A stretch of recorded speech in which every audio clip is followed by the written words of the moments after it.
2026 PUBG Mobile Global Open Season 1 will be held in Jakarta, Indonesia from June 2nd to June 7th. Top teams from around the world have qualified from their respective national and regional tournaments to secure their slots in this coveted main event. This is the final stop on the road to the PMGO Season 1. 32 teams have emerged from millions of competitors. The first 2026 PUBG Mobile World Champion will emerge right here.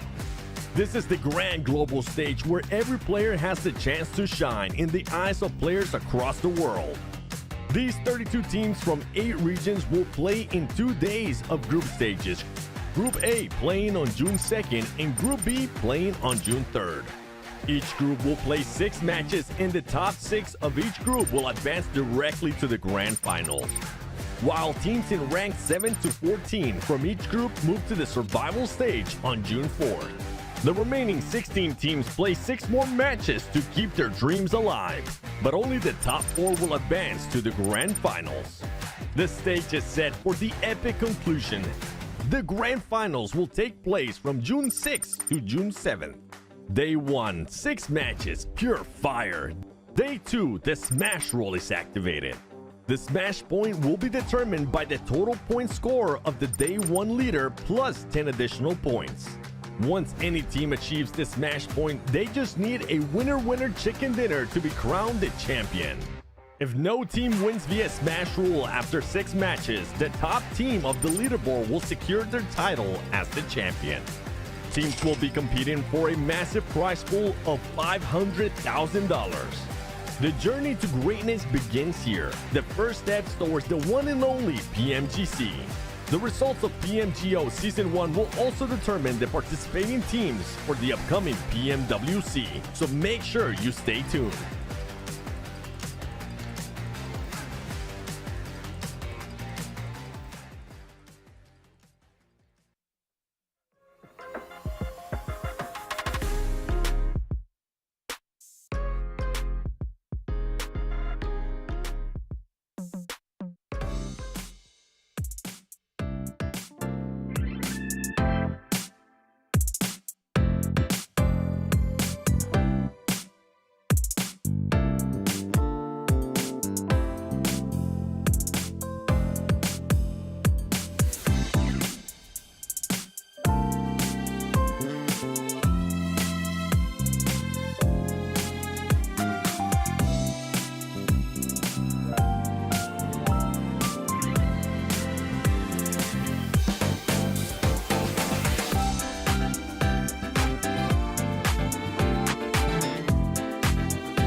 Drops begin to glow, flame on and go. The soul is in our control. From the draw to the last one standing show. A no-name kid in a high-risk drop, a street food vendor with a victory dream. A midnight warrior looting in the dark. The fuel is passion pushing through the blue. We scan the path at the edge of the gas. A million stories in a single squad. No royal blood, just a drive to our last. The skill, the nerve to on the final gas.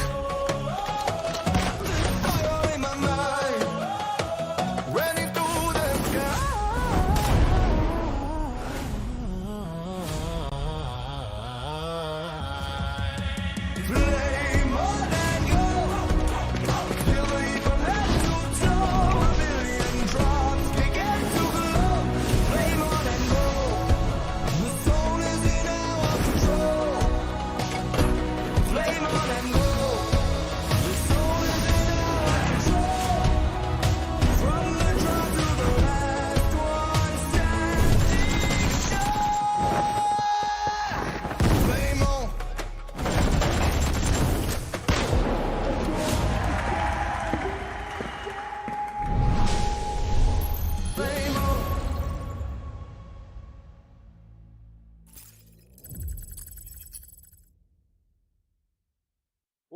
Welcome to Jakarta, Indonesia, home of the 2026 PUBG Mobile Global Open Season 1 main event. 32 teams were merged from millions of competitors around the globe.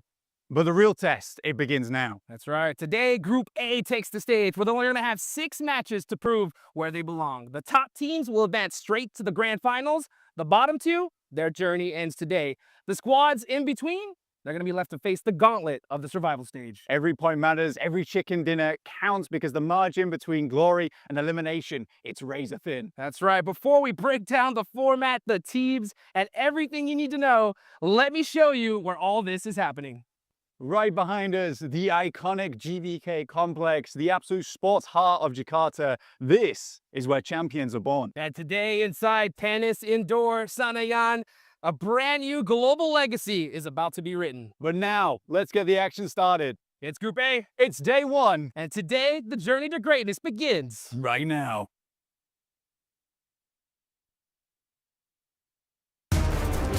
Welcome to day 1 of the PUBG Mobile Global Open Season 1 main event.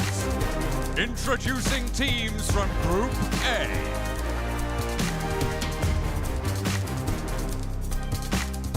Starting us off, representing EECA, GOAT Team.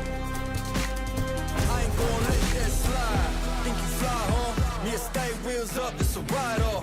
Ain't no shortcut, heading to the top floors. Me and too smart to drop costs, and I got 2 fists of a problem. Nuisance, who's with anybody not me? They losing, I'm proof that. Even when you down, keep it moving. Let's fire with us. Going line up.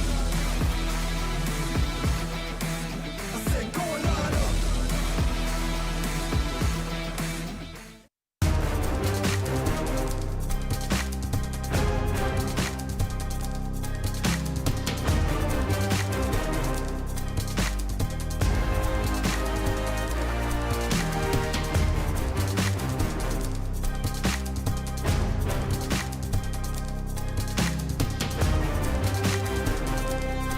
From Egypt, Esports.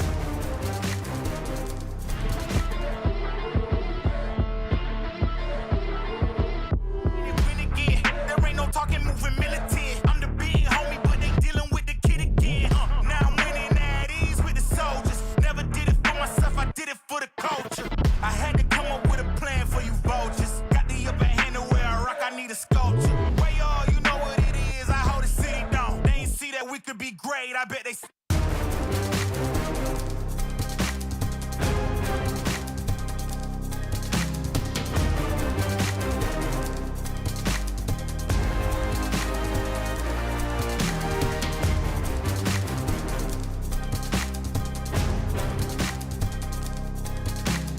Hailing from France, Boz Gaming. Never, you should save the best for last, okay? We here to stay, me and the squad all day. They here to stay, and we don't never go away. We here to stay, I got them saying okay. They here to stay. I'ma stay right where I'm at. Tell me what's better than that. What's better than I'ma stay right where I'm at. Tell me what's better than that. Yo.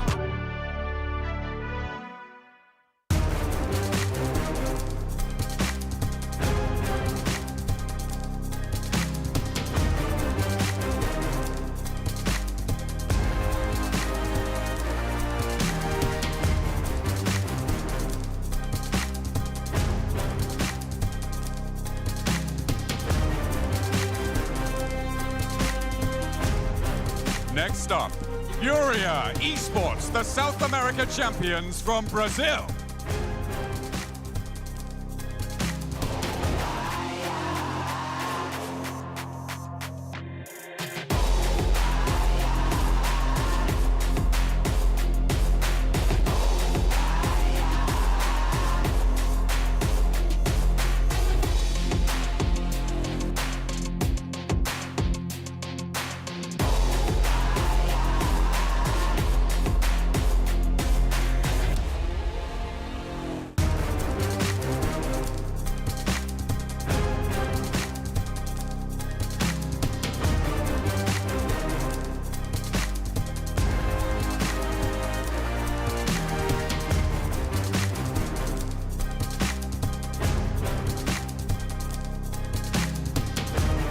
Representing Nepal, Horror Esports. Yeah, let's go. You know I'm about to lock it. I'm the monster they was looking for, just like the Loch Ness. They can knock me off the throne, they better stop it. They can never. I'm untouchable. Yeah, I'm untouchable. Yeah, I'm untouchable. Yeah, I'm untouchable. Yeah, I'm untouchable. Yeah, I'm untouchable. Yeah, I'm untouchable. Yeah, I'm untouchable. Yeah.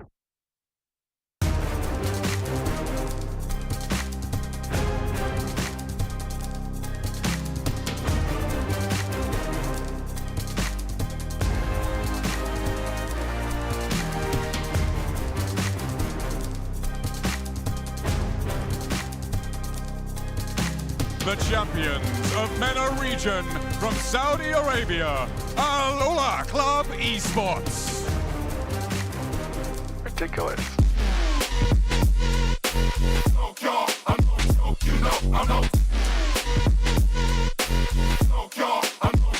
Ridiculous.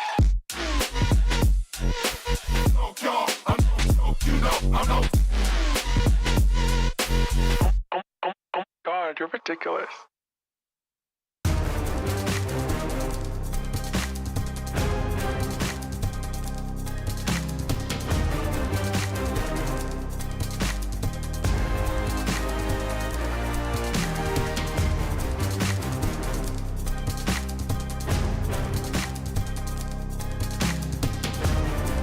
Representing Iraq, 721 Esports. Who knew I would make it this far? They hated, they never believed me. Yeah, I would never drop the ball. I know I make it look easy. Yeah, Mayweather with the defense. I don't care what a critic got to say. I got them picking up the pieces. That to me, you really playing with your life. I'm about to come and run it all back. I'm the new era, about to snap back. You ain't fitted for it, cause you all cap like.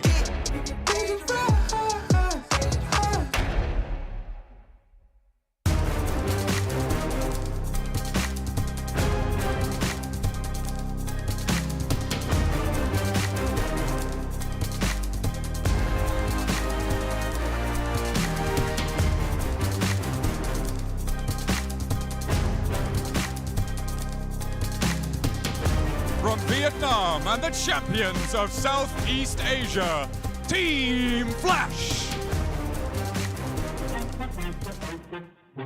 Yeah, gotta aim for the top like. Hold up. You could be a friend of me, an enemy. Keep that same old energy, cause I know I'm in my element. Ooh, yeah. I'm in my element. Ooh, yeah. I'm in my element. Ooh, yeah. Keep that same energy. I'm in my element. Never switch up. Never switch up. Never switch up. Keep that same energy. Never switch up. I'm in my element.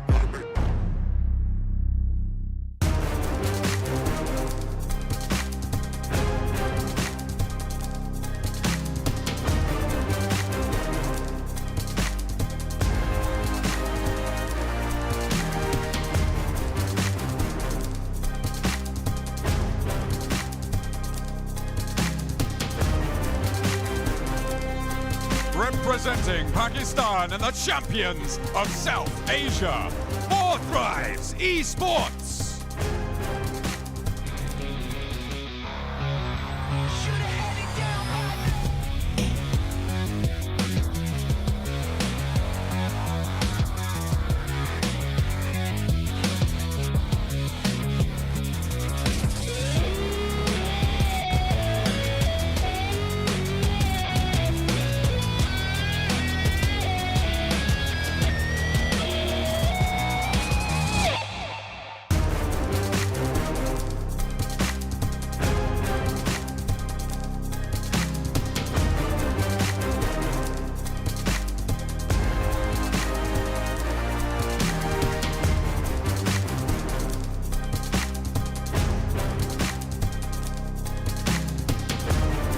From Indonesia, Boyn Chaikari.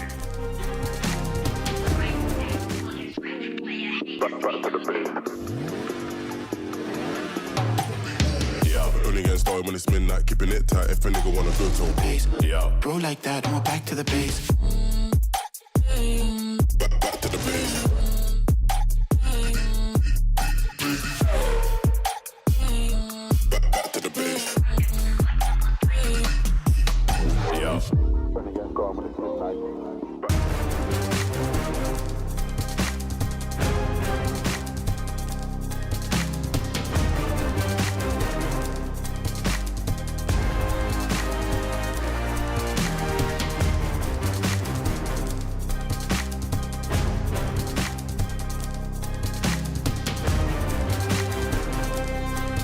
Representing Thailand, E-Arena.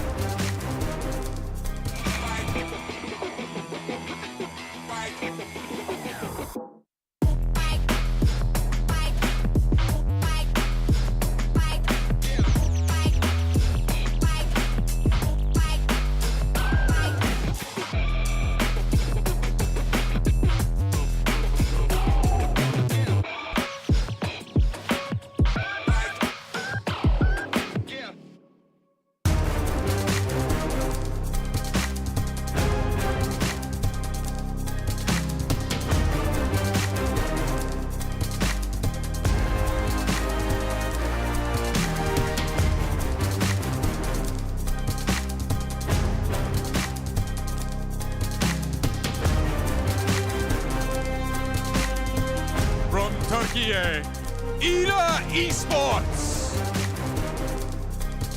Hello. Yeah, I'm going in. Counting up wins, run it back again. Count a few wins, then we spend it all. Get back to work, stack it up again. Never drop the ball. Year after year, I'm the one they call. Took a few L's, but I never fall. Not my fault, you're a nail and I never stall. Okay, my foot's on the gas, I ain't slowing down, get out the way. Okay.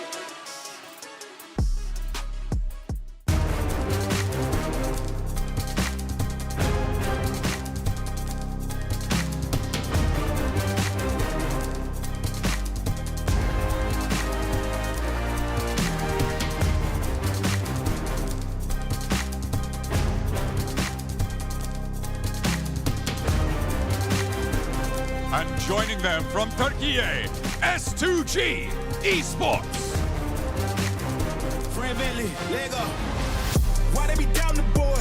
Tell them it's part of the plan. I'm just the underdog feeding them slaps. The gains in the palm of my hand. Whoa, they want me to fail, this is personal. They sleeping on me, this is perjury. You make it, nobody else heard of you. Tell it that the prep beat for the surgery. Killing it, they ain't gotta gas me up. Do it myself, I'm drilling it. How many times did they pass me up? I'm cool, can't walk on my shoes, I'm kicking it. Wanna jump in cause they see that it's working. Grow from the L's, they see wins on the surface. Flaunting my wins, I do it on purpose. Praying with you, take you down to the circuit. Motion, okay.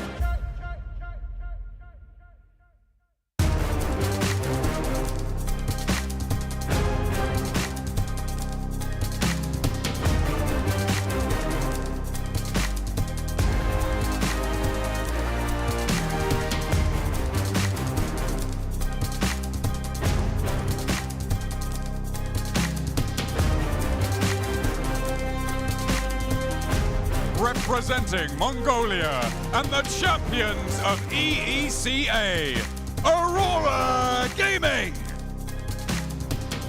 Bring it on, let me do my thing. I'm a giant, they can move the king. If you never risk it, then you never know. If it's holding you back, you gotta let it go. You gotta give it all you got, you gotta let them know. You are on another level, you are ruthless. Switch it up, it's the new flex.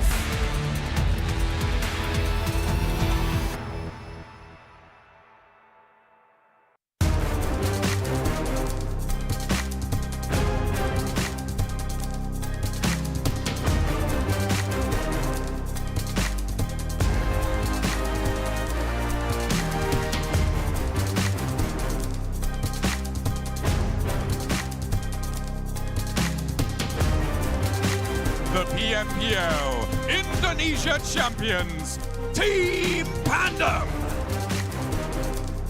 Hold up, why do they doubt the kid? I'm about to prove them all wrong again.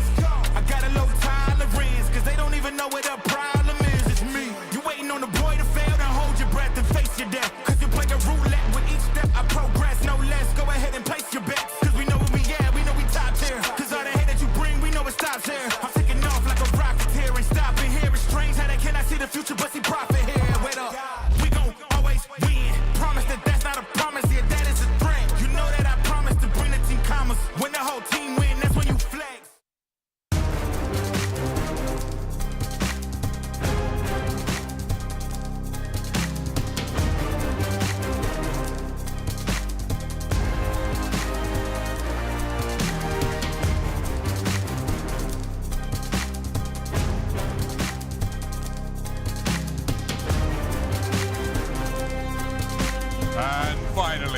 your 2025 PMGC champions from Brazil, Alpha 7 Esports. Ain't on the game, we got not more than the minimum. I ain't got a bad when I'm in my bag, no, no, no. No time to compete with so-and-so. No time to compete with so-and-so. I ain't got a bad when I'm in my bag, no, no, no. Been through a lot, don't know the half, no, no, no. When I'm on track, I lose control. Hand on the game, I lose control. It ain't my fault that I'm in control. When I'm on track, I lose control.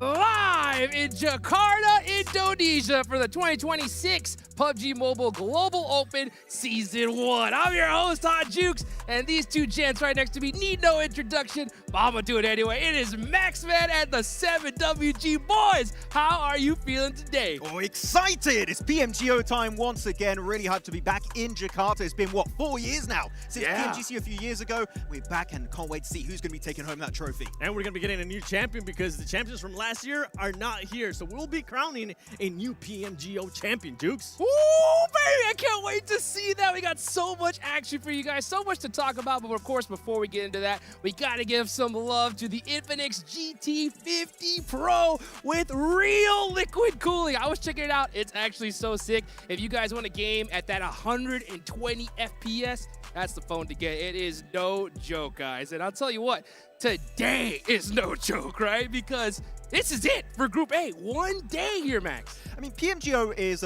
brutal for this season. We'll look at the format a little bit later on, but I can tell you things are going to get spicy here for some of these teams, but so many big names have qualified here in Jakarta for this tournament, and this is only the first half. We're going to have PMGO Season 2 later on, so man, I can't wait. This season, this year, is looking insane when it comes to PUBG Mobile Esports. Every year, it just keeps going up and up and up. The skill level, the amazing gameplay that we've been able to see here, not that level 1. We're talking about that level 10 gameplay from some of their squads, and honestly, I can't wait to see what it's going to be bringing this year because we already saw some people pop off in some of those early tournaments too, qualifying to PMGO Season 1. That's right. Well, we said it earlier, right? Today is Group A, the group of doom here, Max, man. I mean, this is absolutely a stacked squad. Yeah, I mean, Group A is looking insane. Of course, we'll look at some of the names that are going to be on that group, but come on, out of every single region, we have so many region champions here in this tournament. 5 regional MVPs here also for this group happening today. So, man, this is going to get real hectic in these 6 matches.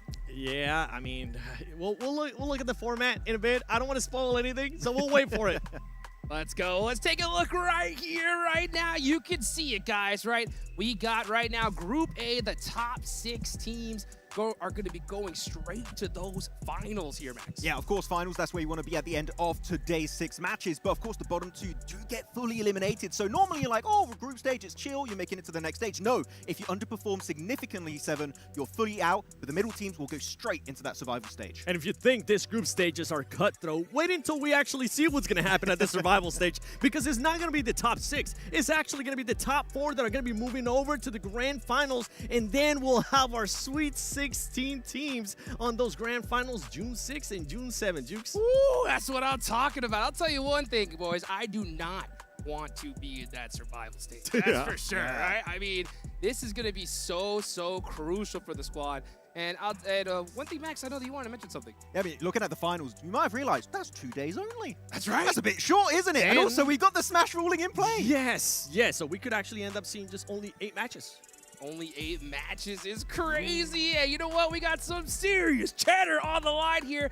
$500,000 here for just a few days of work here, Seven. Some players are going to be making it rain, not only with those 500K, but also my favorite point of all time that I always have to mention, that 1 point per elimination, because it is going to be 6 matches. It is going to be so compact, and we have seen through the years how much that 1 point per elimination comes into play, either teams getting disqualified by just 1 point or going to a tiebreaker too. I've seen so many regional tournaments where even if you remove the placement points of a team, they're still in number 1. Like literally, off of eliminations alone, they could become your champions. But of course, $500,000 on the line. And keep in mind, it's not just about PMGO Season 1. Also, if you do well in this tournament, chances are you will be qualifying later on for PMWC. So there's not just money on the line, also a spot in one of the biggest tournaments of the year. How much money? $3 million.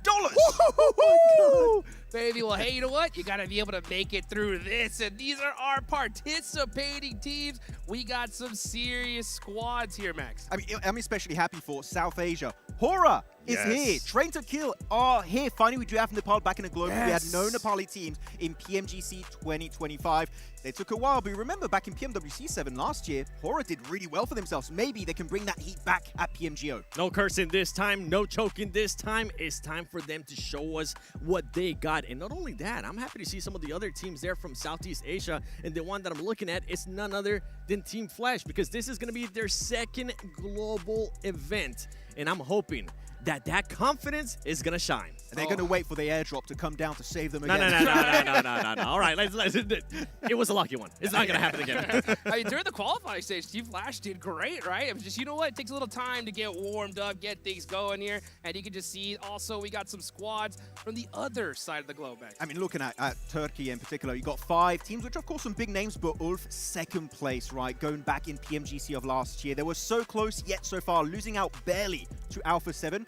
And now with also Calci on the team, I'm telling you, Ulf, they're going to be hungry for that trophy, for that championship title here on the global stage. So Ulf going to be a big contender for the entirety of PMGO Season 1. Talking about another Turkish team, S2G, no longer having to do a hashtag invite S2G on social media.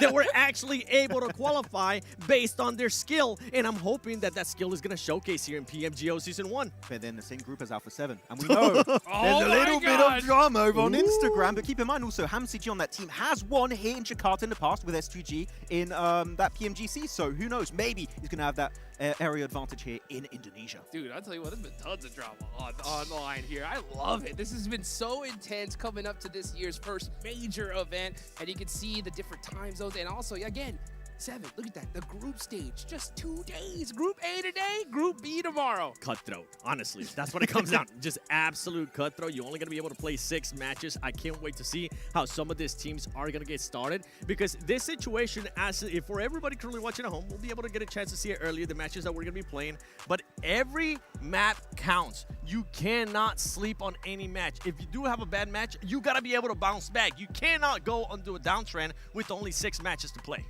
Yeah, and you can see here, this is that Group A, guys, right?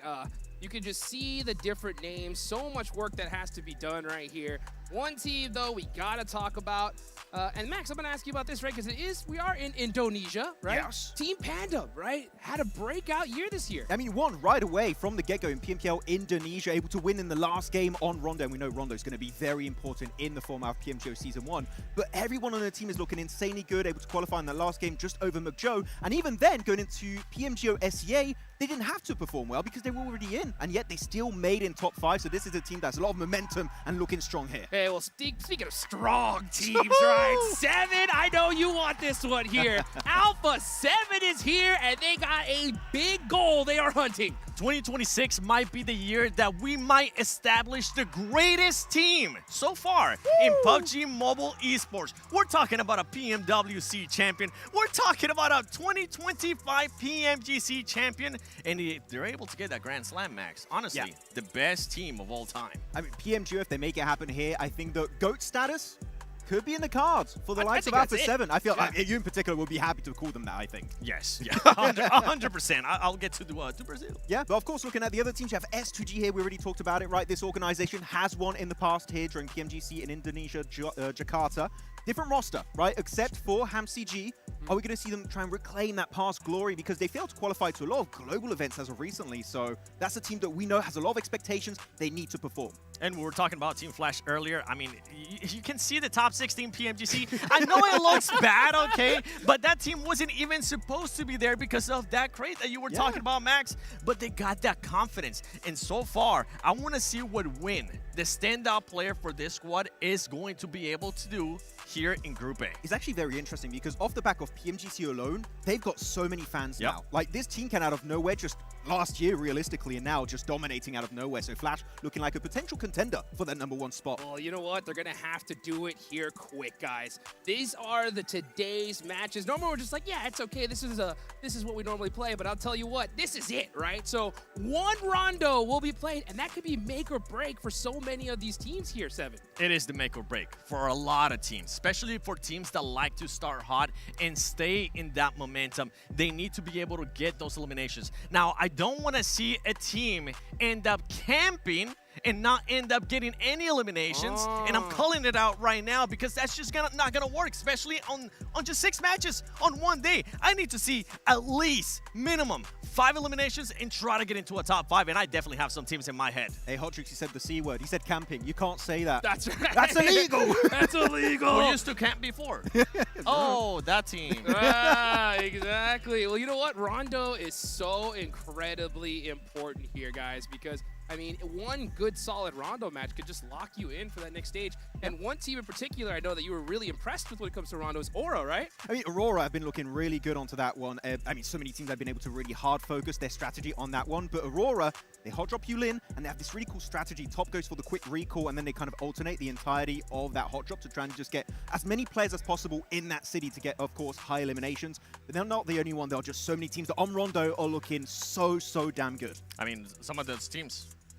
4 Thrives. We gotta talk about 4 Thrives a little bit because this squad is usually a squad that ends up performing really well on the first rondo of a tournament. They have won it in the past, and I'm hoping that that's gonna continue. And I'm intrigued because you and I were talking to them, Max, and they were still trying to figure out who was the player that was gonna go to recall. They said T24. Somebody ended up saying IQ. Let's see what actually ends up happening for that squad. I think Falak also wanted to be the recall Do player. not send Falak to the recall. He's the South Asian MVP. Put him in the fight. You're going to send your best player to a recall? I'm actually going to be livid if that happens. Okay, but genuinely, we talk to so many players, coaches, analysts in the background. So many teams are so adamant this event to commit to the hot drop because you go for the 3-1 split. You lose 3 players, guess what? You got a second chance at life. You can still get a bunch of points on board. But if you do get a good rondo, that one map alone here, Hotrix, could be a one-way ticket straight into the finals. Hey, speaking of, you're talking to some of these players and coaches, right? I know you got a chance to talk with Coach Knight before this got started. He kind of told you what he was kind of thinking about Rondo, right? So they want a hot drop, but passively. It might sound a bit weird. So they want a hot drop from a distance around, right? Which team, boys? Hopefully none of the players are listening and getting the strats. But no, they want to actually third-party it from a distance and maybe send it when teams are at their weakest. And for everybody that doesn't know, where Knight coaches, where does Knight coach? Furia. There you go. And it is a super experienced coach.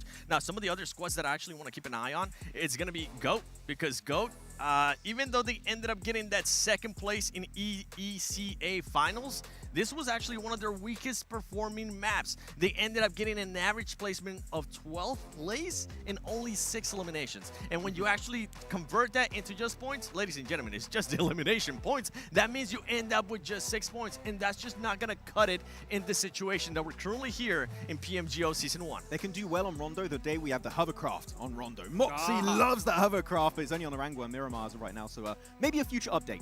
But it looks like we are about to get started here for match number 1. It's Rondo, the only one we're playing today here, Seven.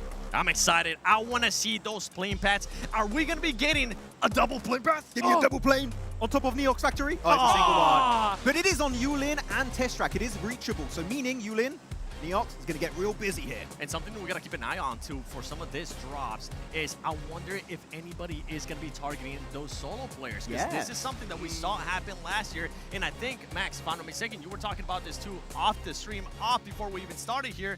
I think it's going to end up happening. I think if you want to try and weaken a potential competitor for that top 6, it's maybe the best way to do it. Send 3-4 players on one solo.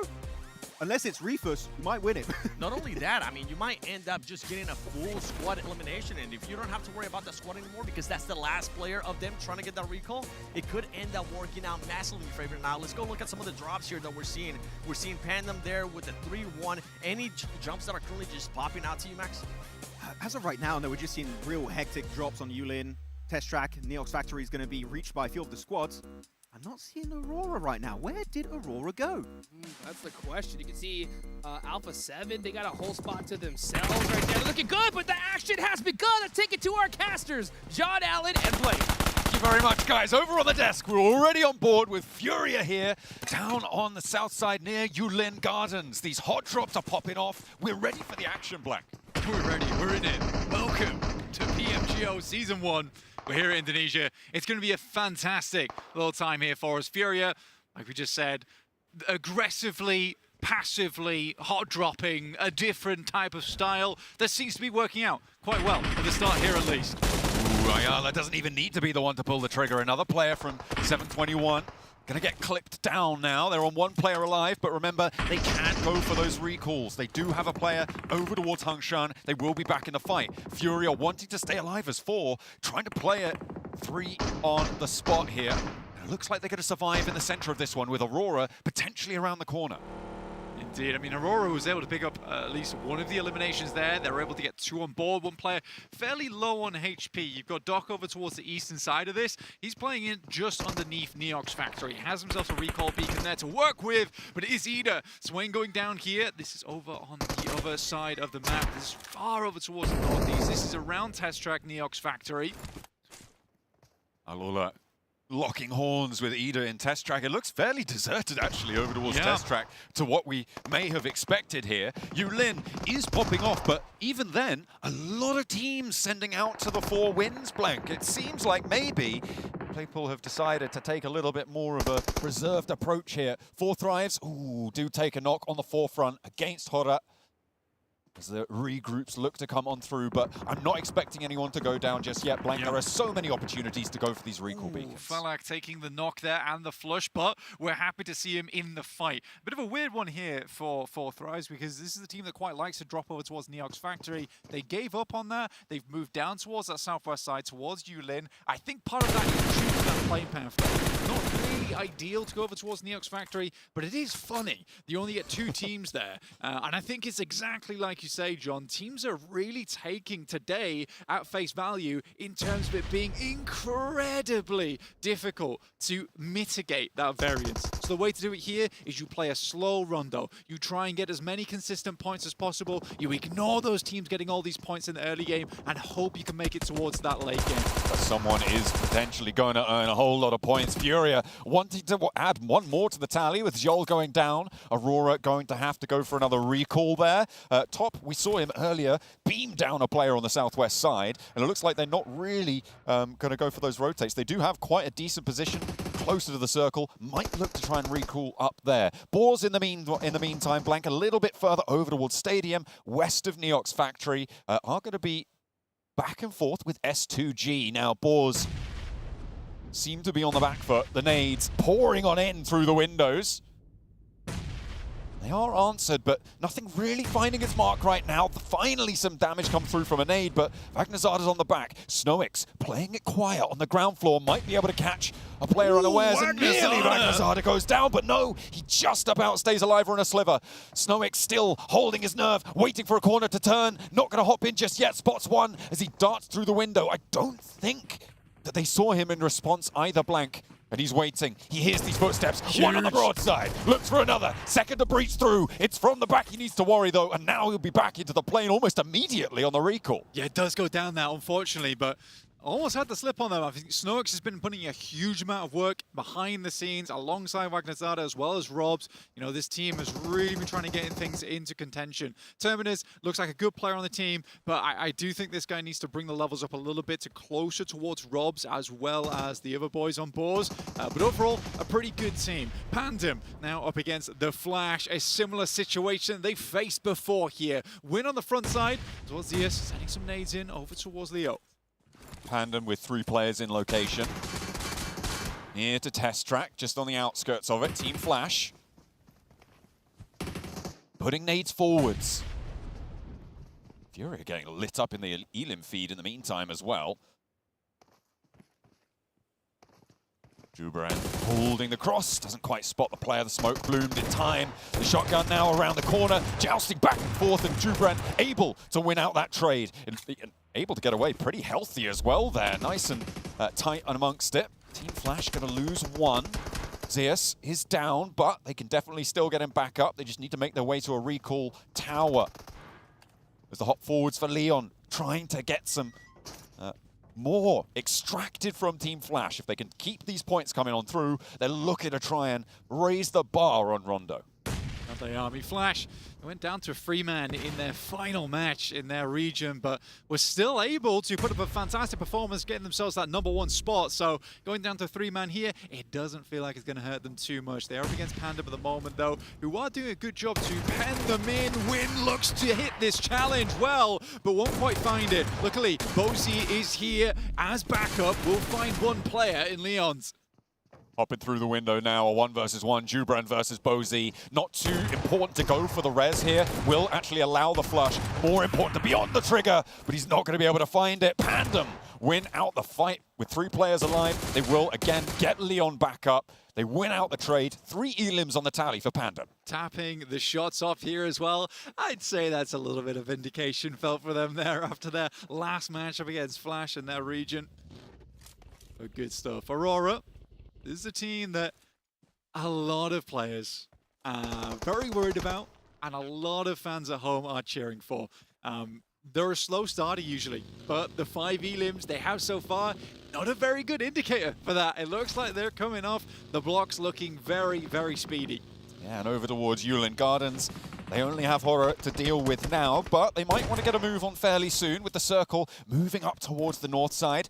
Clearing this one out is going to be great. They add a 6th point to that tally blank, and they are looking pretty fearsome. Reefus leading the charge with 3 elims already, doing a lot of work for the roster, and they'll be happy with that. Horror looking to get those recalls out. They've got an outpost over on the east side, but the recall towers are going to start to get occupied towards the center of the circular area, so you might have to go a little bit further afield to get your players back now. I love the way that Aurora has developed over the years, where you've got the likes of Doc, Top, Zyol on that team, all players with huge name value, and it was always Reefus. It felt like he was catching them up all the time. This guy is now full-blown MVP caliber. From his 4-man nade in the final match to hit the smash, to now looking extremely good on the main stage with 3 elims and finding himself 1 more there. It just looks phenomenal. 7 elims for Aurora Gaming. Oh, I think they're going to be just going straight for it today. With a west shift on the circle, they do have access to the southwest portion of this zone that a lot of teams may not be able to get to quite fast. But Aurora have been fighting this whole time. They haven't been grabbing those vehicles. They are a lot less mobile now, and that is what they should be worried about. Teams are going to start to get in front of them. Now, we haven't had much chance to actually talk about the circle, to talk about the rotations. That's understandable. It is Rondo. It's action-packed. But what we're looking at right now for Aurora, it's not a terrible rotation in for them on the western side. They can make their way up, swing through, they're right on the edge. Most teams are playing on the northeast here, which is a little bit strange considering that initial playing path. I think Aurora Gaming, though, they've kind of taken out a lot of their competition on this southwest side. Obviously, they'd like to see another south shift on this one if they want to get something good done, but I like this heavy rotate coming in from Boars. They are quick, they are fast to the mark, straight towards the center of the circle. On this western side, a little bit of terrain to play around with. And they've got, I think they're on control of a recall as well, so a nice position to stop teams, if not use it for themselves, to stop other teams from using it. A very important position to hold on that southwest point, potentially very profitable. Oh, the EMP zone's just popped up blank on the north. Yeah, EMP zone's going to be a bit of an issue for some of our teams, especially on that northern side. It has limited rotations a little bit, makes it slightly more difficult to make that full send towards the center. Dissipated now, so teams can start to get themselves a little bit of a move on. Alpha 7 is marshalling that north side right now, though. They've got E-Arena underneath them. E-Arena, definitely not a team to be scoffed at either. Looking fantastic at the moment. But in this game, 0 points. Nothing found just yet. But they are a full 4-man. They are towards the center of the circle. Hope they can start to pop off a little bit soon. There's only one team with 2 players alive, and that is Team Flash, who are struggling to get a recall, it seems. They're up on the north side near Stadium, so could potentially go in there. In the meantime, Alola and Furia. Ooh, what a turnaround there, quick. Able to do a lot of damage to Furia. This is over near the south point of Test Track as well. And the recall opportunities are going to start to become a little bit slimmer over time. Alola on the front foot of this fight, but a nice nade from Chief, able to get an answer back in through the door. And that's going to maybe slow Alola down on their roll. Furia happy to see a little bit of a falter in the step. But can either team swipe fully through the other roster, Blank? It, again, as I say, may be impossible now to go for these recalls with the density of teams we're seeing. Yeah, it gets very difficult. You need to have full control of that position to make it happen. Circle does move over towards the eastern side, which gives a real good chance towards our teams on that center edge. Looks very good for the likes of S2G. Ida also moving in. Our Turkish teams mainly, it seems here, are having a good time of it. Chief for more, able to find one on the hop. Needs to get back behind cover. That was risky going for the flash, but it comes off good. And now Chief with a second challenger. Might have to try and find something pretty deep on this one. Furia branching out all the way into the blue to try and make it work. Quick wants to shut him down on the inside, but Chief's not giving up without a fight. Won't go down without swinging once or twice, but will fall in the end. Not able to do the damage to get another knock there. And Alola claimed the south side of Test Track. Yeah, good stuff. I mean, that is a really, really hard fight to win as well. For Alola, that's what I would call an upset. But the boys over on Furia, it's kind of the successors to the Team Liquid squad, right? They have some extremely good players on that team, but not being able to win against Alola is a rough position to be in there. But they should be able to get themselves back up on their feet, back into action. They're down towards the south side, got themselves a bit of a recall towards Igor as well as Ayala. Got to find a spot to go for it though, Blank, and that's not super easy right now. Team Flash are trying to send on through. They only have 2 players, and they are putting all of their eggs into this basket on the south side, trying to get through this roadblock. Maybe make their way out towards a recall, potentially, over towards Yulin, maybe? That's still technically open, but no, okay. They're committing to playing as 2. Just play the shack here. 4 units already. Yeah, it's the best thing you can do. I think, honestly, once you get to this stage of the game, you're sort of forced to play this sort of style, try and get as many points as possible, confirm yourself up towards that top 6, which will get you through from the groups. Look at the map feed, though. It's a strange part of the map, honestly. You look over towards that western side, a lot of fielded areas around here, around Boars. For Boars, I think it's most important for them to clear this portion of the map. They will likely be looking over to 4 Thrives. Falak has just arrived on the scene towards their northwest. If they can clear him, their movement over towards the east becomes a little bit easier. Alola now have to fight through Aurora with their outposts. A lovely shot from, actually, this comes through from Reefus. Okay, I thought it was top. It turns out it's Reefus. You were singing his praises earlier. He wants a little bit more of that sauce as he's going to layer it down on top of Alola.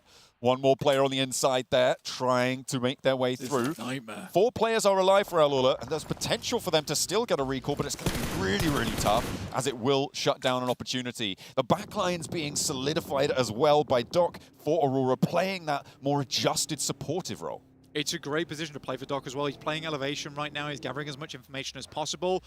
They're mainly looking to control the southeast side. Once again, the circle moves away from them, up towards that north edge, towards Team Vicious. Now, Team Vicious actually has a surprisingly damn good squad. Got the likes of Narvala on one side, Koa, a lot of names you'd recognize from Western Europe, playing from a different region this time around. But this is a good squad. I like the way that they formed this team. It seems like they've got a lot of synergy on board as well from watching their regionals. See if they can bring that to bear on the world stage. Alola still going for this fight. Yasa is down, but R38 wanting to find those angles a little bit faster. Aurora do have to leave this position, Blank, so it's not really a holdout at this point. 721 having a tough time against Go, as they are getting lit up. The nades, the volleys are just sailing on in, and there's S2G as well chiming in. Okay, yeah, Vicious are there to party too. It is a tough spot, and I don't really see 721 getting out of this. Yeah, it's sort of like mini Hungshan, honestly, over towards this side of the map. It's an area that can hold quite a lot of teams inside of it, but it's pretty sparse, pretty open, not too fun to play around with. So for teams getting over here, it's a bit of a mad send. 4 Thrives, though, they do manage to get a send on towards the north side of things. They're currently playing with 2 players, though, which is a tough thing. I think that for 4 Thrives, a bit of survival options right now. Having Falak up and alive, though, is useful. Those CQC grenades are going to come mighty handy for the squad right now. Oh, you're definitely going to need them. Aurora on the send out. They're happy with their tally of 7. They're going to move away from the test track South Point and move over to a really important part of the map. They've just gone straight central and unchallenged. Yeah, unchallenged indeed. A lot of scouting coming through from top, apparently. He saw the lines, he saw the vision, moved straight through. There was absolutely no clap back from any other squad. Retaliation nowhere to be seen. Aurora Gaming moves in. They've dropped a ton of emergency cover flares here. They're trying to light up the lobby in a big way. They've taken quite a bit of damage so far, down towards half HP at the moment, but they're looking to recover on this. Doc consistently having to move around the edges of the Doritos. And these are the angles that you were talking about, being so surprised that weren't clapping. That's Panda, that's Alula on the north and on the east. Just doing nothing to slow them down. Really interesting approach to that one. Boars are going to crash into the compound in the meantime as S2G look to defend. A nice opener, 1-for-1 on the trade. Boars are happy to storm through the gates here, but they may lose Terminus in the process. A nade in, looked like it might have done a little bit more, and there's more shots ringing out over towards S2G as Horror get involved out towards that east side, and in he goes. Robs with the shotgun. Name a more fearsome duo. Hey man, we were talking to him before the event started. We were talking about the shotgun, saying he's the shotgun king, and he said, I'm going to deliver this tournament. And he certainly has already from the inside of the building. He's a terrifying player to come up against. If he's got an S12K, if he's got a pump shotgun, and if he's got the DBS, you are in trouble. S2G, S2 going, S2 gone. They are the first team to drop here in a vital map. And they are not going to be too happy about that one. So we'll see if Ida can keep the banner running for Turkey. It's kind of an interesting one as well. What a nade from Snoix over the top. It lights Horror up. They were not expecting that one. High ground control completely eliminated there. But for Boars, it's interesting because S2G, they had a run-in with them earlier. They must have known the general path they took. They were able to recuperate, restabilize, and get straight back into the mix. Good stuff from Boars. And they get the points to prove it. And they're on the south side now with the circle shifting up north. Will have to make a dash for it. Fury are moving in on the west side. Could be a challenge into the center of the circle there as well. Might be dangerous to make these maneuvers. Horror trying to go toe-to-toe now with the Boars. Of course, those recalls are now completely unavailable. They have been shut down, so no more getting your players back up and onto their feet. Aurora still giving it large over onto Furia from the opposite side of those compounds. We see those maneuvers over towards the central area as Horror get to a bit of a standstill with Boars. It was a good thing that we had no fear get himself up towards the top side of the building as quickly as he did, because they lost that aerial superiority. In the meantime, Irina up against the Flash, able to take them down, and Flash will fall with 4 points despite a decent start to their game here. That is not where you want to fall here on the Rondo, the first one of the day. This is where you can pick up a lot of those points, get yourself an early buffer. I have to question the decision to not go for a recall that early for Team Flash going down to 2. I think they have the opportunity to do so. It is not going to work out for them this time around. I'm going to say the same thing about 4 Thrives as well. I think they were 2 fairly early on. They made a big push down towards the south, and they're not prioritizing the recall, which I find interesting here. We'll see if 4 Thrives can profit more off of this match as another team falls. That's Furia out as they try and make their position in the center tenable. It will not prove to be so. Alpha 7 with a challenge now, with Etch bearing down upon them. Looks like they're doing okay, but it is not without scrapes, cuts, and bruises all over. Alpha 7, the big squad, the big boys in the lobby. Looking for the Grand Slam here at PMGO Season 1. It is an incredible roster, coming off from a high from last year. Now looking to set the pace here over on Rondo. They came in from that north side, so they were slightly isolated. They haven't been in too many fights. It's the first time we're seeing them on camera so far. They already find themselves in a spot of bother, though. We're back on side with Boars. Turney K steps up to the plate, has a nade in hand. Boars are running for their lives. Ooh, they've sent up to this north side, leaving their position on the south. They're doing okay, though, Blank. They're doing okay. A big nade onto the back, and Schweppes falls as well. Damage is done to Wagnerzada. It will bring him down, but Snoix charges forwards, moving in to envelop the Fury laid down upon them by Irina's regroup. A nade onto the back lines, and there may still be a res here. It's going to be enough for Snowix to bring it down, and there goes another Fury Arena. A beautiful hold for Boars, but the blue zone will not give them a break. Yeah, I mean, Boars got to keep moving here. They just about get themselves in one vehicle. They're going to try and move out, try and create an anchor point for the rest of the squad. Great shot over towards Mormon. That was the big problem. He's down to very low HP, trying to get the first aid kit off, realizes he has no time, and Boars somehow, some way, get themselves into the circle. Vagnazada, the sacrificial lamb there on the southwest side, but he will be the cost that they pay for a very solid position. Points now starting to rack up for Boars. They're on to 4. As Aurora, who did go down to 2 in that central location, a little bit leg swept on that one. Unfortunate, but Pandem able to step up to the north side. I mean, I said Pandem right there. It's going to be the big opportunity here to put massive points on the board. They're on the top of the tables when it comes to Elim's Horror, struggling to weather the storm. As forwards the Goats charge, it will be Horror falling down. There was an answer though, a knock over towards Goat team, but I don't think anyone's going to capitalize. Yeah, a bit too much there for Horror to handle. But now the Vicious, like you say, look to get some nades over the top. It's a good time to try and stymie the approach here coming through from Goat. They're one of the direct competitors on that south side. But the Vicious, they can wait things out. The difficulty is that 4 thrives on their front side, as is Aurora Gaming. These are 2 wildcard teams with 2 players each. Doc, though, gets a nade in the window. T24 is down. Now Falak might be receiving the same. Ooh, the answer doesn't come through from 4 thrives. Instead, from Pandem, who are making their north side pressure felt.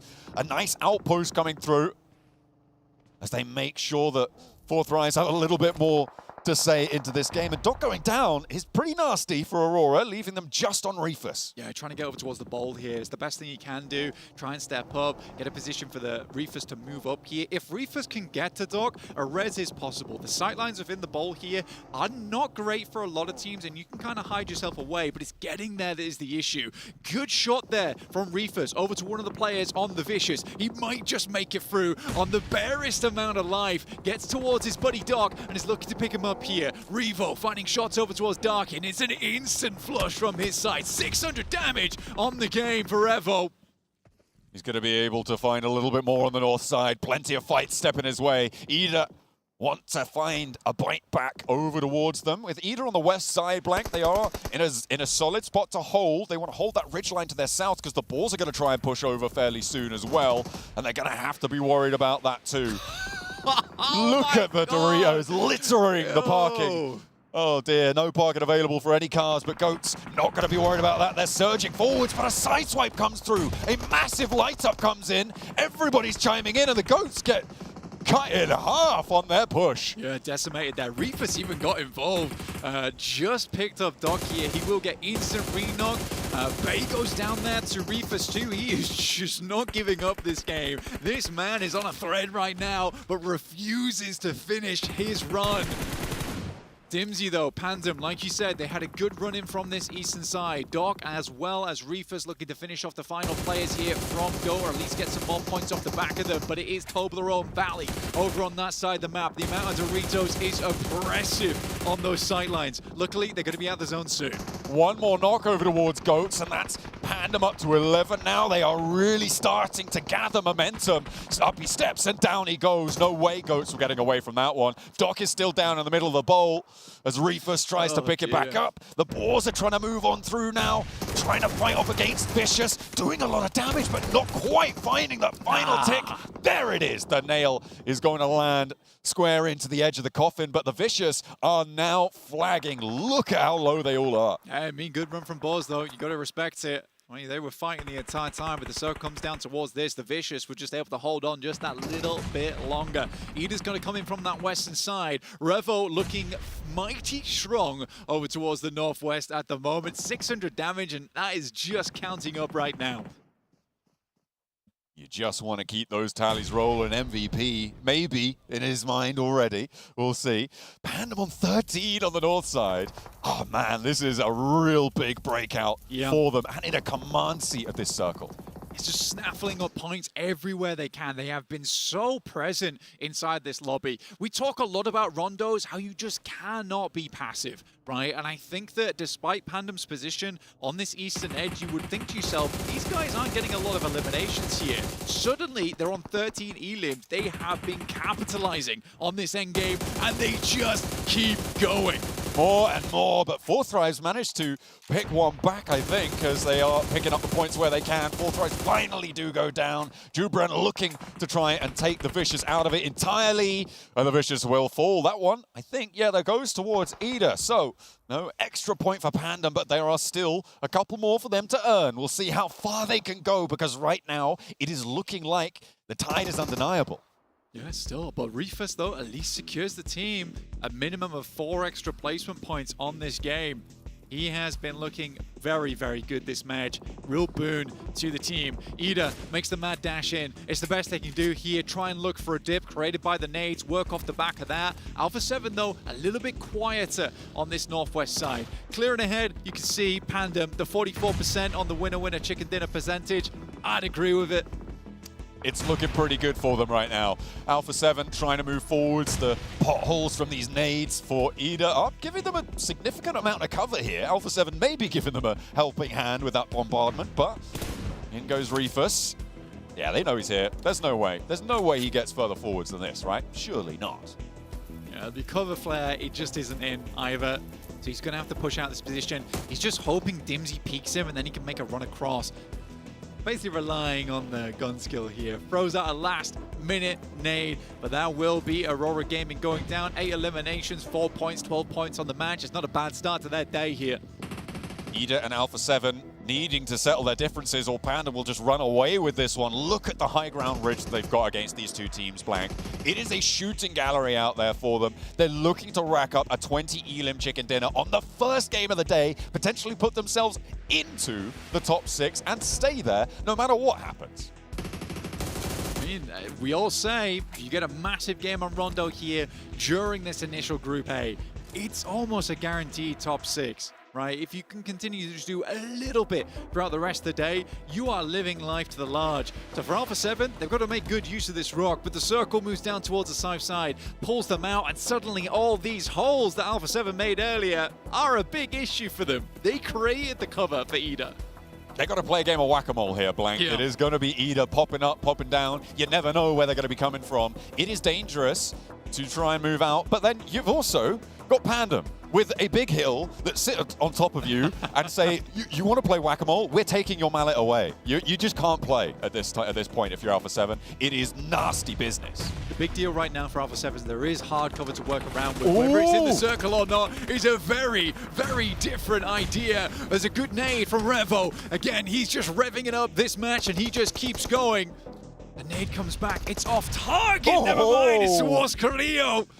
Guizao looking to get the res off, but Pandem, they see their opportunity and they look to strike. And they want to add those points, remember? Those points, if they go down now, go down towards Ida. And they do not want to let that happen. You want those points in your bank.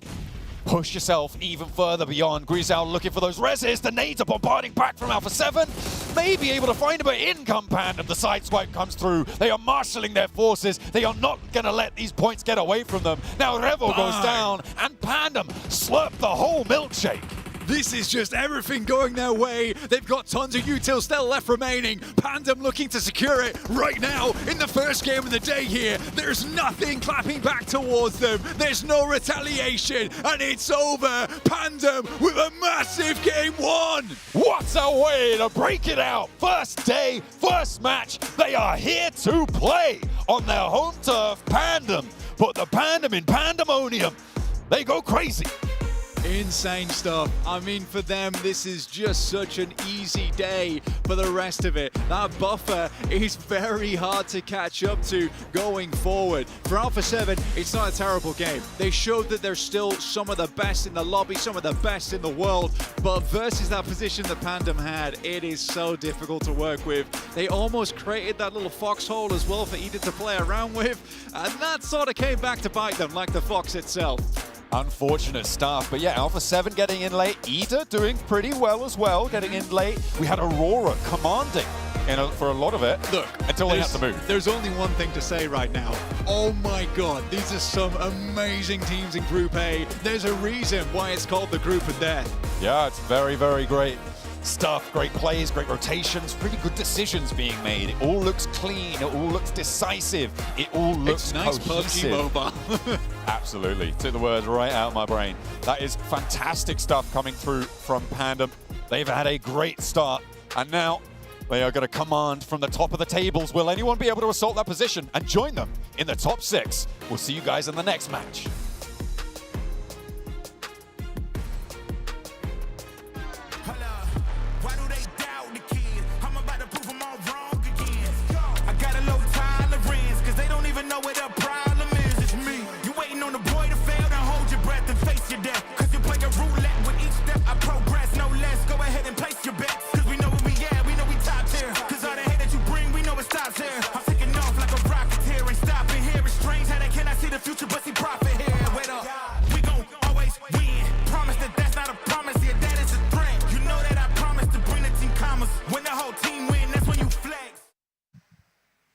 If you're asking the question if hometown advantage is a thing in PUBG Mobile, this game just proved it. A massive win for the hometown heroes of Pandem and for Indonesia as a whole. This is the group of death boys, and they just popped off. I mean, Rondo is their empire, and their reign of terror continues. They've done it back in PMGO Indonesia on the very last game to qualify here. And you know what? That one game might just be their ticket for the finals, because it's a high elimination game too with that chicken dinner. Woo! And the execution macro-wise, a thing of absolute beauty here. And I gotta give you credit. You were able to call it when we were watching this match. You said if they were able to clear Alula, they would just be having so much freedom there towards the east of the map, and that's what happened wonderfully. And you said it too. I mean, for this squad, great start for Indonesia as well here in the hometown. I'm really happy with the performance, but exactly, if they get rid of Alula, they knew they were going to win it, because so many teams are just over to the western side of the road, and especially in that southern compound, just all busy in fighting each other. They were just chilling at the very end, able to actually get a few more eliminations too. They played aggressive. I was scared, Hot Jukes, they might play a bit more passive, not willing to go for those extra limbs, but man, oh man, Leon in particular, he sent it. You literally were like, okay, Leon, calm down a little bit right here. This should be in the bag, but no, they wanted every single elimination they could possibly get. And Max, you were just talking about how powerful this squad is on Rondo. The biggest stage this year, they proved that they came to play. Oh, they get all the Rondo milkshakes every single time. I drink your milkshake. Oh, yeah, but at the end of this play here, a little bit of an overpeak right here. So yes. We were talking about it. I think it was for Guizao in particular that went a little bit too far and did get punished. Yeah, Guizao overextending there. I thought he was going to be able to maybe pop back a little bit more, pick up that other player that was knocked, but ultimately he ended up being Revo. But for Alpha 7, what a performance to even be able to survive Bamboo, because at one point they were just being cornered and they didn't look like they were going to be able to make it out. Something to keep in mind, though, from Alpha 7 is they played so passive at the start until they finally decided to end up making a push on, I think it was Circle 5 on ETSH, but they ended up losing one player. Normally you go in Bamboo, you don't come out alive from Bamboo. So indeed, as you said, really good podium finish from the entirety of Alpha 7. But here we go with the overall player stats. Ooh. And my boy Jubrenki putting up the numbers, followed up also with Frenzy and Leon's getting 6 eliminations apiece. But Leon, when it comes to SEA, he's a standout player with that utility, and those grenades and Molotovs, whew, those were good to wrap up that match. Man, they were just straight money. I love the fact that, you know, when you get to such a big stage here, you know, the nerves can kick in. You know, you might have that slight hesitation in some big decision moments, but on Rondo, Pandem, they didn't hesitate at all, and they shut things down here. Boys, 19 eliminations? Woo! Are you kidding me? To start off the day, too, especially with how much we've been hyping up. I honestly, I was kind of joking around a little bit when I said, show me that 20 elim match with 10 points that you'll get from that chicken dinner. Boy, did they end up performing. You can see there Leon with the MVP, and yeah, I mean, he was scaring us a little bit there towards the end, but the confidence just came in full flush. I mean, it was a really strong position, maybe overly aggressive, but all of the nades of Alpha 7 and also the other side were just completely used up, right? So they were not able to really fight back efficiently, so he was really safe with that utility, and peeking so beautifully too. So his peaks were amazing, and because of that, he was one of the main catalysts for this chicken dinner on Pandem's side. And sure, one big game, but if they just get a few more points here, Hodgix on Erangel and on Miramar, boy, that top 6, it's locked in. It's a lock at this point, right? I mean, there's no way they screw this up at this point because, I mean, with a performance like this, you should be able to see them in those finals here because there's only 5 more matches left to go. These numbers are just crazy, Seven. Talk about a lock when you have the top 3 players out of the top 4 players for Pandem right there. Not only Leon getting that MVP, we saw the stats from Frenzy, we saw the stats from Jabranki, and it's just a full sweep for Indonesia because it is another player from Indonesia, a player that was able to win the Southeast Asia Finals, Seta from Boyne. He was the MVP of Yep. this year, right? So they're definitely able to get himself some Oh. good points. 29 points are coming out from Pandem. Ooh, insane stuff, but hey, Aurora not trolling really on the first game. And no stepping up, able to clear the entirety of Yulin against Aurora, using that strat of having Top going for the quick recall, and then joining the fray in Yulin itself. They got rid of Furia, then Hora. Man, that was a great hot drop for the entirety of Mongolia. Yeah, that's how you got to get it done right there. I mean, we saw them put up some serious eliminations right off the rip for Aurora. Unfortunately, they weren't able to finish it off there, but they put some points on the board. 12 to start things off is definitely not something to shake your head at here, Seven. Let's rewind it a little bit. You said series eliminations. 10 minutes into the match, they were already up to 7 eliminations. We do have to talk about them a little bit in regards to a push that they were able to do that we didn't quite like because they ended up just crashing onto a fence that was just open on the parking lot, and they ended up being forced to use just all their cover flares. Yeah, it was a good response. Going in the parking lot is very open, especially when you have teams like Pandem that literally have the game-winning position right up north of you. So they used all the cover flares, which was a good idea, but unfortunately, cover flares can only take you so far, and it was down to just Reefus. Again, the guy just keeps keeping Aurora in the conversation, but at the end, the Rondo win does head the way of Pandem. I mean, that's what you got to do at that certain point, right? I mean, Alpha 7, they were there on that edge. I think they did a good job for the position they had, right? They put up some good points on the board, but Pandem just proved here that if they have that dominant position, they are not going to lose it, Seven. Yeah, and Alpha 7 show what happens when you end up getting blessed by the circle, because my goodness, that was a blessing if I've ever seen one. And yeah, Pandem, I mean, the way that they were able to play, you already mentioned it, Max, too, and I'm just going to double down on it. I love the way that they were able to just execute that. They were aware of where everybody was, and they were able to take full control of the map. Now, I want to see them if for some reason the opportunity comes about where they can actually do that again, whether it's in Erangel or maybe later today we end up seeing that in Miramar. I want to see that kind of consistency now to some of the other teams that we ended up seeing there on the leaderboard towards the bottom. I want to talk about 4 Thrives. I was expecting a lot out of this squad. 4 Thrives, they're used to known to being able to perform really well. A very low start for this squad. In regards to eliminations, they didn't really have many. They ended up finishing the match, if I'm not mistaken, with just 2 eliminations. So I don't know what's happening there, but the main question and the main thing that's always hindered this squad is that mental. And with only 6 matches, now 5 matches, you can't really get into your head about it. Yeah, you know what? Speaking of, rough performances, S2G, first team out in this one. And you know their rivals, Alpha 7, did good. What do you think's going through their head here, 7? With their owner doing a watch party, you best believe they're probably like, we got to perform. If not, they're probably going to end up switching us out because that squad loves to change their rosters every single month. Yeah, I mean, it was very unfortunate because Boars initially go for a fight onto them, and they initially have a really good defense, right? Able to actually get a few knocks onto it, but then Hora were very opportunistic, fully send it right back into the compound. And not only that, they had, I believe it was Jiggle that was onto the mountaintop trying to also get an off angle, so they can't even leave the buildings without getting instantly shut down. So Hora, sure, only gets 7 eliminations, no placement points, but the overall aggressiveness and also passiveness and the macro around the map was just well executed again for the first global event from Nepal in a long, long while.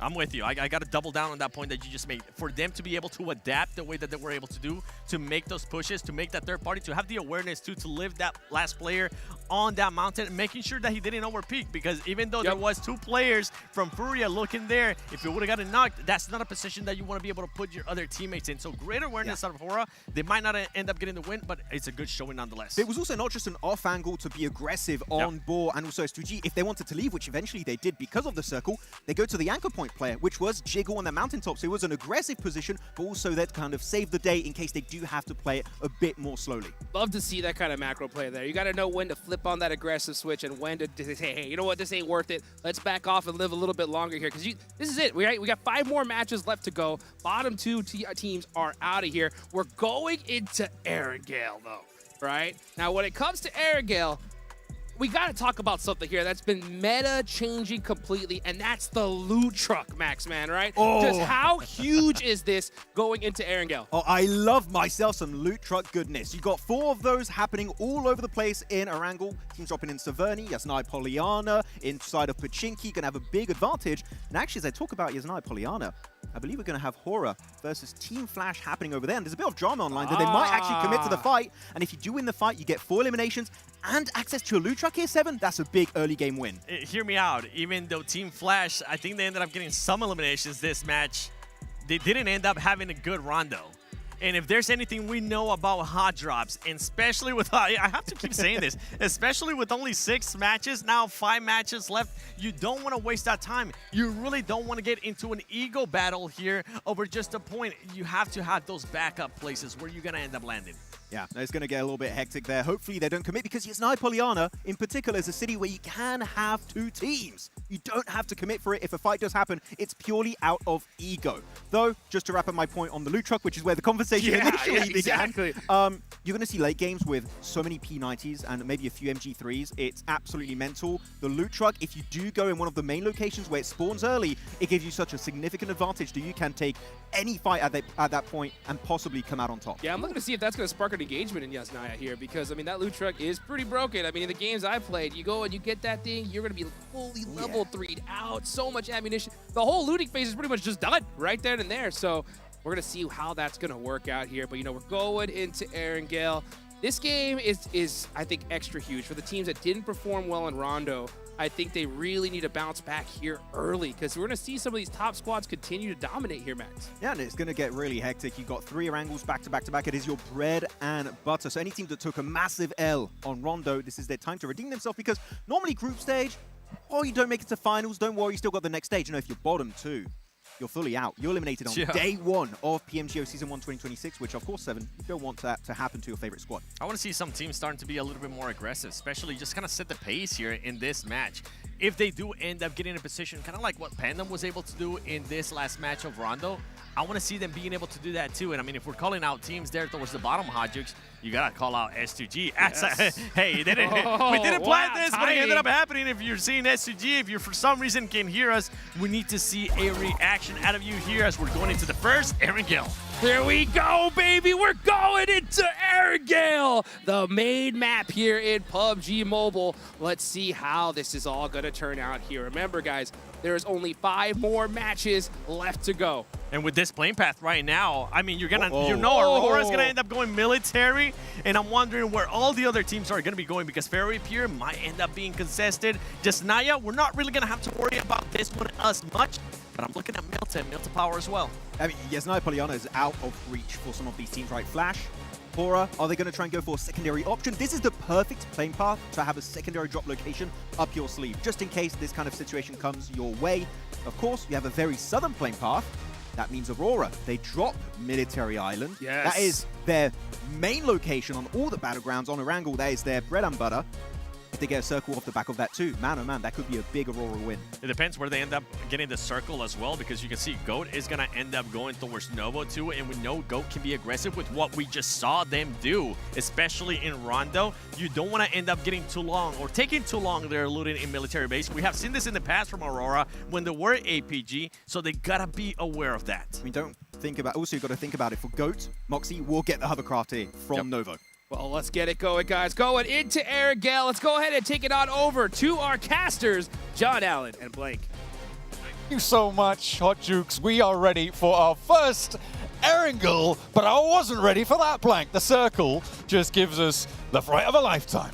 I mean, this playing path into this circle is absolutely devastating to so many squads here. It's a really, really rough start to the day here on Erangel for our teams. A super southern playing path into a heavily eastern shift on this one, with still chance to head down towards Sosnovka here. It's not out of the realms of possibility. For Alpha 7, like the guys on the desk were talking about, it's very important to have those alternate drop spots, and Alpha 7, they have quite a few. They've got Zaki, they've got Georgopol, they've got Lipovka, and here that really supports them, where they're able to instantly head over towards Lipovka. This is a very good spot to start from. They can move down towards the crates on the roadside.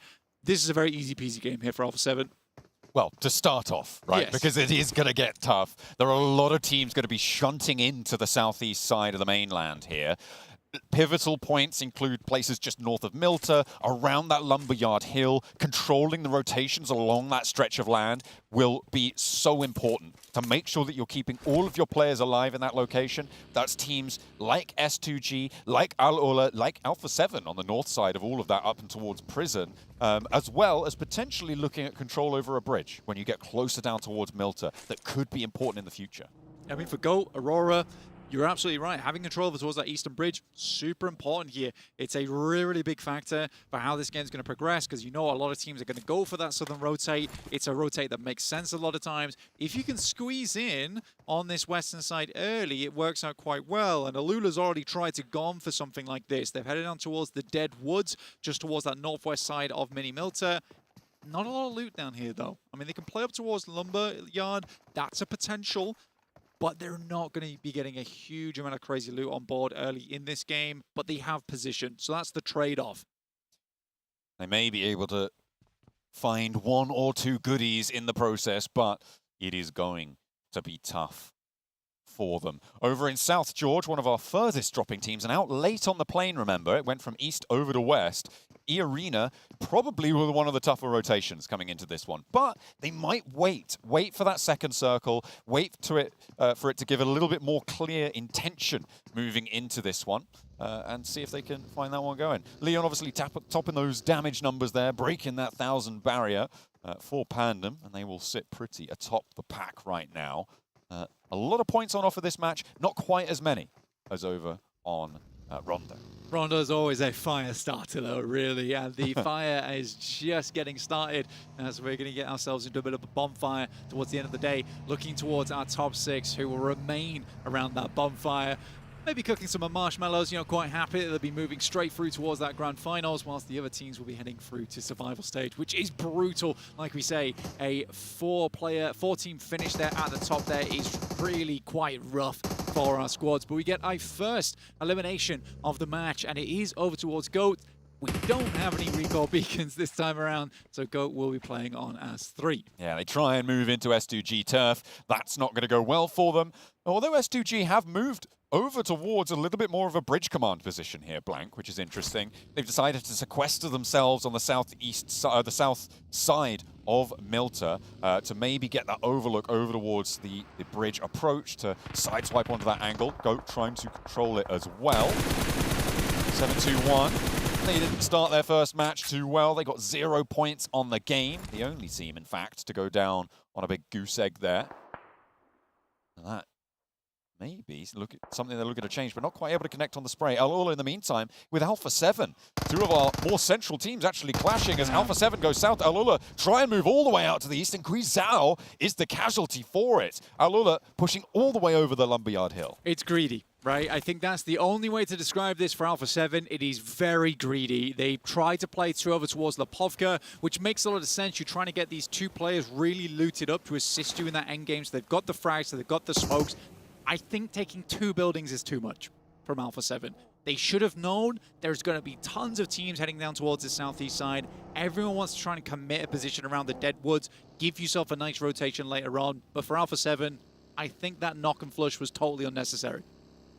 They certainly could have taken an opportunity to get a little bit more on board. The rest of Alpha 7 are moving south, and maybe they've got revenge on their mind, or maybe they're just trying to play on the east side of the circle, because a lot of the teams are going to be approaching from that west, and that's really what prompted Al-Ula to actually go over that hill in the first place, right? The knowledge that everybody's going to be pushing in there. Yep.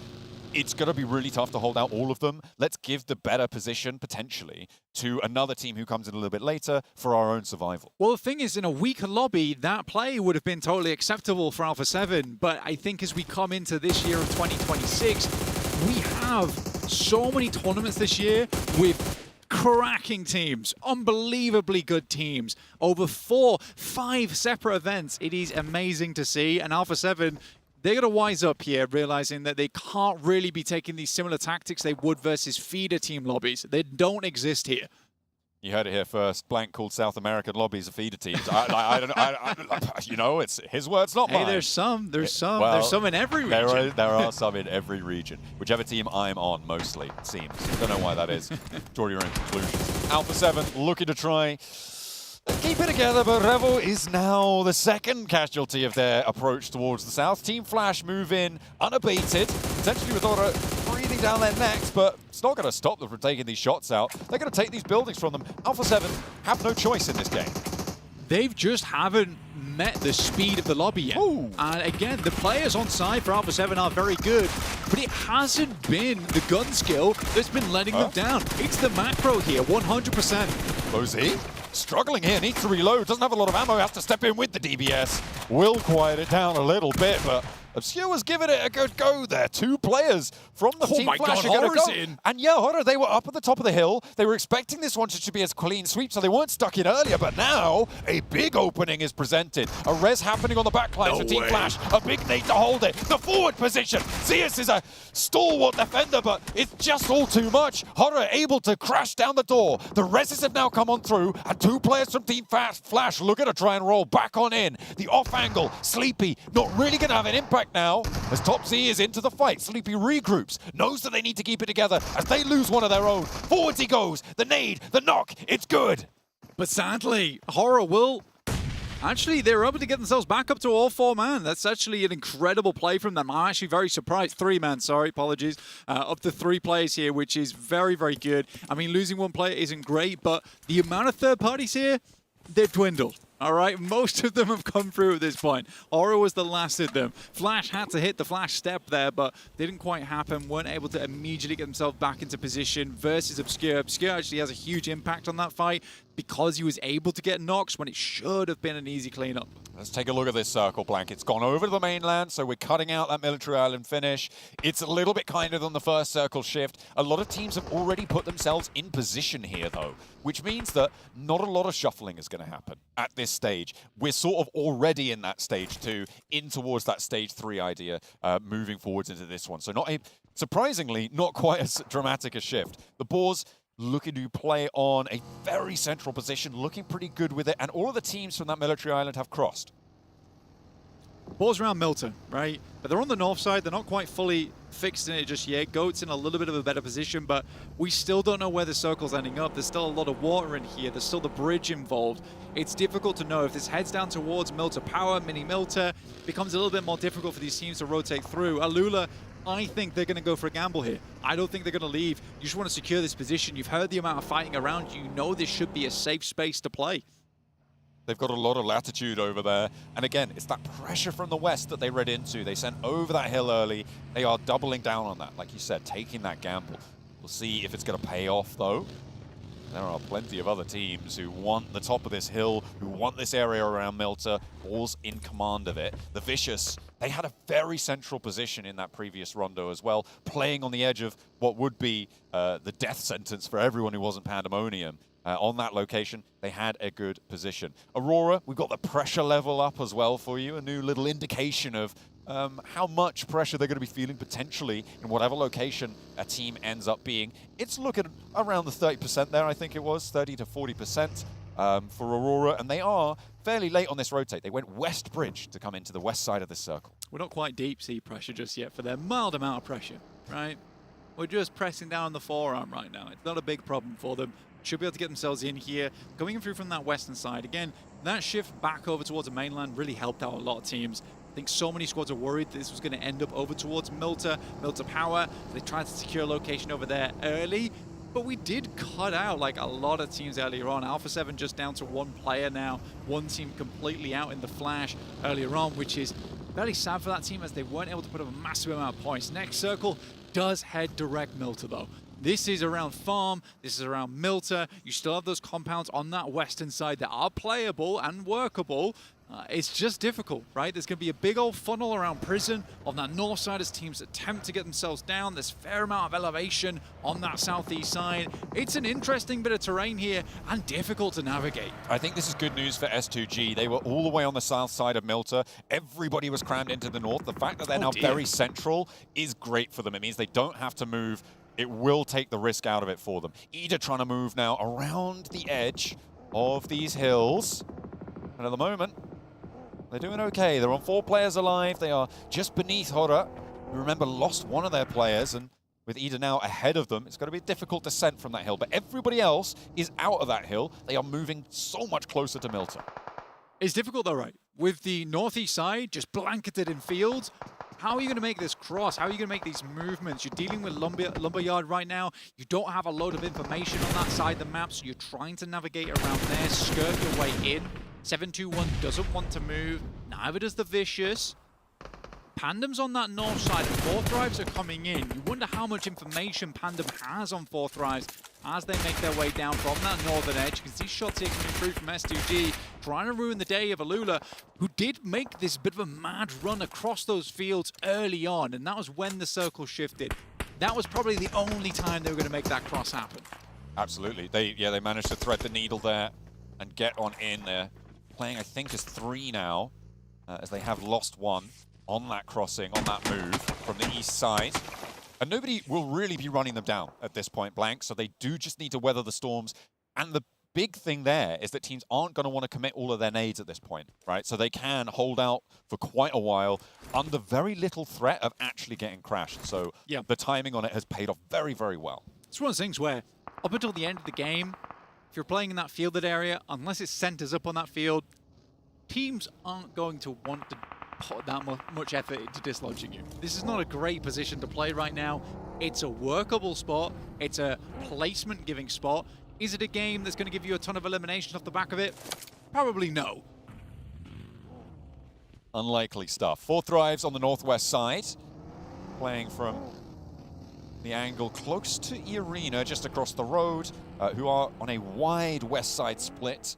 So not all of their forces are close to it. Aurora navigating very well. They're playing that roadblock to the northwest side of Milter.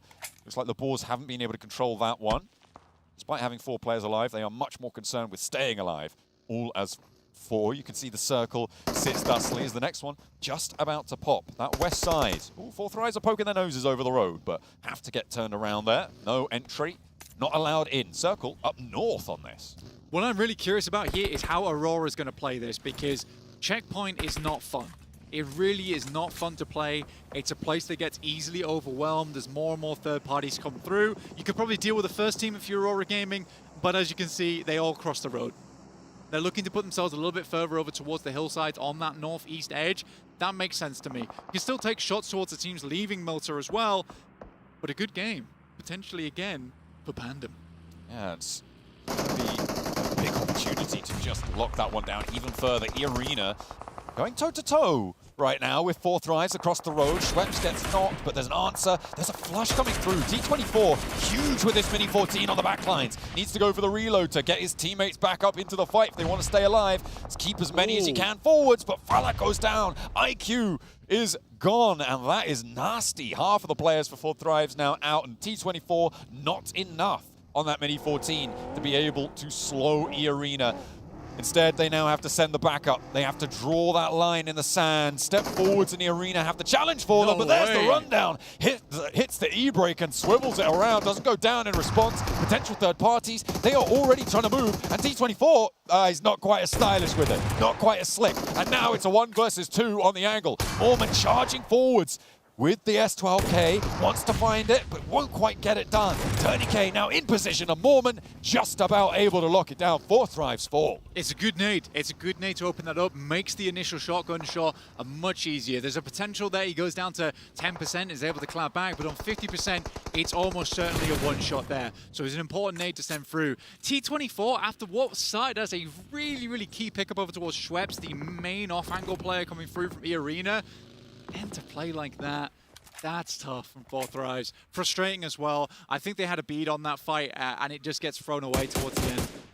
It's unfortunate stuff. That northwest side getting a little bit too hot for them.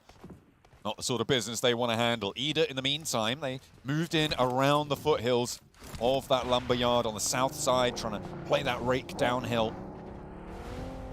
Looks like they're doing so fairly successfully. No elims just yet, but they're able to hold out towards Etch on that north side. Pandem, as you said before, with a big opportunity on that north edge. And I'm interested what the Boars are going to be able to capitalize on here. They are on 0 elims currently, but they are really secure at the moment. Yes, nice spot. From where they came from, they played far up towards Rozhok, actually, because the usual spot towards Apaz, as well as Score, a bit taken, right, by Horror. And I don't think they wanted anything to do with that. They know that Horror's a pretty damn good team. It's not worth trying to fight for that hot drop here when you've only got 6 matches to play today to try and qualify.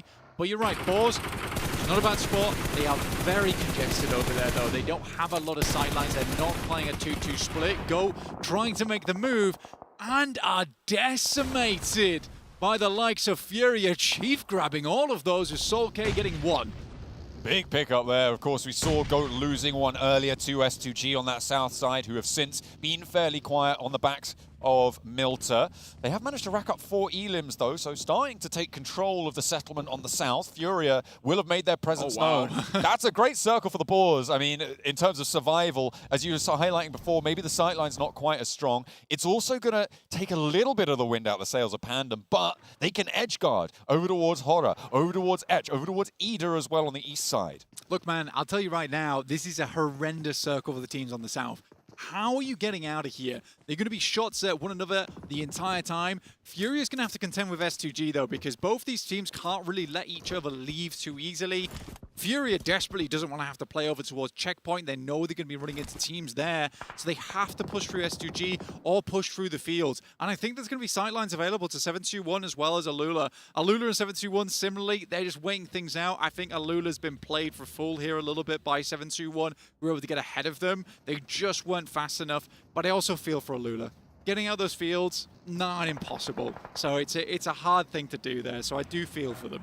They've taken 2 gambles in this game, right? Committing to that southeast side towards Mini Milter, and then moving over to that shack before. This second one, not going to play out super well, but maybe they could find an outpost. Oh! Big burn underneath his own feet there as Doc toasts his toes a little bit too close. Well, Tony K is going to come in over towards Mormons, and Mormons basically prepping himself for a massive fight there, only to find the Doc goes down on the upstairs, and Tony K is happy to pick up the points for the S12K. Easy peasy for him.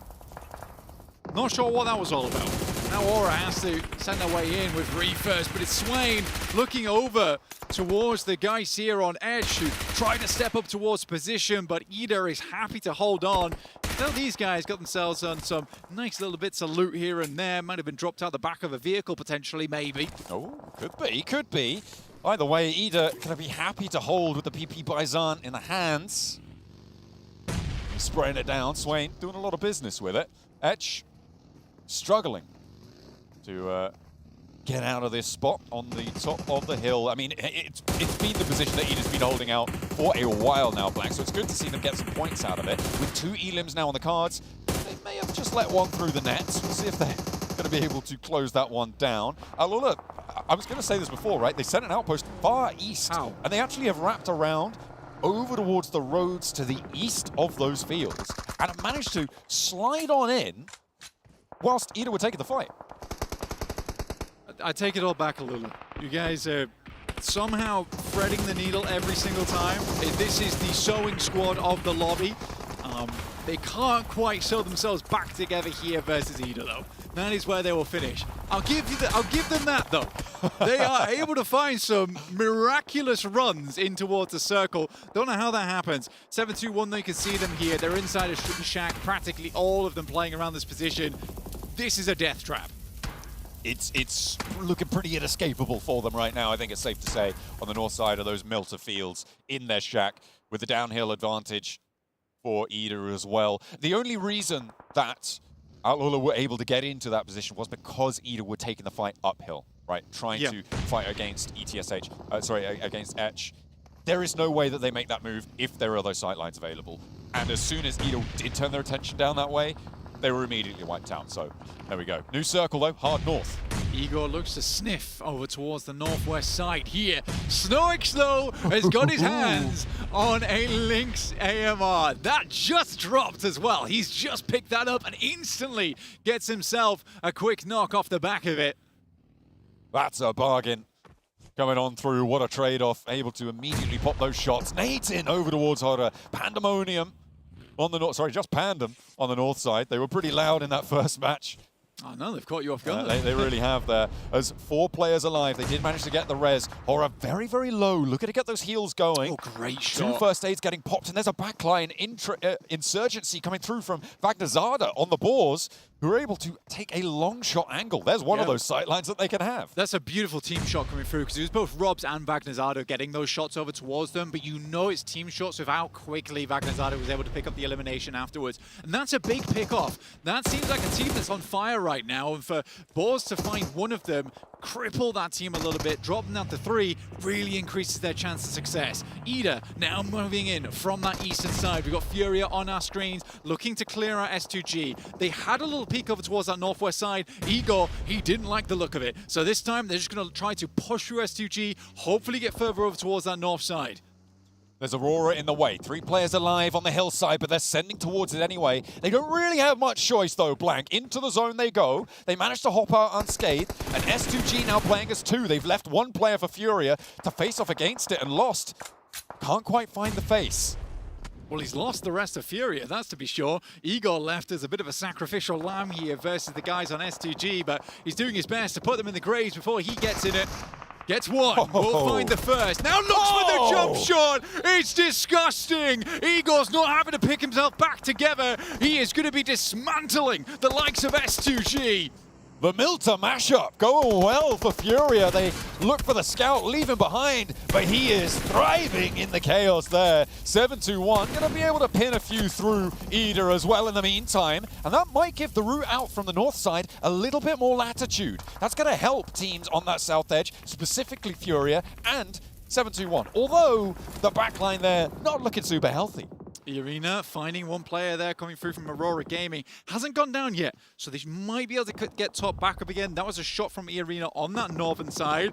Oh my days, Boars get yet another loot crate just over towards their west. These guys are getting kitted for the late game. Oh yeah, they are going to have it all delivered to them really on this one.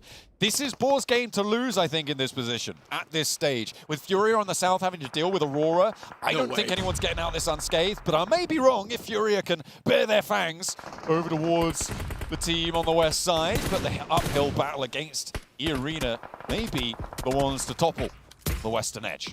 Yeah, playing Watchtower right now, they have a huge amount of sight lines. And the thing is Doc was protecting that position for this exact reason. It has sight lines down towards the south side. Doc had to hold on a little bit longer for that assist, but it's Hora coming in, removing Pandem from their rocket. It's so swift, you can hardly believe it. A west side shift on this one. They've sent all the way out to the east. They need to get back fast now, Blank.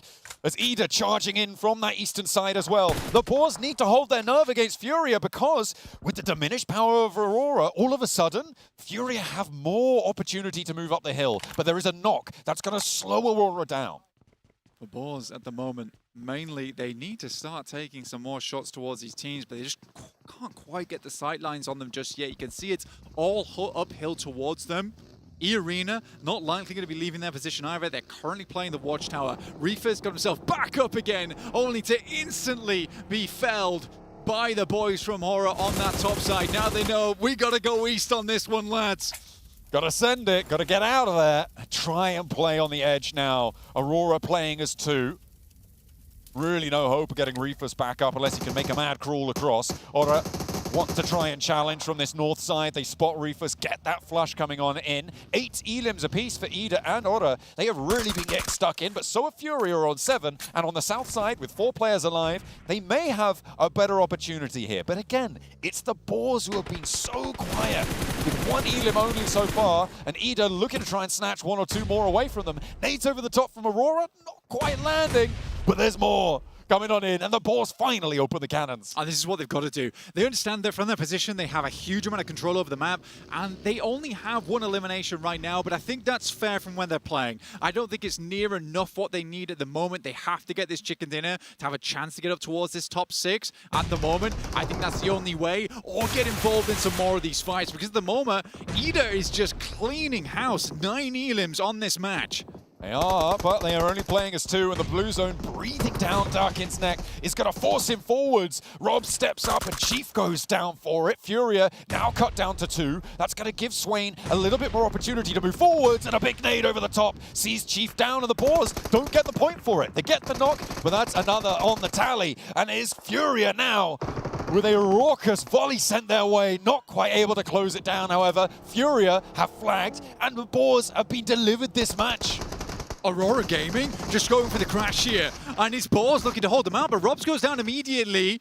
Someone might try to capitalize off the back of this one. Boars might just be able to get their player up. Terminus goes down on the back line. Ooh. This is a disastrous moment for the Boars, and Horror, they're sending it. It makes sense. No fear first forwards. 2 players on the back line for Horror. In he goes. 1 res comes through. So Blank, we've still got Robs in action. He's got that pump action around the edge. And Vagnazada on the upstairs looking with that P90. A good smoke. A good stunner out the window as well. And No Fear is slow. So Horror don't quite have the same opportunity to find that opening. A little bit too slow potentially to capitalize.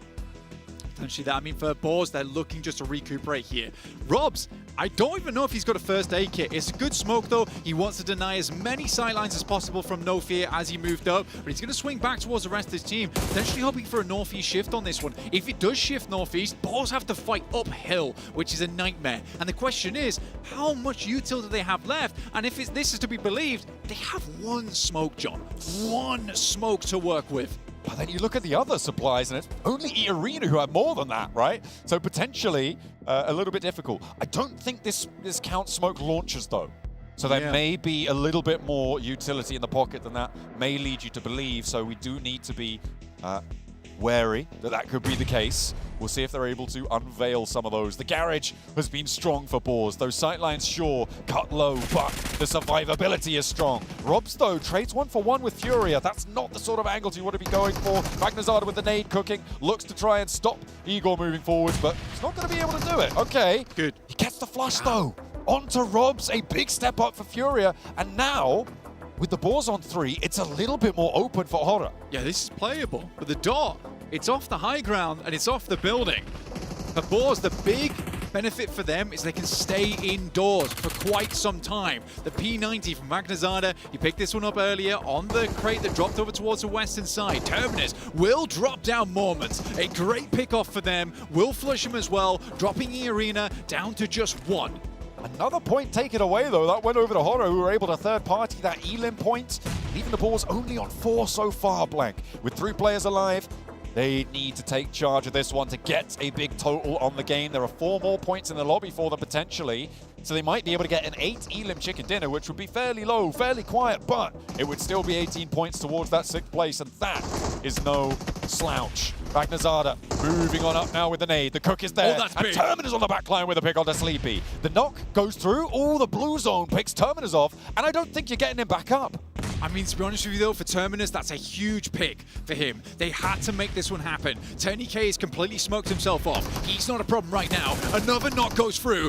Only No Fear left remaining. 1 more player goes down. Vagnazada having to battle off against 2. He goes out, and E-Arena able to pick up the win from nowhere. Aura go down from the top. Boars can't make it out.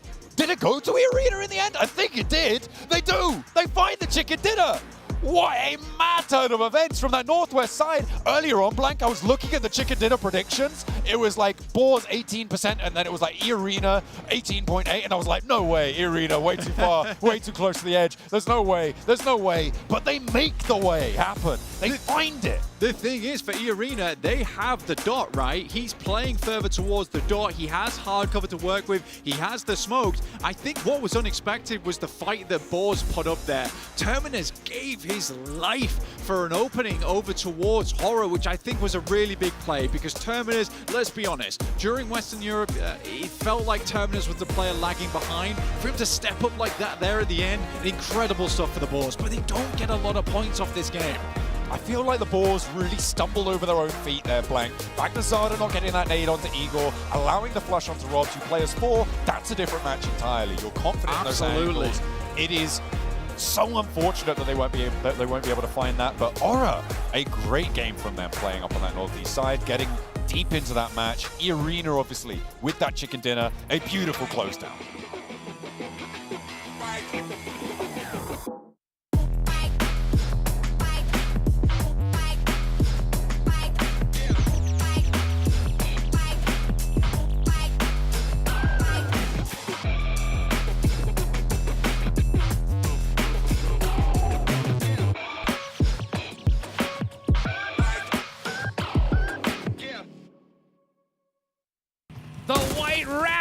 emerges here to get that chicken dinner in match number 2.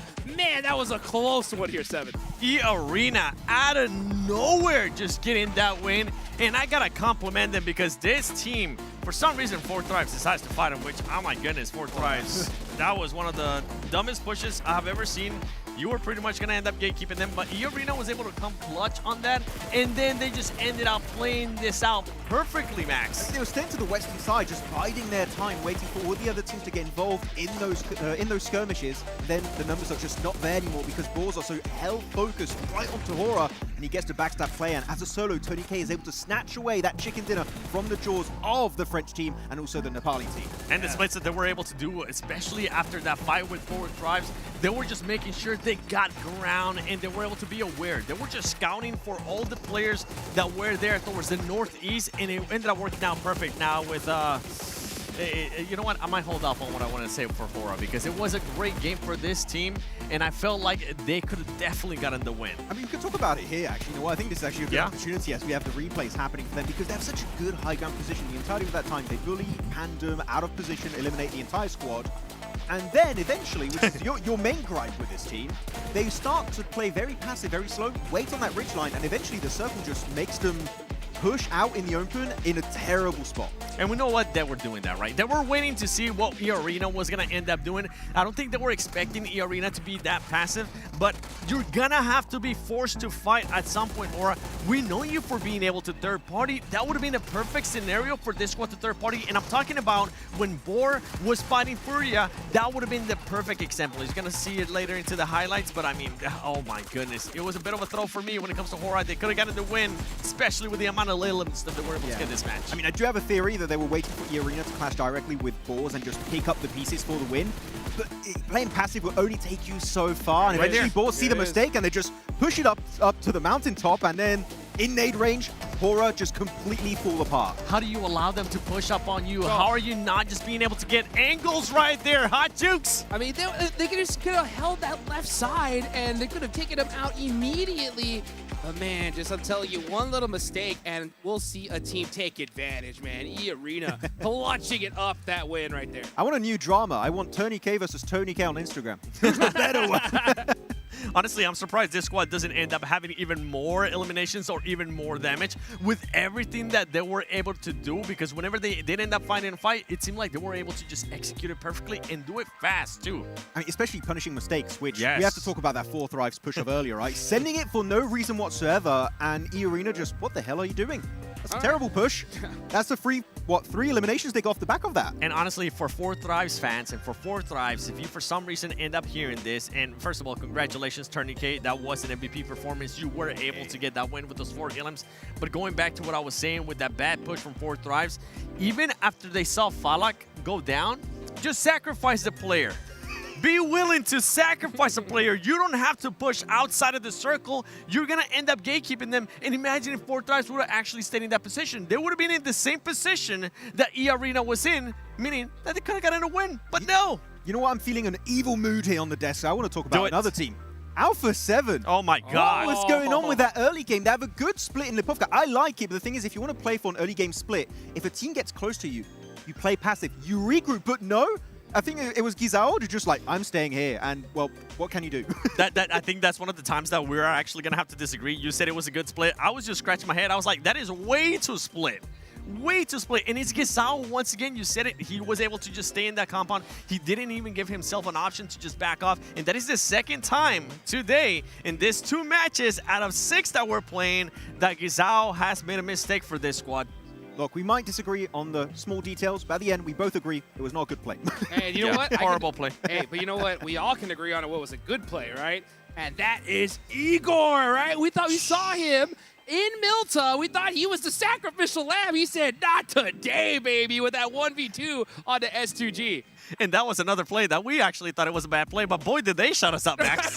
I was like, there's no way they're just going to commit to the final for S2G, leave a player behind to kind of actually keep them busy, which that was not a terrible play, but I think they were going to go out instantly off the back of that rotation, and Igor's like, I'm going to take that easy 1v2. Yeah, and you can see right here, these are the rotations that we saw here in this circle, all the way over to Milta, and you can see Furia, right, holding down that Milta side. They thought it was going to work out, but you know, then that zone started pushing north. Yeah, I mean, they had a really strong 3-1 split. That one place to the west, I thought they were going to send it onto Aurora's dip, but instead go back into the city of Milta, sweep the entirety of SGG, thanks to Igor in particular, and then get to that ridgeline. So I thought it was not going to work out, but they actually shut us up. They definitely did, and I thought that they were going to be able to maybe get away with it a little bit more when they went up against Boars. But for them to be able to do that and actually clutch up a top 3 finish for this match, that's great. For them to get 13 points in E-Arena, they're 17, but Hora, oh man, what it could have been there with those Illims. I feel so much for Hora because it was right there, and we haven't seen a chicken dinner in so long for a Nepal team here. Now, I'm looking at number 6 right now. I'm looking at Aurora Gaming because this squad, at one point, Max, they had a perfect setup, but for some reason, Doc, which usually ends up doing the docketing, what are we going to call this now? Because the man ended up Molotoving himself. The dog Molotov. We got to work on it a little bit. But no, he goes barely outside. The smoke sometimes acts a little bit, interestingly around these staircases. He goes a bit too far outside of the Wizard Tower, and the entire setup falls apart. If he doesn't get knocked, we saw for, I think, 5-10 seconds there, Hot Jukes. Actually, they got some good suppressing fire from that dip down southwest, but the moment he goes out and gets knocked, the entire game plan just does not happen as intended. Great setup, but, unfortunately, poor execution right there. You can see the overall rankings. Team Pandem is still on top. I do want to talk about Team Pandem here because as far as that crazy aggression that we saw in Rondo, at least from my perspective, they kind of slowed things down a little bit, Seven. What do you think about that? Slow it down way too much for my liking, if I'm being honest. They had a good amount of control, and honestly, we were looking at it, Max and I, we're saying they might end up getting the win here with what we saw there out of what they were able to do in Rondo. I wanted to see a little bit more proactiveness, but I know you don't necessarily agree with that, Max. I think this was kind of the complete opposite of their previous Rondo game, of the way they played it, where they knew their main weakness was the team placed behind them. In Rondo, it was Alalula. Here, it was going to be the side of Hora, and they just let them get way too close, and the peaks are just not there, and the nades in particular were just allowing Hora to get the full reset and then push up on their location, and they get bullied out of position entirely. I think there was a lot of potential in this game for them, but unfortunately, they were just not able to follow through on a wrangle. Well, I'll tell you one thing, right? Remember, we got 4 more matches left to go. Bottom 2 teams, you can see are highlighted there. If you're in the bottom 2 at the end of the day, you are out of here, guys, right? So, I mean, these bottom teams really need to start stepping things up, and we can even see a major squad like 4 Thrives with only a few points on the board here, Max. Yeah, it's going to be a little bit tough for them. They need to step up right now. Seven, as you're chuckling, what are you laughing at? I'm just surprised that they were not willing to sacrifice Falak. Like, I know that is a star player. I know that is one of your best performing players. But you have to be willing to sacrifice a player when it's going to end up hurting your whole performance for a match. And then you have Aurora seeing Doc get knocked like, yeah, we're used to it. Yeah. Don't rest that guy. But no, overall, though, I do want to go back to a point we mentioned before this Erangel game. Okay. The loot truck, we saw P90 at the end. Yes. We saw also a Lynx AMR being used by Snowix on board. Man, we're going to see these finishes with airdrop weapons so much more often in regional play, and especially here in these global LAN events. Well, you know what? I'll tell you one thing. We're going into the next Erangel match. This first one had a really southern playing path, right? So I wonder, once we get a kind of a more northern plane, how that's just going to play out here, Seven. I want to see how some of these teams are going to be rotating, actually, because we saw the rotation earlier from E-Arena, how they were able to go from George Grades all the way to Milta and find a way somehow in after 4 Thrives. I'm just going to stop because I'm going to piss myself off. But then I want to see those quick rotations. I want to see teams being aggressive. I want to see them being able to, if not, find a spot in the middle of the circle like Goat was able to do. You're going to end up getting blessed, and you're going to end up be able to secure some points. 4 matches left. I mean, just like Boars too, right? Sure, they're given a golden circle with Squad House on the mountaintop. Yes. And they do just use the Lynx AMR and especially all of the weapons in their arsenal to kind of get every single shot on the teams around them and get actually a decent amount of eliminations this game. Sure, they don't get the chicken dinner, but they did use that central position to its full potential to exude control on that lobby.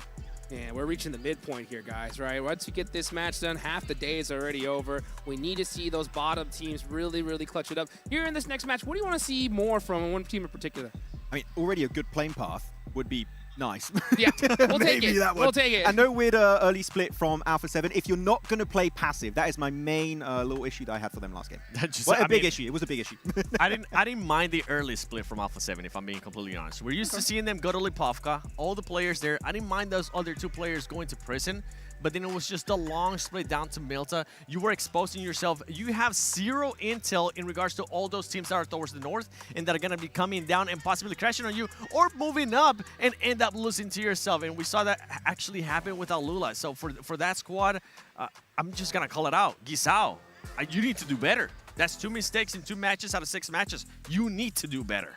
Yeah, and I think that's totally fair, right, to be able to shout that out right now. Because, I mean, if this was, you know, a week-long tournament, you know, we could be like, give them a little bit of a break. But this is it, right? I mean, you got to clutch it up here and now. You don't want to end up in that survival stage. One question I got to ask here, Max, right? Pandem, you know, we did see him slow things down a little bit. I wonder, do you think they are doing that on purpose because they had so many points in Rondo? Actually, we were having a little bit of discussion there with Seven about this game. Yep. I think Pandem are playing it smart where they got so many points on Rondo, and they don't need many more, technically, to secure this spot in top 6, right, with what, around 45 points. I think playing it slow to try and get a few placements and a limbs here and there would be their ticket in the finals, personally. If you could see me right now, my eye, he's twitching. My eye's just twitching. It's like, what? No. I mean, with this performance, it's fair to say, like, they honestly need to have, like, 10 more points, and they're going to be able to, even more. They can have 15 points, and they're going to be able to qualify towards the grand finals. But I want to see them being able to execute a little bit more. I don't want them to just give up on the whole day already and just go super passive. I want to continue to see if those opportunities, like they present themselves like in that last match, show me what you were able to do in Rondo. And I said that right after Rondo. Show me that you can do it again. And they had a perfect opportunity right there, and it didn't execute it the way I wanted them to. I think they kind of need to meet the middle here, where they need to play passive in the early stages, but when they have an opportunity to get some points, then you try and get involved in that conversation, because that, as you said, around 10 points would be their way to make it straight into the finals. Well, here we go. We're getting ready for that next match of Arrogale. Are we going to get a decent playing path? Come on, let's see it here. And it does? Oh it's my meh. Gosh. It's very meh. It's a Western. Western Coast down to is going to go next to Novo, I believe, actually. So, actually, not good. not good, but not as bad. We're not going to see Flash versus Horror and Yasnaya. I waited. It's not going to happen, Max, unless the last Arrogale. I mean, I guess it's still, this is a much better playing path in my liking. Still not good in my opinion. What do you want? Well, okay, in your perfect playing path, as we're starting to see some of the players there drop, where would you want the playing path to go? Your perfect playing path. Oh, I want it from Zaki all over to Milta Power. Milta, actually, itself, yeah. Good old diagonal right down the middle here. Well, you know what? Alpha 7 are not going to mind this drop at all, right? They're going to hit that North George off the rip. They're going to be looted up pretty quick here, 7. Yeah, Gisao, stay with your team, please. With your squad. He's not giving it up. He's really angry. Brother. And then for 4 Thrives as well, I mean, that's another team that we mentioned up earlier. The reason why I'm bringing up these squads as well is because these are squads that not only have the pressure of their country, of their fans, to end up being in the grand finals, but if for some reason they don't make it to the grand finals, straight from just group stages, it's going to be a disappointment. Yeah, top 4 is going to be incredibly rough. If you go into survival stage. Though, just final point on Alpha 7, then we're done. I promise they are back to their usual drop location of northern... Oh, well, that's... Okay, well, that's bad.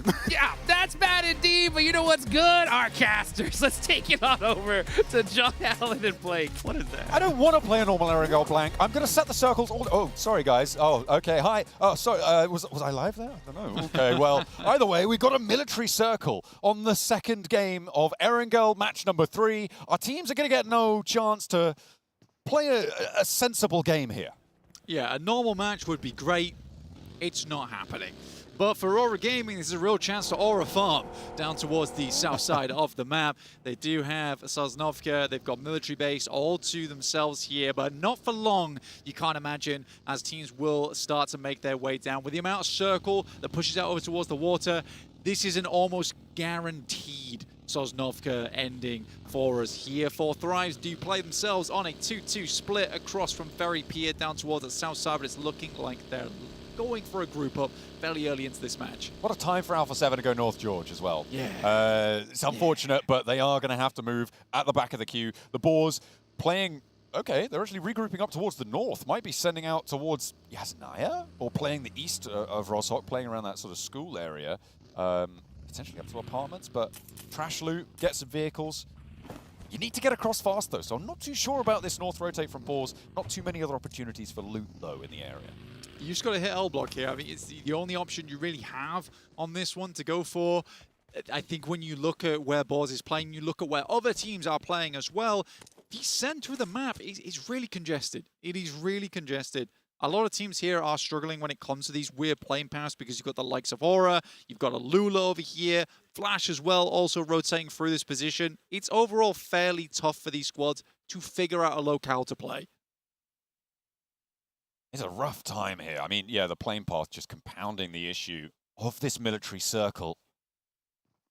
And no one having a good time. We've already got 5 teams on the military island. 6 teams now, actually, on the military island as 7-2-1 step foot in from the western side, making a aquatic rotation from Primorsk. We've got 7-2-1. We've got 4 Thrives. We've got Etch. We've got Aurora, as well as S2G and Goat already making their way on through. So S2G in nice and early, playing that observatory end of military base. We'll see if they can get a little bit more done this match. There are 9 points. They're within striking distance, but they have not impressed so far in these games. Oh, for 7-2-1, finding yourself a hovercraft earlier on is a big old boom for yourself. Etch moving in over towards 4 Thrives position. Their other split is also being harassed by 7-2-1. This is an unideal spot right now for 4 Thrives, but can they deal with this? We know that 4 Thrives is a very strong team, and Etch seems to want to have none of it. There's a bit of a fight popping off between S2G and Goat, although Moxie immediately curtailed. S2G have got that high ground position. They're not going to let that one go. That's a good start for them. They're going to keep Goat over in Novo, and they are going to be able to chill there. For the time being, no one really making early moves from our northern set of teams, Blank. Actually, quite a few teams staying out a little bit later than maybe you would have expected. And in fact, the Boars go up towards Severny. They go even further north. Yes, they do.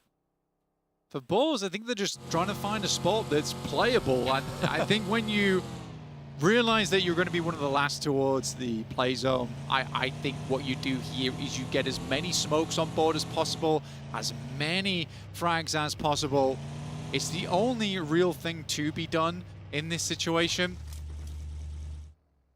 And I think for Boards, it's just going to be a late entry. It's going to be a very late entry. It's likely not going to be an amazing game. But I do think this is the option when it comes down to it. Quick replay here from S2G. Kamikaze has been on quite a few different Turkish teams. Never quite as the main man on the squad, sometimes as a sub, but now making his real play in here on the side of S2G proper. Unfortunately, they're not the top placed Turkish team right now. That glory goes to Ida with their 2 fairly solid late runs into the first 2 matches, Blank. They have managed to rack up a hefty points tally so far, 23 right now, winning that tiebreaker against Aura with their placement points so far. And then wanting to move in on that west bridge now as well, with Ida currently guarding on the north side. They're going to start to scout out closer to the south. 7-2-1 not going to be established enough in the area to stop a bridge crossing. They're playing the compounds just a little bit further inland, as Voinchagri try to move over from Primorsk past Ferry Pier, which does have a player from Pandem. Not likely that they're going to want to get embroiled just yet with the rest of Pandem on the north of Quarry. Now, for Voinchagri, it should be very obvious the Pandem's in this location. They are coming a little bit late here. Primorsk has access to quite a few boats here, but as everyone knows, boats are great, but they do deny the use of vehicles later on, right? You land and you have nothing to work with, which is why the hovercraft is so important here. It was very important for Furia. I assume they were taking a boat from Sharkfin down towards the north side of Sosnovka, but they had a hovercraft, so it's a really big boom for them. They're instantly sending it over towards Aurora, the team that starts here on Sosnovka. Doc starts things off over towards Chief, which is a really big pickup versus Furia. IL are desperately trying to find something on the outside. We've got Igor as well on a long angle, as there's the nade from Ziol. They're just pinning him down. And yeah, that's Ayala out. Igor, I think, does get spotted in the meantime as well. He's getting deeper into this one. It's only silence on this angle, and Falak has a challenge opportunity here as 4 Thrives try to third party on the east side. T24 rocking up into the fight as well, and Aurora going to try and close down the final player. But 4 Thrives are here to potentially get caught up in this one. Falak could be in danger here and actually senses it. Steps back, IQ going to try and lay down some covering fire, but T24 is on the chopping block. I mean, Reaper's finding T24 is incredible. 4 Thrives, they have a pincer here. they're just running through them. Aurora Gaming really not stopping short here. There's no trolling going on from this squad right now. Teams and players and fans can be very happy that actually Aurora Gaming is taking it to the top side right now. Maybe teams a little bit more unhappy, potentially, just because having a really switched on Aurora Gaming in your matches isn't fun. But for fans, this is lovely. I don't want to call it too soon, though, guys. All right, please don't hate on me. All right, I'm not jinxing it. Aurora Gaming could do well, okay? They could do badly. They could do really badly. It's still possible. The good news for teams chasing for the top 6 right now, Blank, is Furia have gone down to 1 in their engagement here. They are on the bubble right now. They now only have 1 player left standing, and they're not really going to be able to do too much, you would expect. In the meantime, Ida have a contest as they try and get across this bridge. Not able to do so successfully just yet, and they are being harried on the backline. Emre needs to flex those muscles here as the arena bearing down upon him. Has that Molotov out, but yeah, Mormons just spots that angle, goes underneath and hits the ankle. Not going to be able to get Emre back up, most likely. A knock sent back their way, though, by Swain. A little bit of covering fire, but yeah, there's no saving him. Yeah, it's a good long-range shot, and look at that. Furia, at the very beginning of the game, we're just 9 minutes in, are now out to Aurora Gaming, who start the match with 5 elims. This is lovely stuff for them. Revo going down to Horror. This is as they're coming in from Milta. This is at checkpoint. Revo is undercover right now, but this is not where you want to be stopping early because you've got Flash coming down from that north side too. This is get hairy really quickly, and it looks like they're just going to leave him behind. Sleepy nades over the top. Yeah, there's no way that Alpha 7 are going to be able to break back out of this one. The question is who gets to the bridge first as well, and that might be what Alpha 7 are thinking about. Honor could contain them completely as there comes the flush through over onto Revo. If Aura try and stick onto this one, there's the threat, actually, from the north side of Team Flash pushing on in. They could potentially third-party it. We'll see if that comes on through. In the meantime, we're on board with Etch and Aurora, who've taken a knock over towards Doc. A nade around the corner here for Reefus, but neither player connecting. Ahita not able to get too much more done. I think Doc should be able to get back up here without too much danger. I mean, Aurora Gaming have been taking fights on all fronts at the moment. Quick step down into a lovely nade from Reefus. This man is on fire so far. Again, not letting up anywhere. Top taking shots over towards Nasa from the long range too. Reefus looking to thread the nade through the silos round the side. Will grab him. This is just trigonometry at its finest from Reefus. Best 2G on the north side here, Blank. Now Aurora really in the pinch. And they need to find a way to spin out the side here, try and maintain those angles. Reefus in danger. In the meantime, Ida still giving a good fight. The MG3 reigns domination against the approaching forces of E-Arena. They cannot stand up to it. And the rundown there for the Flash is adding insult to injury. That is a beautiful hold on the top side for Swain. Ida looked in trouble versus E-Arena earlier. He managed to get ahead of them, ahead of the pack, and he just looks fantastic right now for Ida. Really good stuff. I thought the departure of Eren would hurt this team a lot more. It seems like they've leveled up without him. Goodness me, that western bridge is looking mighty congested. Blank, the blue zone will be shunting them in. About 5 teams fighting for control around the area, and it is not going to get any easier. Pandem, one of them, they're on our picture-in-picture right now.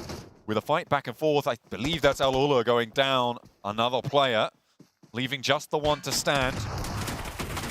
Pandem wanted to conclude this fight fast. They have got all 4 of their players on, but he turns the wrong way. And Jabrenki goes down and gets flushed as well. That is not a great result. That is really poor news for them. And in they go, finally able to get that knock, and the flush goes over towards Al-Ula, but they lose a player. And at the back of the queue, they still have so much more to do. Losing Jabrenki does feel rough. Al-Ula going down early again, also a tough position to be in for them. But they're not dead last, right? They're currently in 11th place. There's multiple teams underneath them, including 4 Thrives. Again, we had really high hopes for this team. And I still have high hopes for 4 Thrives. It's not quite working out just yet. Go 2, also pretty good team, but there is such a slew of fantastic squads here inside this lobby. Even if you are in 15th, 16th place, it is a massive achievement even to make it here. To get anything done is difficult. Boars, I mean, they sent all the way out to the back of the queue early on. It's no wonder that they're caught up in the blue zone here. They have got 3 players, but it's not looking good in terms of access to this bridge. Fortunately, there's no one on the other side of it. So if you're able to get through first, you can really punch a hole into the side of this circle. Okay, Rob's moving in very, very quickly here, over towards Darkin. There's an instant backstab coming through from the back of Wagnerzada. Now Ida scrambles to try and figure this out. Rita on the top side. Rob's primes another grenade. They're trying to clear out all the areas, clear out the vehicle. No players set behind it. They tried to go for the instant flush, but they know that's now clear. But again, these players, they were looting up for a long, long time. They've got nades to throw, John. They have got a lot in the back pocket, and those smokes start to bloom. Rita on the close angle, spotting the player up top as well. Swain gets knocked. That goes down to the play zone, though, so potentially a point denied over towards the Boars. Just Rita there, a nade over the top of the bounce. Wagnerzada, he's going to hunt this one. He knows Rita's there, and he tries to drop down, but they are ready and waiting. The Boars, tusks out, take the fight down. That is a really, really well-played finish there coming through from the Boars. So tactical over towards the guys on Ida. And I think for Boars, they can be pretty comfortable moving through this bridge. They're still swerving, zigzagging, just in case there's one more team to contend with. But like we said, they had util to burn, and that's the right place to burn it. They've expended their resource. They don't go through their whole stock as well, it's safe to say. They should have a little bit more to go. Might have been able to pick up a couple from the crates as well, but the blue zone a little bit more pressing now. Oh my God, what a run-in they have. Goodness me, a beautiful run-in for Boars on that north side. You're right. Oh my God, there's so much open area. Such open area to play. Most teams try to confirm down towards military base, but for the Boars, considering they're coming in so late, they will have to potentially deal with 721, but they likely have already heard the vehicles. There is a hovercraft in play where they are swinging out to the side of S2G here, so 721 a little bit distracted as the Boars do pass on by. The Boars are going to go a little bit more central. They want to control the middle of this one, Blank. S2G and 721 have the same idea, and that is going to leave a potential disadvantage coming through for S2G. But look at the off angle from the Boars coming on in. Oh my goodness. Okay, this west side is still going to get pummeled though, because we've got 2 more teams out on this edge who are going to look to try and put pressure in. Voinchaikari, and behind them on the bridge still is Pandem. Alaku will find one. Good use of the hovercraft as well there. Pinning it in front of the house, forcing him to go out the backside, and you've got angles going through on the edge.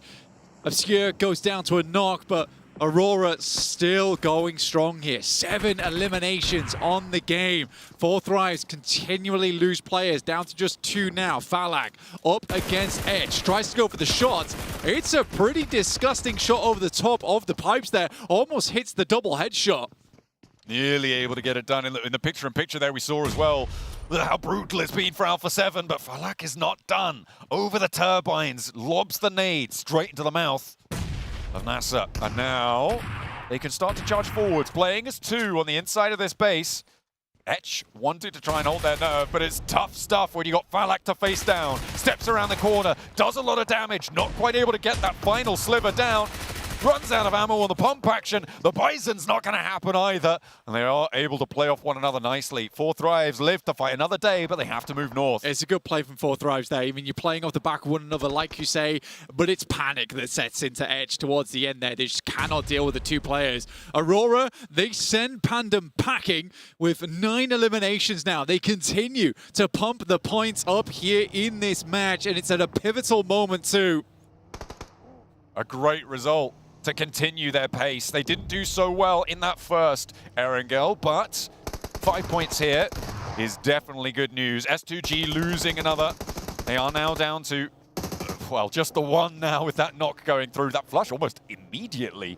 Goat will play on as 3 on that southeast side, and it's a difficult southeast side. That hill that sits to the north is a difficult summit to make, especially when you've got Horror on such a wide split. Oh, they're just towing Snowix. They're taking him with him. Malak will jump out, but Snowix immediately sends away, but Boars are in a terrible spot. Wagnerzada has to clutch up now. Gets a double spray through the smoke. It's unbelievable. And he's worried as well. Voinchaikari there needs to get this res, needs to get it now, drops the smoke instead, charges into the danger. Instead of facing the res and trying to stick it, the nade works. No, that's Team Flash actually helping out a little bit. The Boars moving away from the shack, moving up the hill into their smokes, and the reses may be easier there. maybe a reset here for them. I mean, it's 3 players down. Terminus gets back up again, sends him over to pick up Snoix inside of the smoke. If Boars can survive this, it's incredible. We get a northeast circle shift here. The road snakes through the middle of it, and he is certainly deadly like a Viper here as teams have to move up from that south side. You got Horror on the east. They control a huge amount of zone. They've already cleared the eastern edge too. This is a perfect position to play out from. From the rooftops, Falak is raining down damage over towards Aurora, who already have 10 eliminations. It's already a good game for them. Don't worry about that. But Falak might be able to make it. Done and dusted for them right here, right now. Placements are in play as well as we are into the top 8. Falak moving forwards. Reefus looking for the nade cook here instead of going for the res. Doesn't quite find it. Falak charging down the halls here. Looks for the shutdown with the shotgun. The nade goes at his feet, and Falak is blasted apart at the seams by it. Reefus wins that one. Leaves a landmine on the stairway. Reefus barely lives with his life there, but versus now just Hazaifa. He can pick up top as well, and this is a really awkward situation now that Hazaifa is in. Good play from both Fourth Rise players trying to win it out. Now just Reefus in a 1v1 with Hazaifa. Drops out the window, moves him back through the bottom floor, can clear out the player underneath as well if he so wishes. Don't think he needs to though. Falak unlikely to be able to get back up with the blue zone pushing. There's just not going to be enough time, and it is Reefus to keep it together for Aurora. They're up to 12 elims now, Blank. They've managed to make a meal of this one. They are on 1 player, but it's good news abound. They may have just sealed the deal for them. In the meantime, though, Boars have looked to solidify. Over towards the center of this circle, Voinchaikari on a free north edge have a lot of control, and Aura on the east looking to take it away from Goat Team. Yeah, you've got a massive amount of space here to play with a Voinchaikari. It's a really, really good spot to work with. You have the road cutting through, and there is a little bit more zone on that north side. So for Voin, they're looking to clear out that west side. That's smart. They move 1 player out towards the edge here, preventing teams from wrapping towards that western side. But it really is Horror as well as Voinchaikari who are really in control here. They have 2 portions of the zone. They've fully cleared out, and now they're just looking for players. It's a miracle that Boars are able to keep themselves up at 4, and they have Vagnazada to thank for that. This guy has been really practicing in the back end. Snoix talked a lot about drilling discipline into this guy because he's an incredibly good fragger. Sometimes he oversteps though. That's his biggest weakness. That seems to be somewhat fixed now. Back up to 4, and you're right. A massive presence for them in their regional finals, and a massive presence here to keep them alive and kicking. They definitely want to get more out of this game than the last one. They had a big opportunity there, maybe threw it away a little bit. A big opener on the spray down comes through and over towards Goat Team. The nades are going to ring out, no fear. Slamming it into reverse. Not going to take too much damage there from the nade. And they'll back off. Happy just taking the 1 here. And Aura can reposition to re-angle for this next push. Yeah, it was almost a really cool swing here from Goat that came through.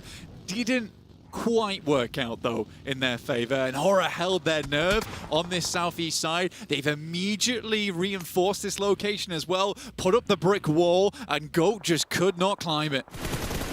Spray downs from Boars. They do have a little bit of difficulty here. Out of that window, up towards the high ground, you have to put yourself in massive amounts of danger to take that peak. You have to assume that Goat are hiding, are huddling, and you're only going to know that because of the shots that Aura have been taking. But as soon as they can start to step out, I mean, Terminus is on a broadside to them. As soon as Goat get an angle onto it, it's very dangerous.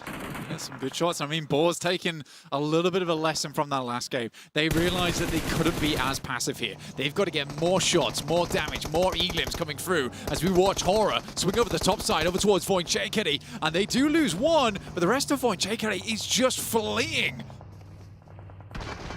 They are stepping off all the time. This north side, a little bit more vulnerable than maybe it would appear at first glance, and it looks like this res, I mean, yeah, there's no one to challenge this.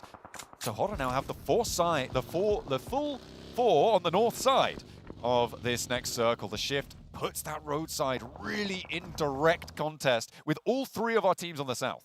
Goat as well as Flash going up against one another. It's an instant shot from Sky over towards Ayato. That's from a long, long way away. Flash will be able to get himself the knock and the flush off the back of it. Force underneath. They haven't quite figured out how to grab him because there's still shots raining in from above them. This is a tough position to play. Force as well as Flash look like they're going to have to work with one another here, but doesn't mean they have to be friendly about it. Bozy doesn't bank the nade correctly. Don't know quite where Force is, but there's a nade into the ground floor. He steps out, and that is actually Otto who takes down the last player from Force.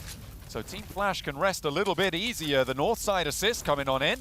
In the meantime, stepping around and giving the slip to Aura, potentially, Voinchaikari have moved into a much more central spot. Go a little bit further towards that south side, yeah. As soon as they tried to push them, they backed off towards the buildings.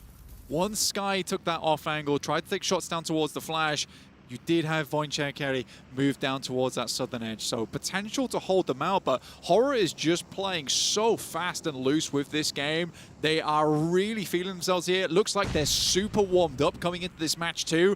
It's great news for Horror, and they just keep putting up points, up to 9 eliminations on this match. Beautiful stuff. Team Flash, though, getting some spots over towards Voinchaikari, who are starting to tumble. The Boars eat a big nade.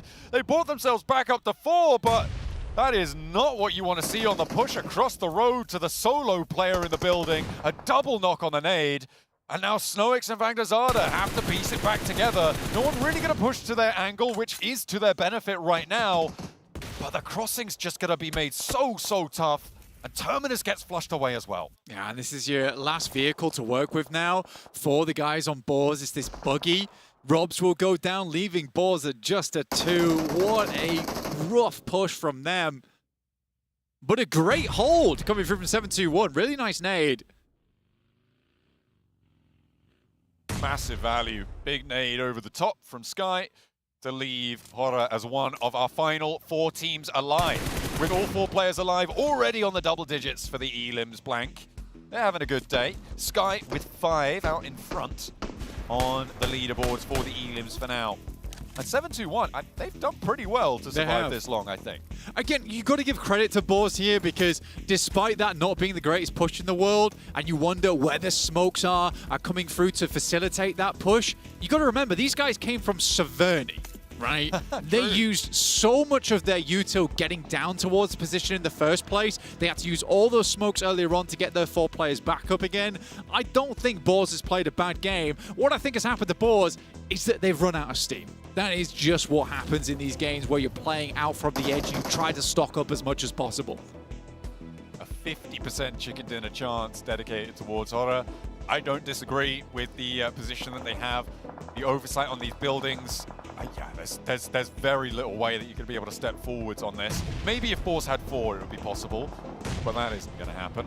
Not anymore. Team Flash, the first to pull the trigger on the rotate. Maybe they're going to try and flush one of these teams out of the building instead. I mean, it's the right play, but it's just so tough to make. Bang! Good shot. Snowix able to pick up one of those points over towards Team Flash, so a little bit more earned for the Boars on the tally. You got to try and pick up what you can here, and he gets them up to a 3rd place as well, which is great news for them.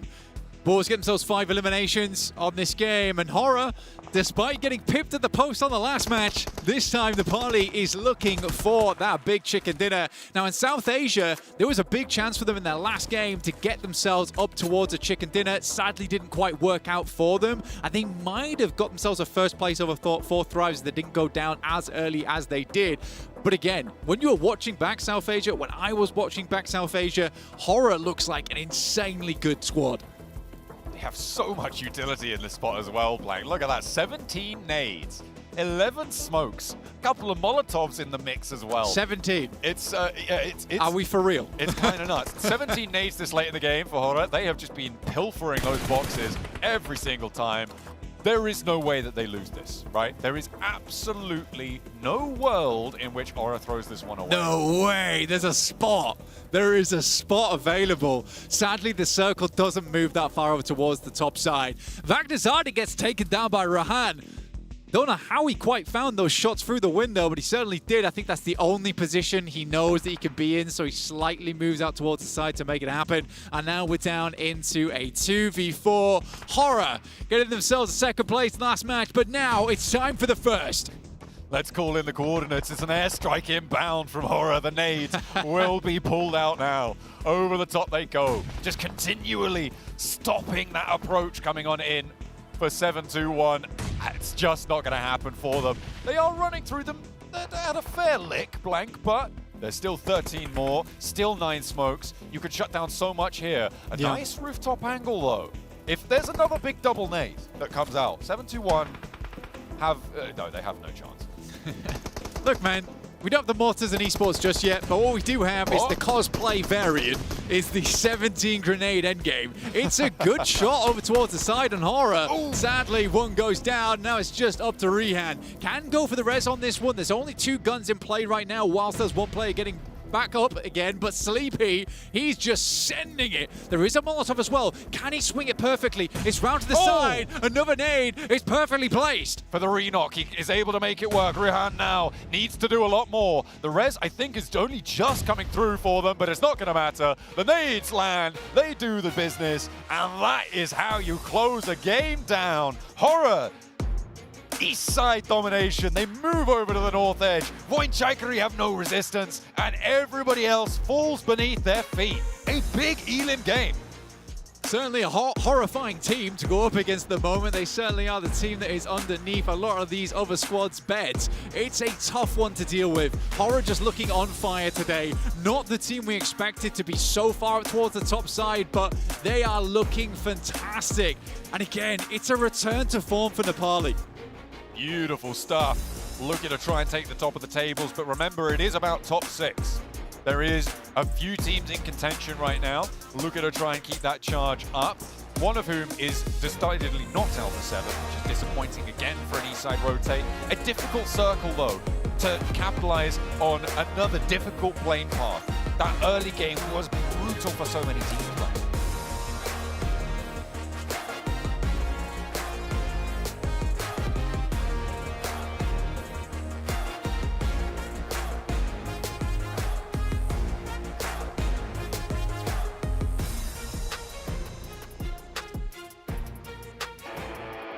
Yeah, let's go.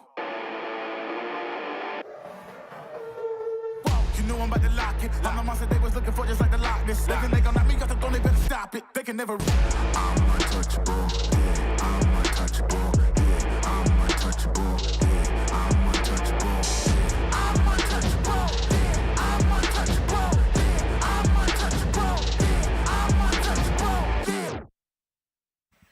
It's been a while, but the Nepali squad finally gets a chicken dinner. They missed out on PMGC. They come here into PMGO Season 1, and they get a dominant win here, Max. Oh yeah, Horror were trained to kill in that game. Able to give themselves a massive win this time around. And actually really good execution of their rotations on the Eastern Bridge, getting rid of a main competition such as Alpha 7 and Flash in one easy rotation, and then just kind of holding teams at bay. No one able to get even remotely close to that team, because if you did, guess what? They had 17 grenades to instantly shut you down. And the way that they were able to just eliminate those squads that you just mentioned, Alpha 7 and Team Flash, they were just able to spread out, have a full split for that roster on the east side, and it ended up working out perfect. And yeah, you mentioned it too, Jukes. For a squad that didn't go to PMGC, I think they're trying to send a statement on what a lot of people are calling the group of death. Man, I mean, this is a tough group, and honestly, I think Horror's been one of the most consistent teams we've seen right here. Of course, we did see this play here from Thrives, and Balak.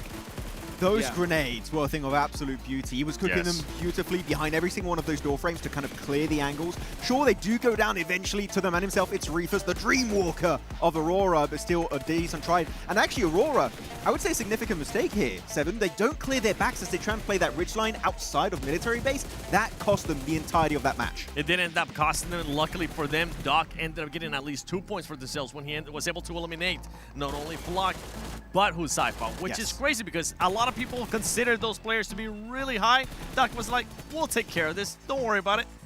We got this in the bag. No, it was definitely a really good attempt, but looking at the end of this game, it was just a fight for second place between Flash 4 and 721. And actually, Rehan, this guy got the double nade knock instantly onto boards. That is literally their saving grace to secure the second place. Without Rehan, chances are they go out in top 4. By the way, you might have been a little bit scared here on this finish, but the way that Hora just had that utility, they were able to control this perfectly. Not only with the Molotovs, but also with the nades, making sure that they didn't lose any players, making sure that they didn't overextend or did anything that wasn't going to work out for them.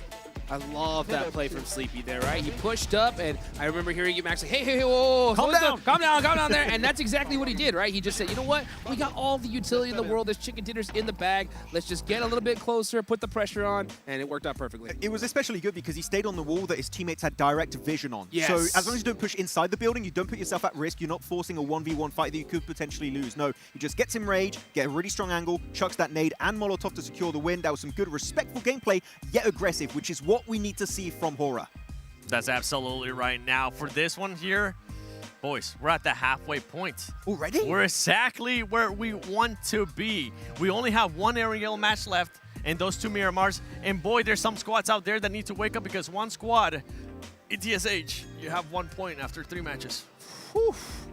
That is rough. You know what? We talked about it was like a battle for second place, right? There's also a battle of trying to get out from second to last, and 7-2-1. You got to give it to them here, right? I mean, it didn't look pretty, but they grinded their way through and got themselves out of the lower part of the leaderboards. I don't care how pretty your points are points here on a global LAN event. But we'll see if they can try and get himself a little bit more moving forward, because it was a good play, especially Rahan's grenade against Boar. It kept them in that conversation, but we need to see just a little bit more to make sure they can't fall back in that bottom 2. Yeah, don't want to get the bottom 2 right here. You want to be able to put up some big performances here, Seven. Yeah, I mean, good performances out of Hora, and then some questionable, honestly, once again, I got to do it, some questionable plays by 4 Thrives. Especially early on. Yes, I love that they were able to rotate early into military when they realized, okay, it's going to be a military finish. But then instead of holding their ground, and then at one point I thought they were going to end up getting caught off guard by, I think it was ETSH early on with Falak. Yeah. I think they're just getting way too much in their own heads, overthinking their early rotations. If you have a compound in the circle, you don't have to leave. You saw that in the first angle. We saw it happening here once again, and they lose a player literally on circle 2. I don't know what's happening. I think they're just overthinking it. They need to go back to basics if we want to see some good points. You don't know what's happening. You don't know what's happening.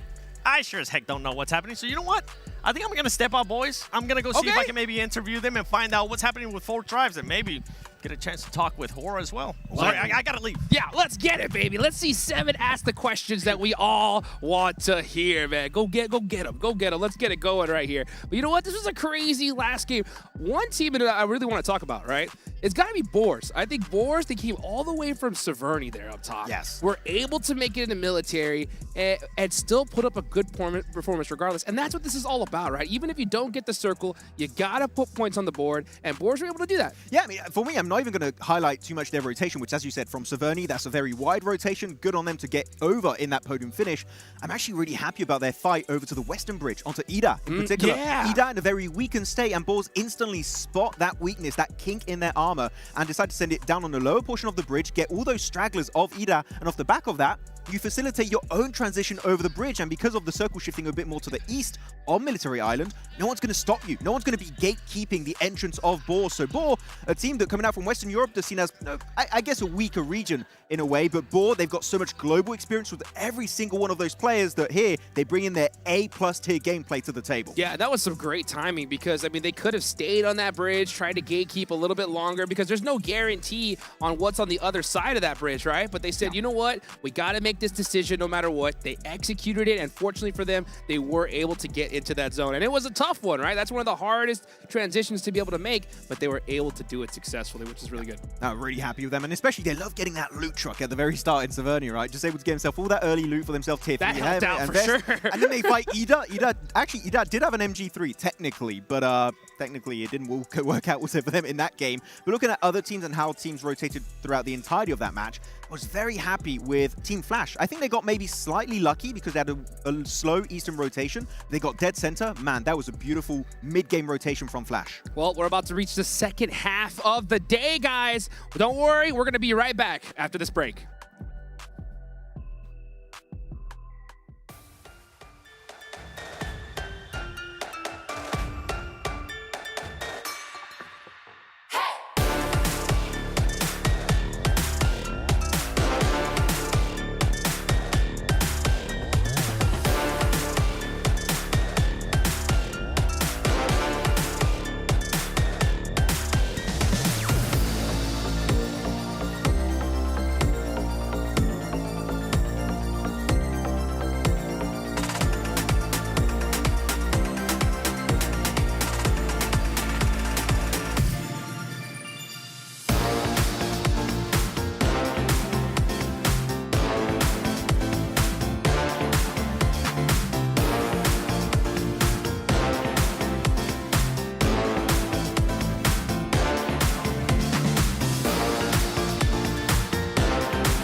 no-name kid in a high-risk drop, a street food vendor with a victory dream. A midnight warrior looting in the dark. The fuel is passion pushing through the blue. We scan the path of the edge of the gas. A million stories in a single squad. No royal blood, just a drive to our last. The skill, the nerve to on the final gas.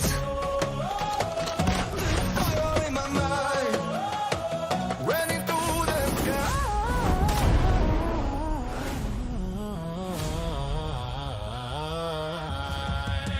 Flame on and go.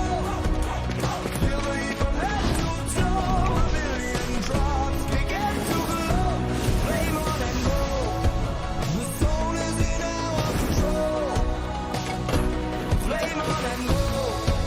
The soul is in our control. From the drum to the last one standing sure. Flame on.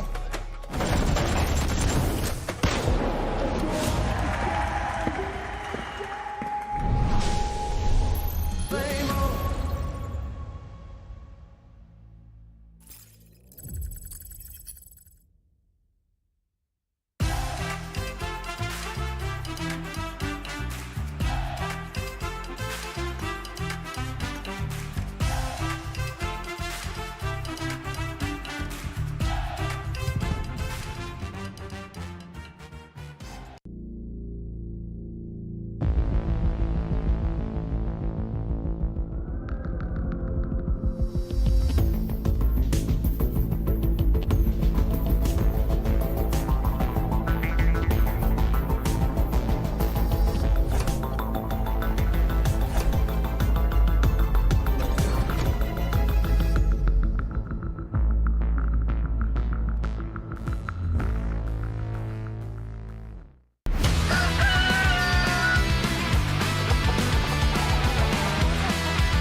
Allah'ı tanımıyorum. GK. Ben ETS'yi de tanımıyorum. GK. GK. Ele é. Oi rapaziada, eu sou o Rivo, sou jogador da Facete Esports. E aí galera, eu sou o Carrilho, jogador da Facete. Merhaba arkadaşlar, ben Keç. Ben de Scarface. Hello, aku Regi. Hello, aku Raizak. Hello, I'm Falak from Team 4 Tribes. Hi guys, I'm IQ from Team 4 Tribes and today we are doing PMGO Season 1 main event prediction. Chimpando. Vamos começar assim já? Eliminado, acho que é demais. Ô galera, lembrando que eu torço pra todo mundo. Esports reject. Kau di sini lah ya. Sorry. Which team is this?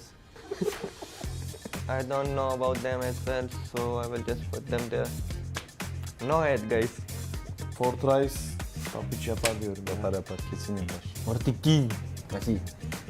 Kir.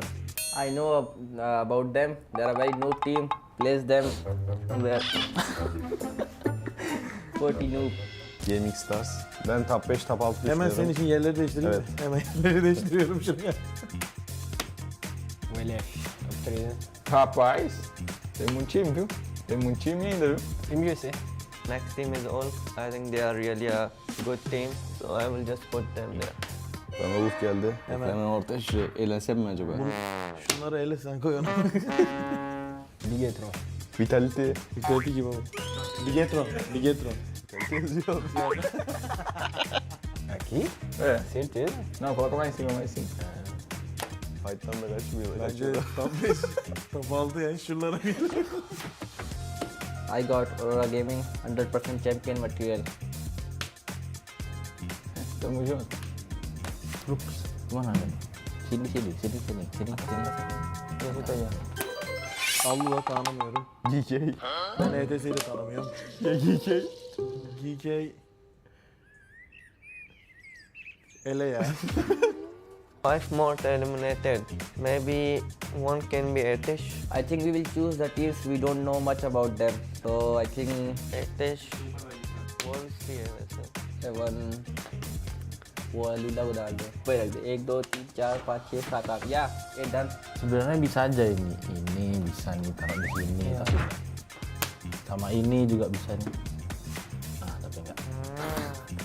Bu takımın kesinlikle gidebileceğini düşünüyorum. Tanımıyorum.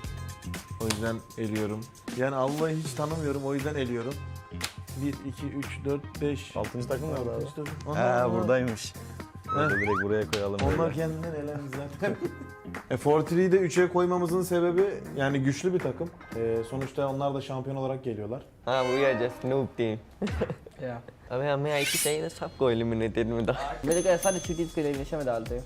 Quem vai ficar top 1 é a 7, top 2 a Aurora, top 3 o LF, justo. Acho que a FL briga pelo top 3, Lux pode brigar pelo top 3, Fúria também pode brigar com a T. É brincadeira aqui os parceiros da R8, da VC, da Enigma. Tamo junto, viu? Eu tô só brincando com vocês. Mas se vocês quiserem pra cima também, pode vir. Oke, jadi inilah prediksi versi kita. We just rank these teams based on our knowledge, so don't get mad. İzlediğiniz için teşekkür ederiz. E eu desejo muita sorte pra todo mundo que vai jogar essa PMGO. Bye bye.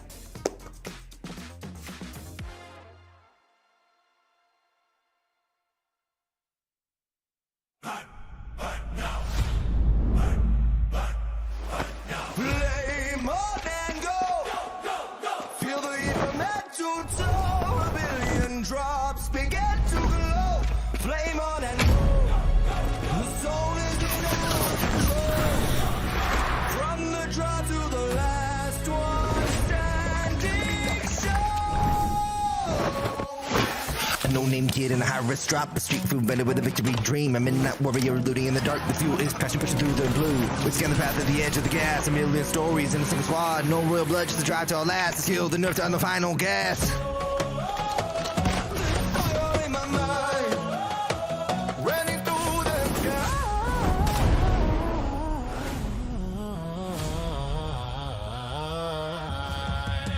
Play more than go. Feel the heat from head to toe. A billion drops begin to glow. Flame on and go. The soul is in our control. Flame on and go. The soul is in our control. From the draw to the last one standing show. Flame on.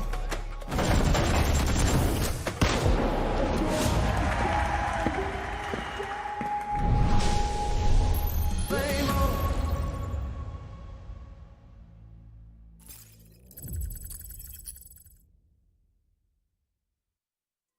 Welcome back, everybody. Here we're live in Jakarta, Indonesia, here for the 2026 PUBG Mobile Global Open Season 1. And that is it for the first half here of Group A, the Group of Death. We've seen some pretty, I think, surprising teams, right? I mean, for the start of the day, they're definitely hitting it off hard here, Seven. They definitely have. I mean, Hora, that's the biggest surprising team, as well as Pandem. I got to give Pandem some credit because the way that they ended up playing that rondo, I know I was being harsh on them on that first Erangel because I wanted to see that again. I'm really driven with that kind of stuff, especially when you show such a performance out of that squad. But also Hora, the third party, and the way that they're able to close out games. And now, more than likely, they're going to be in first place. I'm actually going to go on a bit of a limb here and say I think Hora has the best macro of this entire tournament so far for the Group of Death. Oh, yeah, I think for sure. they've shown willingness to be aggressive, respecting teams around them. I think they've got overall their gameplay down to a T in this lobby that, again, is insanely stacked with just great international squads. So the fact that Hora, despite missing out on PMGC, are doing this good is very impressive, and I hope they keep it up. Well, I hope they keep it up at D because, guys, the Esports World Cup is just around the corner from PMGO to PMWC at the Esports World Cup. Every match matters. Teams aren't just fighting for trophies, they're battling for EWC Club Championship points, global prestige, and a place at the top tier of PUBG Mobile Esports, with PMWC set for August 6th to the 16th. And I know exactly where it's going to be, and I know Max is real happy about it. In my apartment. No, it's in Paris, okay? We have an LAN at home. No, it's going to be in His Paris. apartment is huge. I never thought we would have a PUBG Mobile Esports global event in Paris, but I'm so excited to see Balls. You better qualify and represent France over there. That would be cool. But France, boy, in Paris. Ooh, I'm excited to be there. Me too. I'm just going home, basically. I don't need a visa. Back home. Let's go. Let's go. I'm so stoked for that coming around the corner. I'm so stoked for these next 3 matches that are coming as well. So yeah, we talked about these top squads. They are definitely dominating. Which teams that you've seen underperform here, you need to see some more out of right here, right now. I'm starting with you, Max. I want to see more from Ida. I think that they've shown some glimpses of opportunities. We saw especially some really good eliminations coming out on the Rondo game, and then it kind of fell a bit more flat, a few eliminations here and there. I want to see more consistency from Ida throughout all of these maps, going on to this last angle, and now also the 2 Miramars later on. Yeah, well, you know what? We can see right here, the match MVP. Of course, it's going to be a player from Hora. It's Sky there. 6 eliminations, 773 damage. I mean, yeah, the consistency from this squad today has just been nuts, 7. Yeah, and as Max was just saying, the best play, the best macro that we have seen out of this squad, out of this tournament so far after 3 matches. And I'm hoping it kind of continues on. I know earlier we were saying like some teams, after they hit a certain amount of points, they might just end up slowing down. I'm really hoping that's not the case with Aura. I want to continue to see them being able to third party. I want to see them just being able to hold up big teams because of the match ranking. I mean, 23 points. I think it's honestly safe to say, before we even end up seeing the overall, that squad is going to be going to the grand finals. Yeah, for sure. I mean, look, you got so many points. You get 23 points right here. And I got to say, when it comes to all the players, we all know Sky, No Fear, Jiggle doing great. But I love how adaptable Sleepy is in particular. He's a support player from off angles, getting some really good shots onto teams against them. He's playing long range with a Mini 14 or any kind of AR. And if he has to, we saw at the end of that game, he gets in CQC with the backup of his teammates to wrap up those games. He's doing all of the dirty work for his team, and it is so far looking like he is a standout player on Hora Esports. Yeah, you know what? I love to see a player. I mean, long range specialty is what I love to see, and the fact that he can mix things up is really good. But what team that's also, you know, that they needs to mix things up a little bit here is Alpha 7, man. These guys need to put some more points on the board, 7. Yeah, I mean, as you can see, they're currently not in the first page of the overall. And we have our top 6. Hora there with the first place, 46 points. Pandem 36, Aurora 30. I mean, right now, I'm genuinely surprised. And Ida, you were just talking about them. They're there within the top 6 as well, Max. Yeah, there's actually a decent gap between 5th place and 7th place, right? Looking at what is that, a 7-point difference between 5th and 7th place, which is significant, especially when you only have now 3 games remaining before we see which 6 teams will be advancing to the next stage. But looking on the second page, Al-Ula and ETSH still in the bottom 2, sorry, and S2G could be slipping down also. And with what you were saying earlier, Hot Jukes, you were throwing it to me, talking about Alpha 7. Boy, this is why we wanted to talk about this team right now. Because, yeah, they're currently outside. They are tied. They are within striking distance of those top 6. But for a squad that's the reigning champions of 2025 PMGC, we want to see them into those top 6. And for some of the other squads, like Alula, like ETSH, only getting that 1 point after 3 matches, that's just not going to be enough. S2G as well. I think I personally expected seeing S2G a little bit higher. Everything is so tight too, and it's because 6 matches that's going to be played, only 3 left. I honestly don't know who's going to end up qualifying and who's not. Anything can happen. Exactly. I mean, I'm looking at this second page in particular. All the teams are very low on points. And we saw on the first page, there's a big sponge effect happening between the top 3, 4 squads right now. So that means that point threshold to enter the top 6 could be a bit lower than our initial prediction of like around 40, 46. That makes total sense. I mean, look at what happened to 721, right? 721 was second to last before going into this match. Yeah. And just like that, they're into the top 8, guys. If they get another good game, that could lock them in a spot toward the grand finals and knock out some major squads here. So it's crazy to see. And I guess because of this, especially this format, 7, I think it makes a whole lot of sense why you were a little critical when it comes to Pandem, because we need to see dominant consistency, right? Because if you just let off the gas just a little bit, you can get passed up. Yeah, especially for Pandem. I mean, for me, it's not even Pandem getting passed up. I just want to see them being able to kind of use this as a practice, as a stepping stone towards the finals, because you're only going to be playing 6 matches. If you already qualified towards the finals, guess what? You're only gonna play those 6 matches. If you're one of those teams that actually ends up going to survival, you get a chance to play 12 matches, so you get extra practices there. That's why I want to see a little bit more consistency. Don't turn it down, and don't worry, even though I walked away earlier, boys, and even though I wanted to interview Hora, I got to interview the coach for Pandem, so you'll have to wait and see what he said. And I got some info from Naki as well. Oh, he loves to be on interviews. Yes. He's always joining if he can. But no, going back onto the point about Pandem you're making, right, about this team now maybe taking their foot off the gas a little bit too much. I did like it initially, but this is to such an extent that this would not work out in the finals. So I think that they are going too hard in one direction. You need to pull it back, be willing to take fights. Otherwise, Pandem, I think, are going to lose that momentum and in the finals just fall completely apart. And even talking more about the format, remember, like when we go to the finals, day 1, yeah, you get those 6 matches. Day 2, the tournament could finish within 2 points. Yeah. I mean, within 2 matches because of how many points those teams end up getting. So you need to just be able to play consistency. And this is honestly why I'm so harsh on some of these teams. I just want to see them continue to play like that. If you get put in such a great situation, show me that you can do the greatness that you were able to do in match 1 and in match 2. And if it happens again in any of the other matches, take full advantage of it, because this is the place and this is the format to take advantage of those blessings that the game gives you. I completely agree. I mean, there's no bet. You're not going to get any better practice on the planet than right here, right now. There is $500,000 on the line here. Everyone's playing their heart out. You can't let off the gas at all. So one other team in particular that I definitely want to talk about, right? It's gonna be Void, Max, man. What do you think about this squad? I think they're playing way too passive. Against Hora last game, Hora go for a really good push-up, and I was expecting a full-on clash, a war on that mountaintop to claim that chicken dinner eventually. But no, Hora send it. Very spread too. We were looking at it, Hotrix, like sending it kind of 1 by 1.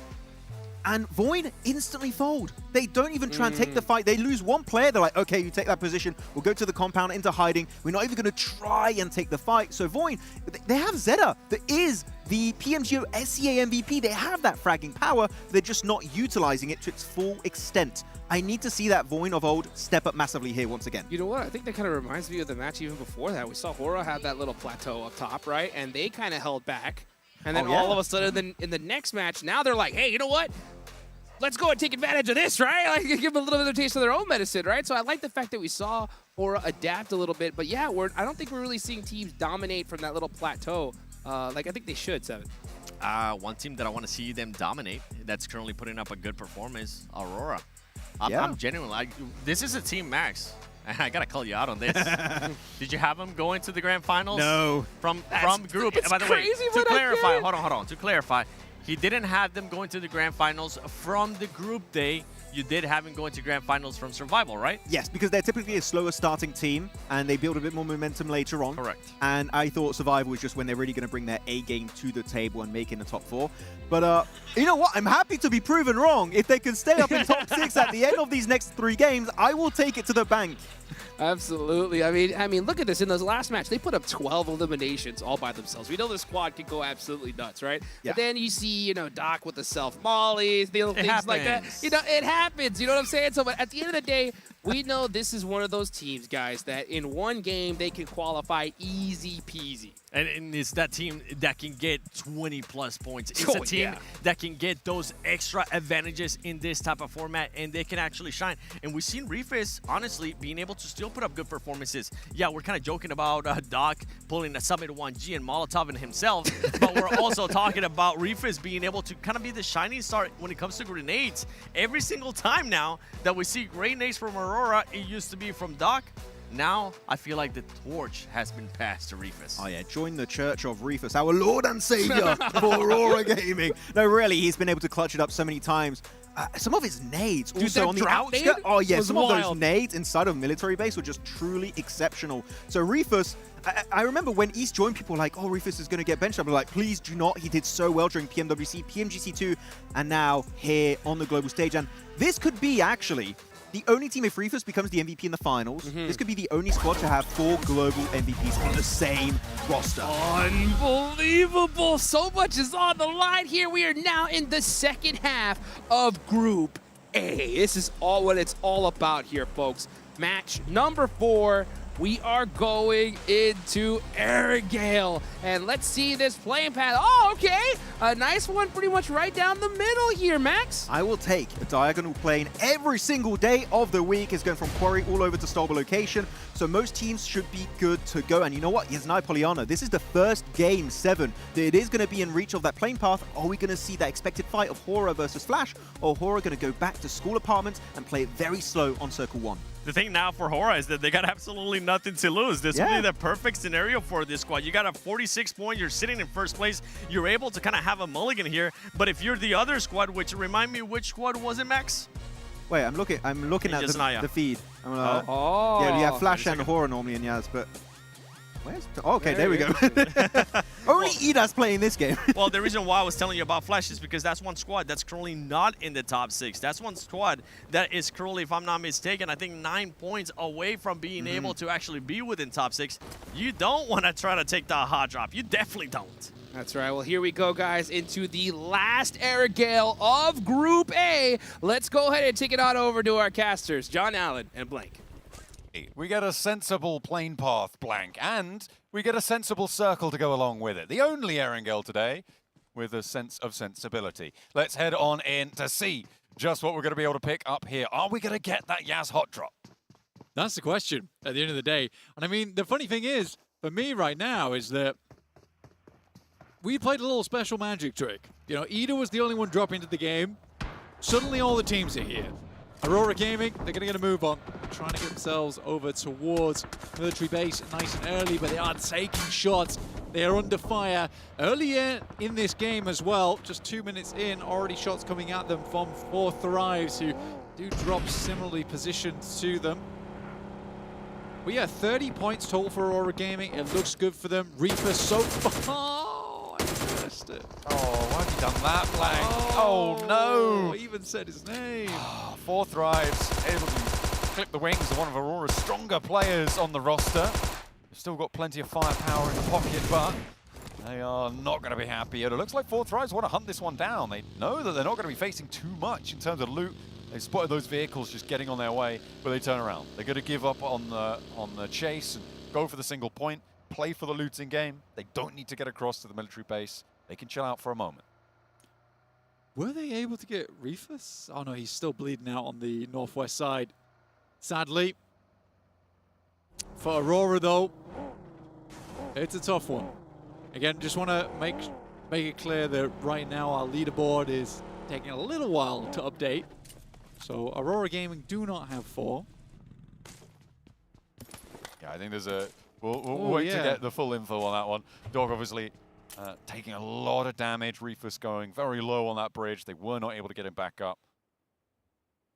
As Arena into South George right now, seemingly fairly uncontested. Notably, Blank, that hot drop in Yaz doesn't seem to have occurred, unless it secretly has. But I don't believe it has, as it hasn't come up on the Elim feed either. Yeah, we're currently slightly blind here on our side, but that's okay. Gonna watch this one play out in real time. We got Aurora with top, currently very low HP, just getting looted up. Again, this team, they sort of need to get as much loot on board as possible. We do finally get to see those numbers on our screen on the top left side. So you can see there that Refus was taken down. Yeah, and they haven't managed to get back to that HP mark either, unfortunately. They are still looting through, and they will be completely uncontested in military, so they can freely loot there, and will be able to get back to full HP, I'm sure. So in Yaz, as we hop on over, Team Flash don't have enemies abound to try and conflict with them. Aura not going to be joining them here. And that gives them free loot over the zone. So nice stuff for them to be able to find it. The circle sat sort of somewhat centrally onto this map as well, Blank, which means they're on the northern side of it, but they're still very much in. Yeah, I think for the guys on Flash as well, likely a good chance here to spot out the loot vehicle too. Pick up a bunch of good stuff, some goodies, get that on side to go. Again, for Ida, very, very impressed with what they've been able to do with their performances today. Like I said, you know, losing Eren, I thought it'd be a bigger deal. Seems that that's not the case. Swain has come in looking really good here. Rita also pretty strong player. Darkin was always like the player that was behind Eren, right? He was the facilitator of a lot of those big moves coming through from Aaron himself. But yeah, Ida's looking impressive. They've managed to put up the points. They've managed to be fairly consistent over the first 3 matches. As we've crossed that halfway point in their very short run, they are doing well. Pointchaikari, not so much. They've had some slightly disappointing performances so far today, and especially in that last Erangel, right? Getting swept away by Aura with not too much resistance at all on that north side when they had a pretty free run into it. They could have done a lot better there. And playing in the middle of those tables, I think, you know, it's just going to be a tough approach for them. I don't really see too much from them at the moment, and their time is ticking. For a lot of teams, time is ticking. I would say even for Etch right now, there's no chance at top 6. Whoa. I genuinely believe that. I think if you're 1 point, match 4, you'd need back-to-back-to-back chicken dinners, right? You'd need the turkey. I don't think that's happening. I think for ETSH right now, what it's about for them is getting through to the survival stage. That is a major possibility considering you only need to get up towards 14th. 14th is a very possible position to grab right now, but for quite a few teams, it is starting to get to that point where top 6 is out of the question. At Game 3, it really is the case here. I think these top 6 teams just aren't going to stop putting up these points. Okay. How's he trying to pop off? Running out on the clip there, though. And Furia not going to take any damage. Even with the 8x, not able to land the shots. Unfortunate. They try and wend their way a little bit closer to this one. Moving through a couple of teams nearby. They do have that forward outpost, though, so a nice, easy regroup for them. As they hold on to their building. No one really putting too much pressure his shoes. Yeah, he's making sure that his laces are done up nice and tidy. He's not going anywhere. He's hopefully, I don't know if they do a walkout, if they win, I don't know, right? If they come first at the end of the day, he's making sure his shoes look fresh. Yeah, you don't want to pull a Koa, right? And fall over your jeans when you get a chicken dinner. I am bringing that back up. He's going to hate me for that. Wow. He is going to hate me for that. Wow. I think he thought everyone forgot, but not me. Might never forget. I never forget. When you trip over your jeans. When you trip over your jeans, I'm not forgetting it. Oh, dear. Oh, dear. Was he wearing them at the time? He was, yeah. Oh, okay. Didn't just have his jeans out. No. Okay. To be fair, they were quite fashionable, but they were very flared. Yeah, that's when he wore his orange sunglasses as well. Oh, yeah. He's a cool guy. He is a cool guy. He is a cool guy, unless he trips it. Then not so cool. Not so cool in those circumstances. But that's why you tie your shoelaces. Maybe you're right. Maybe you're right. Look, it's just good etiquette, really, isn't it? You know, got to keep yourself looking good, looking fresh. The laces, people judge you on. They judge you on everything.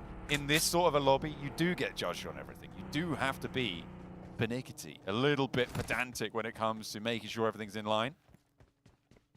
Goat team playing on as 4. They will be able to take a nice swathe of area. The circle, oh, it did just come through. I'm seeing the northeast side of it blank, cutting the mini-map. I'm gathering clues. I'm playing Sherlock right now. I'm glad, We're yeah. on the northeast side of this current circle, and in the blue zone, it's Aurora taking a fight. With someone, Aurora looking to use the candlestick to bash in the loot crate. There it is. Okay, that's what they were fighting. Now we know who's done it. Here on PUBG Mobile Cluedo. Yeah, I do want to remind people that unfortunately our leaderboard is currently updating and we do not have a map feed. So just in case people are wondering why things are the way they are, there you go. I always wonder that, you know. It's a constant wonder. Oh, 7-2-1 do lose a player out in the open as they rotate west past that boatyard. Looks like S2G and Pandem have a scrap. Oh, a map! It's on our screen. I can see it. Blank, quickly. Someone take a screenshot. Someone take a screenshot of the map so that we can have that. But, oh, it's gone. Ah, it's gone. I didn't see too much either. I was too busy looking for someone to take a saw too screenshot. Oh, dear. Well, Pandem seem to be having a tough time. They do manage to get a res, I believe. But they're now toe-and-toe with S2G, who have had a much tougher time in this fight. There's a knock to spray, and S2G fall pretty early once again, Blank. Yeah, it's a problem. I feel bad as well because it is sad for me looking at S2G, looking at Hamzy G and realizing that the Calci Hamzy G bromance is over. It's gone. It's never coming back. It might do in the future, but it's looking pretty bleak right now. They need to start tying in their shoelaces to get something done today, because it is not looking good for them. 7-2-1, they managed to move across, lose a player, but Ida now, with Emre in the area, might prove to be a bit troublesome. We'll see if they can pick up with the rest of the team. Ida do have a full surround on this. There is Al-Ula on the northeast of this fight as well, Blank. Which is going to make it potentially tougher for Ida to fully commit to a push here. To go in. They need to extract their player, right? Emre's in a really tough position right now. Multiple nades going in. He is lucky not to go down to that next second one. He's just on the edge there inside the garage, which keeps him alive in that moment, which was critical. But like I said, for Ida, they have to extract their player. How do they go about that? At this point in time, Ida's probably wondering whether we just play on as a 3, because getting Emre out, it's a tough task. It's going to get harder now. Aleku wants to step forwards. He's going to flush him upstairs, push him into the angle, but that gives Swain a little bit more prevalence in this angle, but has to duck down, and now they can charge up the staircase. It's all up to Emre on the hold. No assistance for the next 10 seconds, maybe. Pops to the little stair window, but not going to find it. The circle comes through as well. It's going to put pressure on the fight, and in comes the rest of Ida. The cavalry has arrived, and Emre has held his nerve. In the meantime, the rest of them are now up and into the fight, going a lot more even. Potential third party could come into this one, but the knocks are starting to come in. And in through the window, reaches there. Big nade to the backline. And now it's just one player left for 7-2-1 on this angle. Playing well, but only finds the one. Can Voin Chaikari find a third party? I don't think so. That's a pretty wild turn up for Ida. Again, you've got to have that confidence at this part of the day. And with where they are on the leaderboards currently, that's why they're able to make that push. They're feeling themselves right now. It looks good. Swain had the off angle, and they were able to push in. I think they realized as soon as probably Emre's communicating back, and he's like, all I have is a PPP zone, okay? I need assistance badly. And so Ida commits to it. Boars right now in L block, coming up against Flash right now. This is usually Boars' stop-off point, and now they have to fight for it. And it's critical for them. They want to stay in the top 6 here. Magnazada hiding in the alleyway there, avoiding the nade damage. Teammate not so lucky. Robs can't cook it in the kitchen. When able to flush him out, Magnazada wants to try and keep them safe, keeps the trigger pulled there, but runs low on ammo, has to step off the angle. Wind crosses, takes a lot of damage. It's not going to be too favorable, but they'll look for the healing instead. Boars still keeping it together despite losing one. It looks like Voin Chaikari went for a pretty big send over towards Fury's position on the south side. And they're suffering because of it. They're trying to take the shack on the top side right now. I think Fury's trying to play the dip that sits just underneath as well as the compound there. It's a good spot to play in, but we're going to check back in with this fight between Boars and the Flash. For the Boars, this is a way bigger deal here for the Flash right now, and it's not looking good for them. Ooh, Zeus actually gets caught with a little fire spread there. Has to pop the first aid, but a nade finds Snoix in the backline. Win able to find the opener. It's all up to Magnazada on the angle. Has got the AK full of ammo, but it's not going to get unleashed. And Team Flash push Boars to the boundary, and they fall. I'm pretty sure that was a 0-point game there, coming through from Boars, which is very, very rough. You've got to make up those points later on, and Miramar is not always the most fun map to make up those points on. You can be a little bit more tactical about it, but I think Boars typically does excel when they're able to take those engagements. But the Flash, on the other hand, this is maybe just the beginning of a great game for them. Very much could be.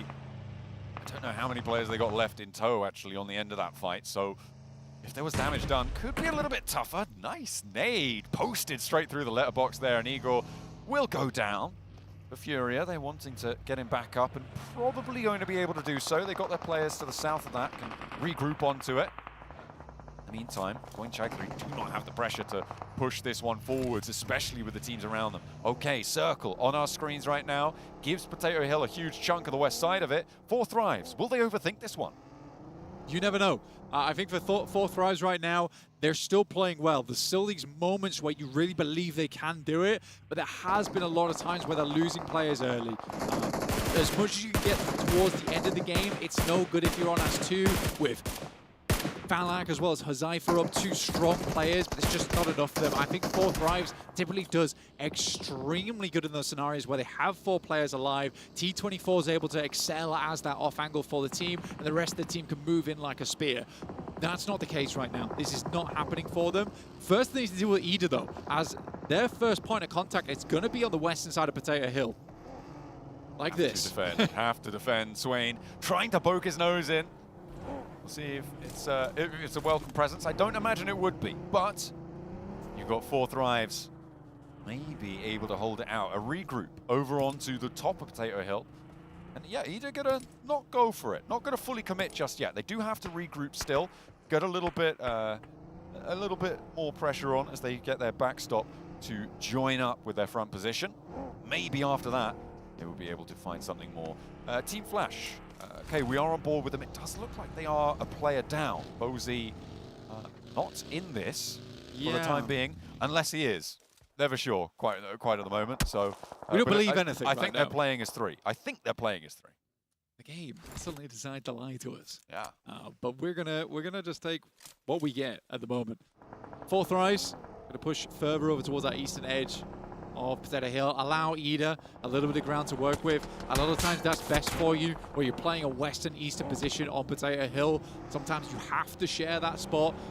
You split the Jack of Potato in half. It's the only way to do it sometimes.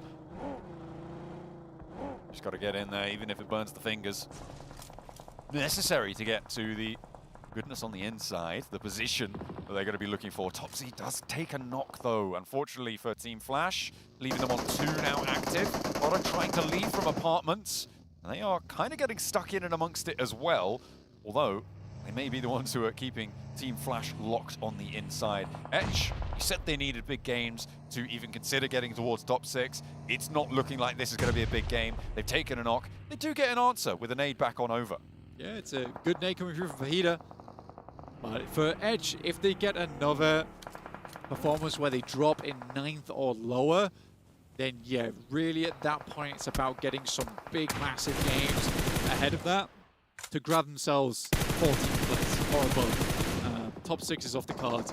The Flash, though, finding a shot over towards Jiggle. Not able to get away from that one. Potato also goes down there from Voynes. He pushed a little bit too far forward. Poked his nose in a little bit too far. The Flash also, again, another nade to confirm the flush over towards Horror. That gives an opportunity for Win to push further out, maybe ahead of them here. But this is a nightmarish push for him.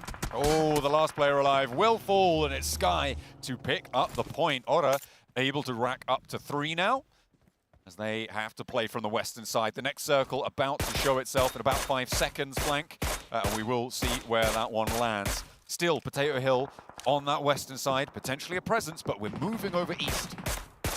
Yeah, it's involved. I think the crazy thing about this one is Potato Hill being over towards the western edge here. There's this big slope that angles itself on this west side where 4 Thrives might have to play around that. It is going to give them a lot of vision over towards the east. But a lot of teams are going to have their binoculars out. They will be looking directly at you. They will know your spot. So 4 Thrives, do they make a southern or a north rotation? Do they try and wrap into this one? Or on that northern side already, don't really have as much decision to make on this. Furia looking to try and maybe start to step forwards. Furia taking shots over towards Etch as well. So a big opener onto a high ground position. It looks like 2 of their players are down. Okay, Ayala with a chance to nade one out as well, but not quite going to connect. Playing on the other side of the smoke. Has to be more worried about the shack. Tries to burn it out. Slips down the slope, loses his footing there a bit, but steps up immediately. Checking these angles, making Furia's presence known. They're playing on a split right now, and Silence is going to be a presence downhill with Ayala playing on the 2-player position. Yeah, trying to clear a lot of the obvious spots. I mean, no matter what happens here for Furia, at least they've pushed him off the shack, which is great news for him. Voin also still has Zetax from the backlines there, finding shots over towards them, and in comes Ida over towards 4 Thrives. They were looking to make this push for a long, long time, and eventually they figured out that potentially this is the time to make it happen. Falak was left behind as a backstop, and Nate goes in. Good damage. Emery's able to follow up, and there's the knock. 4 Thrives, they do not have this backstop anymore, and they need to coalesce here. They need to regroup. How do they regroup, though? With Arena right beneath them, they don't have any latitude to move around. With Ida as well, it's right in the thick of it. Falak will fall down, and the 2 players on the top are left stranded. They are not going to be able to bring this one back up. Alpha 7 on this northeastern side, trying to make their way on through, but 1 goes down, 2 fall. Goat team look for more. 2 players from Alpha 7 try to rotate on in. Not successful, unfortunately, as Four Thrives continue to get run down. Horror trying to move into up towards Four Thrives, and they're holding out very strongly, but where is Ida? Where's the third party? This would be an amazing chance. E-Arena, on the other hand, they're happy to steal this one away. They'll take the points, you know, you give them to them, they're not going to say no. Otter trying to flex out downhill towards E-Arena slightly, but you're right, where is Ida? They are not stepping into this fight. It's a long open hill that sits in front of them. There they go, they're finally starting to put some ordnance down and maybe crest this hill. I think they were a little bit too worried about what was happening there. Emre also down as well, so maybe potentially hoping to restabilize. Horror's moving through. There's a crash on board. Sky goes down, and it's a full wipe coming through from Ida. But here comes E-Arena, and Ida is in the arena of their own. Darken for one, darken for none more though. And E-Arena rips straight through that hilltop. A lovely western side clear for them, but regroup, get back on the bike. You do need to keep that momentum going. There is not a lot of time to be able to find position into the next circle, which is soon to pop. Etch, tough time on this eastern edge. Gonna get flushed out, will be going down. Hilariously, E-Arena only comes away from that with 1 point, so they're kind of more like the referees of the cage match that was happening on top of Potato Hill there. Bit of a weird one coming through from E-Arena. Thought they'd come away with that with a lot more points, but they were taken away by the likes of Four Thrives, Ida, as well as Horror. Again, for Horror, they just try to get as many points as possible, it seems. E-Arena wants to continue forward, but that's going to be difficult with Tony K down at the moment. They do get him back up, trying to at least desperately running towards his location. Quite a few teams in the top 6 alive still, Blank, looking to try and solidify their positions here. Furia playing on the southeast side. You've got Aurora still playing into this match from that south edge as well. E-Arena looking to try and solidify. Pandem even on the top, on the north edge. Are still going on this with a couple of players. It looks like, oh, okay, we've got our tower graphic back as well, so you can see the player numbers that are coming on through for all of our teams. The elims they're able to find. Horror are able to get 8 elims. They are doing so well right now. This is what I was talking about. It seemed like Horror is the one to benefit the most out of that engagement on the top side. But like we said, where was Ida during all of that? I understand that Emre went down, but they could have easily picked up some more points there. Horror is just playing with reckless abandon, and it's working. Extracting so much value. The team from Nepal doing bits right now, Blank. They are so far ahead now at this point. I mean, the gap is going to be insurmountable. You were saying that you're going to start to count Etch out of getting to the top 6. I think it would be impossible at this stage for Aura not to be in the top 6. With only 2 more matches left to play, it's just not possible. Yeah, well, a 70-point day is an incredible day at a global, right? An 80-point day is just insane, and they're on track to hit that kind of marker come Game 6. So for Horror and Nepali fans alike, this is an unbelievable performance, and they've got to be very happy with how their team is currently playing. Pandem, they started really big today, but the amount of points put on top of that really hasn't been all that much, because remember, they started with a 29-pointer, John. Absolutely. So only getting, what is that, 9 more, and then the 2 they found here, 11 points, and whatever more they find into this match over the rest of the day. Not what you'd expect. But nice shot. Lovely from Ayala to find top. But it goes to show just how important Rondo is, right? It goes back to what the desk was saying at the start of the day. How important is Rondo? It can get you into the top 6, basically on its own merit, with no other follow-up strictly necessary. Even though Zyol wants to find a little bit more to sprinkle over that one. Zyol is just bringing the thunder and the lightning at the moment. 6 nades as well. It's a long toss on the nade. It looks fairly good. Bounces towards him, but just one too far. But that could have been something nasty. E-Arena, though, they're not going to let him off lightly. Continuing to send nades down towards Zyol's position. They understand the tree he's on. Ayala keeps his eyes in the sky, but these nades are a little bit too far. That bounce is good just round the backside, but Zyol keeps him flying. Oh, he does away from the first. The next, got to tag a little bit more. There's a third party coming in. E-Arena, okay. Able to find the backlines, and Ayala steps out for 1 as well. Knocks him for 6. And that's going to be Aurora down, only on 3 elims, not a monumental game. And E-Arena still only on 1 point on the western side, but playing as 3, and looking to try and push into the top 6 and maybe move balls aside. This is Furious Day in the sun right now, though. 25 points in that top 6. E-Arena kind of challenging them. They do go down. 27 points. Looks good, though. Boars stay ahead of them at 28, but that could change right now if E-Arena get themselves a boatload of more points as we get further into this one. Currently towards 5 teams remaining, so a top 5 at least secured here. 3 extra placement points for E-Arena. Goat team now with 3 players on the east side. Nobody on all 4 players. The nades over the top for Goat team, looking to try and keep that pressure up over towards Al-Ula, who have been keeping their noses clean so far into this match for quite a while. They have been playing as 2 for a long time in the center of this circle, but with a hard north shift on this next zone, they are now very much up on the chopping block.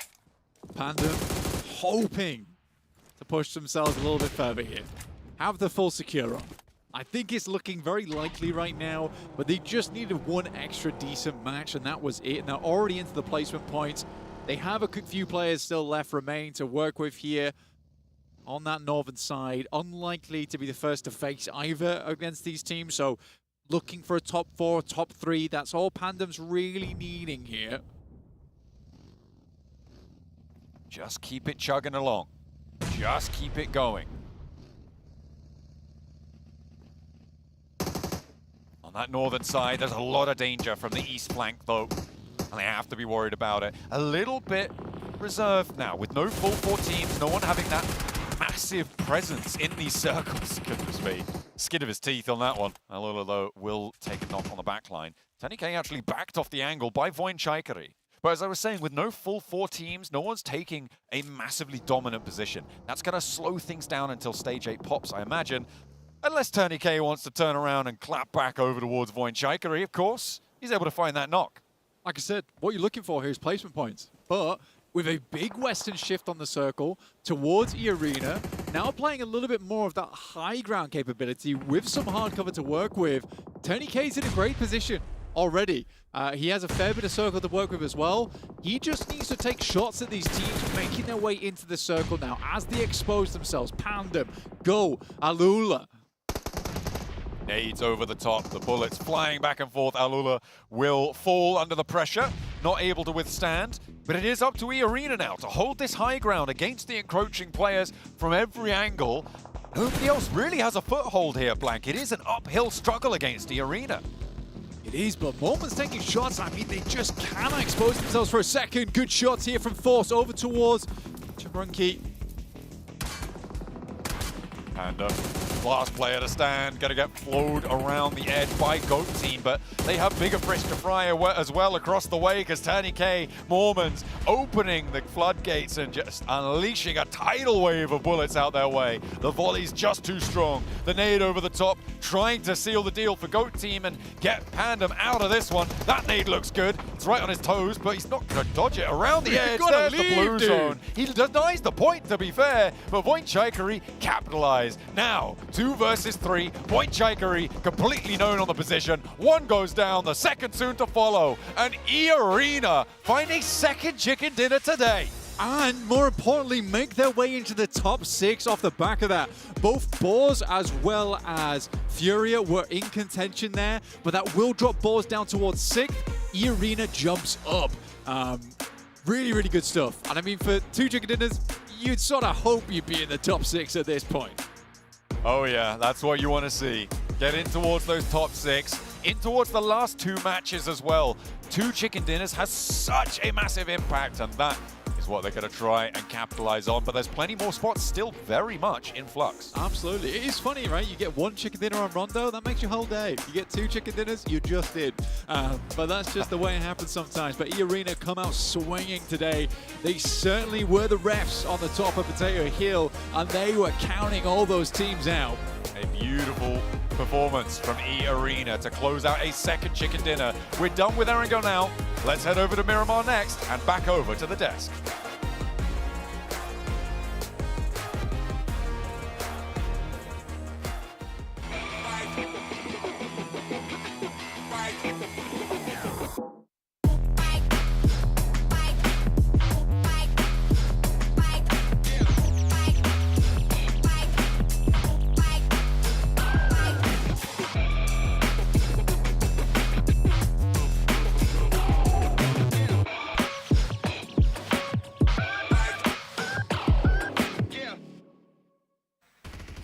And the first team to bust out 2 chicken dinners in this tournament, it's gonna be E-Arena, clutching it up in this one, and right on time, 7, because that will rocket launch them into that top 6. That's where you wanna be.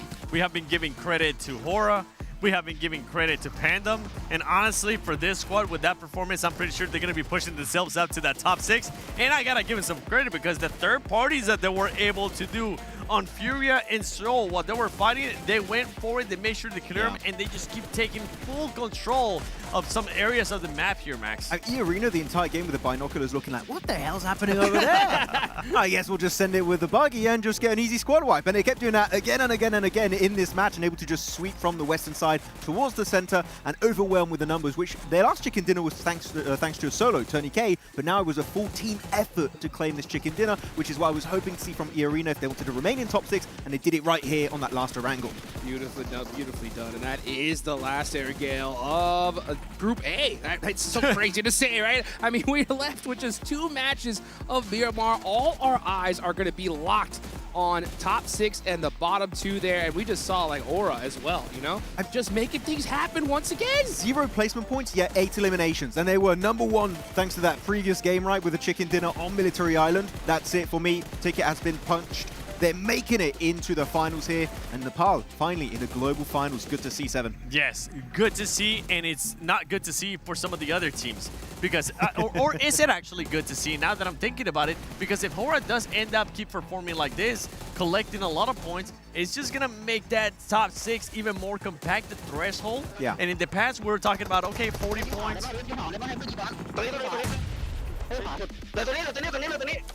ขวาเลยไว้น่ะเฮ้ย2-1ต้องยิงเดี๋ยวไปฆ่าดิเฮ้ยขวาไปแล้วเอ้ยน้องขวาตั้มขวาสวย But they do end up having just a chance to make it even tighter when it comes down to those top 6. Yeah, definitely an opportunity for them to make it happen here, but now we have 2 more games. It's going to be on Miramar. You got to put the foot down to the pedal if you want to make it in that top 6 and remain up there, because otherwise it's going to be hot to make it through the survival stage. Turny K.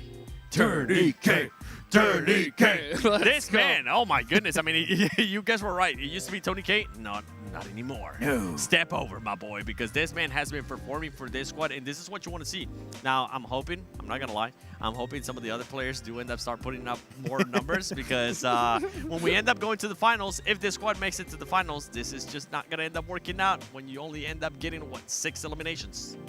I think this is what you got to do, though, right? Whenever your top fragger leaves the squad, right, just replace it with someone whose name's close enough, and the comms are going to be just so simple. You know what I'm saying? It's just Boruto vibes. It's the new generation. Let's take a look here at the match ranking. 16 points, of course, for E-Arena. That is absolutely clutch for them. 13 as well for Go. And, man, Furia, they needed these ones bad, right? So they were able to put up 8. Last 2 matches left to go. I mean, we need to see people pull out all the stops here. One team that actually needed those points bad was Voin, and Voin was able to clutch up there with those 8 points. Hopefully, he's going to push him even closer to that top 6. Alula as well, a team that we saw being in the bottom 2. They're going to be pushing themselves out of that. And one team that was still on the bottom that I'm not seeing here on this first page after that match is Edge. What happened? I thought you were going to say Alpha 7. No, I mean Alpha 7 too. They're 1 point, like, these are the reigning champions. What the heck's going on? Yeah, S2G2, right? I mean, what the hell's happening there? I'll tell you what, man. It's like you start drama online, it just like comes back to bite you, dude. I mean, 4 Thrives are struggling here. Alpha 7, S2G. What is going on? I mean, at the end of the day, we know that these teams, you know, one good game and it could rocket launch them up. But, I mean, S2G, they're in the bottom 2 here, 7. And it goes along with what I was saying in regards to a team being able to put up good points and just keep stealing points over and over again. It's just going to make this even more compact, boys, as we can see right there. Right now, 6th place is separated by just 1 point when you end up looking at that 7th place, Max. So we're looking at these leaderboards, right? Top 6 is where you want to be if you want to make it straight to the grand finals from Group A. Do we have some teams who are like instantly locked in? I would say Hora, 100% locked in. Even Pandem, I would say, for me, I don't see them really slipping out of top 6. Do you agree? Oh, dude. Hora, Pandem, E-Arena, Aurora, in my head, top 4? is locked in. Yeah, top 4 is Oh, locked okay. in. I was going to go like top 3 possibly, but top 4 locked in for you? Okay.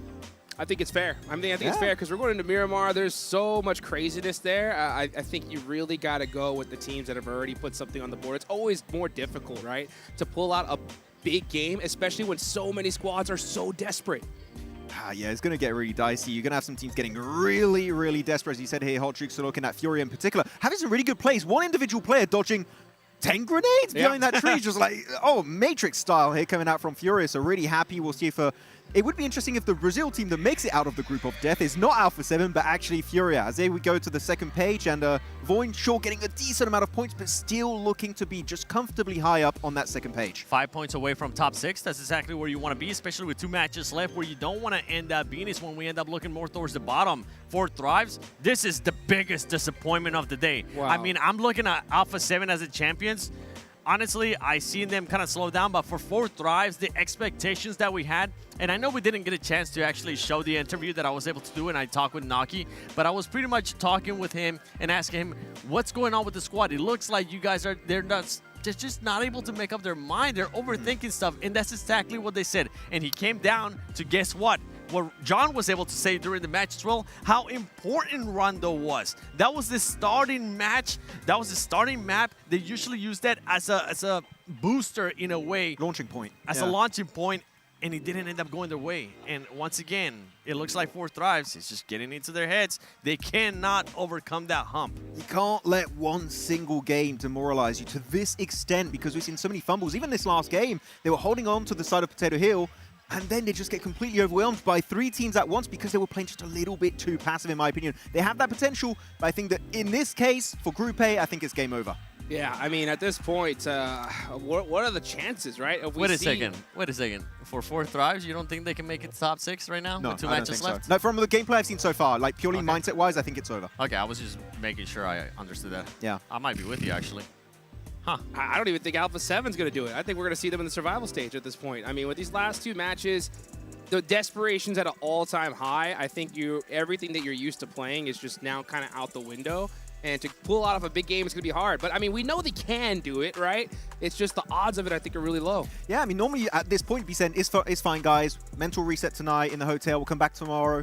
Oh, wait a minute. There's no tomorrow. Yeah, exactly. It's exactly. It's just game over instantly. So teams at the bottom, I would say right now, if you are not at risk of falling in the bottom 2, get desperate in Miramar. If you see a fight opportunity, kind of pull the horror card and just start going for big third-party plays, kind of hiking up those elimination points, and that might be your one ticket to make in top 6 at the very end. Yeah. Because passiveness, it's not going to be enough to put you in that top 6 with only 2 games remaining. I know I said top 4 is locked in.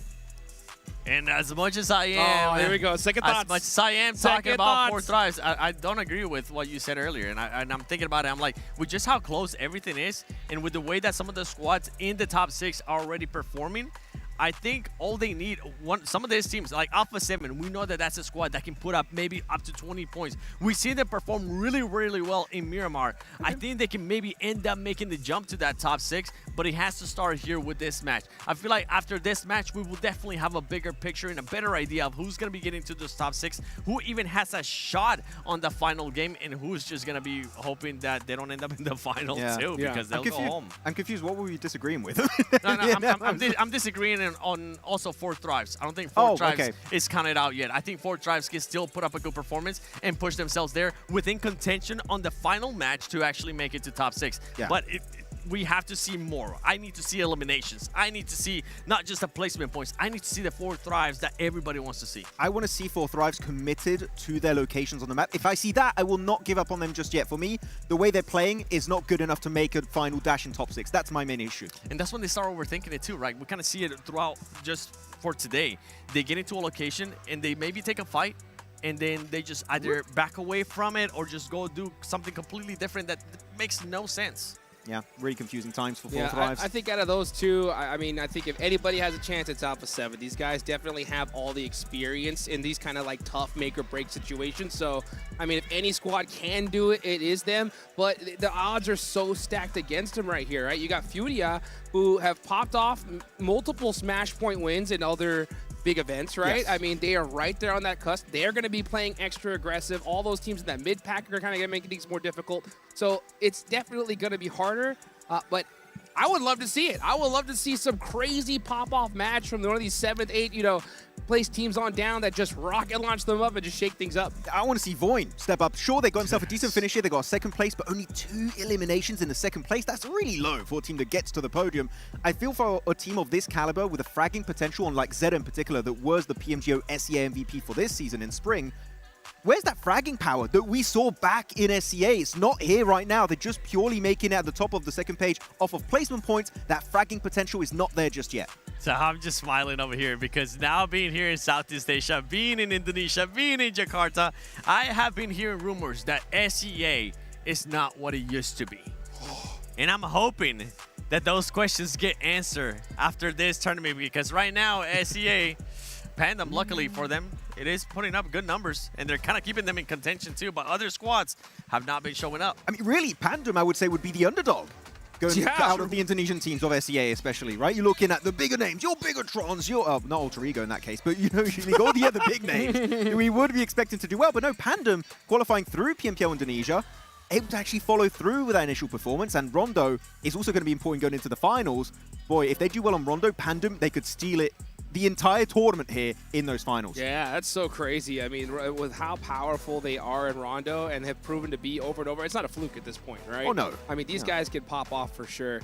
And, you know, we want to see a little bit more consistency at some of the other maps, but, I mean, when you have performances like that, it definitely shows your domination. One thing that I go as I look further down the leaderboards, I think there's 3 squads in particular that have gained a serious fan. Okay, guys? Right? I'm talking about Alula. I'm talking about S2G, and I'm talking about Etch. And that fan is Rosemary, dude. That guy is screaming at the top of his lungs for these 3 teams to pop off right now. Why do you say that? Because, you know, they eliminated Four Thrives is right above him. Oh, okay. All right. Sure. Interesting take. Is he watching? Maybe he's just angry. I'm not watching PMGO Season 1. Rosemary who? I'm just kidding. Oh, my gosh.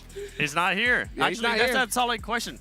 We were getting asked, who's better? I mean, right now, you would have to say Falag, but if you actually take into contention everything, Rosemary is a much better player with an insane amount of trophies.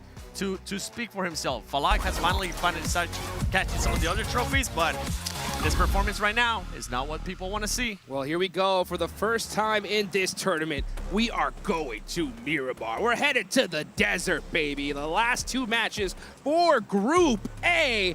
Let's see which teams are going to be able to make that clutch win, that crazy amount of eliminations to rocket launch them straight into the grand finals. And we're talking earlier about playing paths that we were able to see that we didn't really like in Erangel, especially towards the end. We actually liked the last one.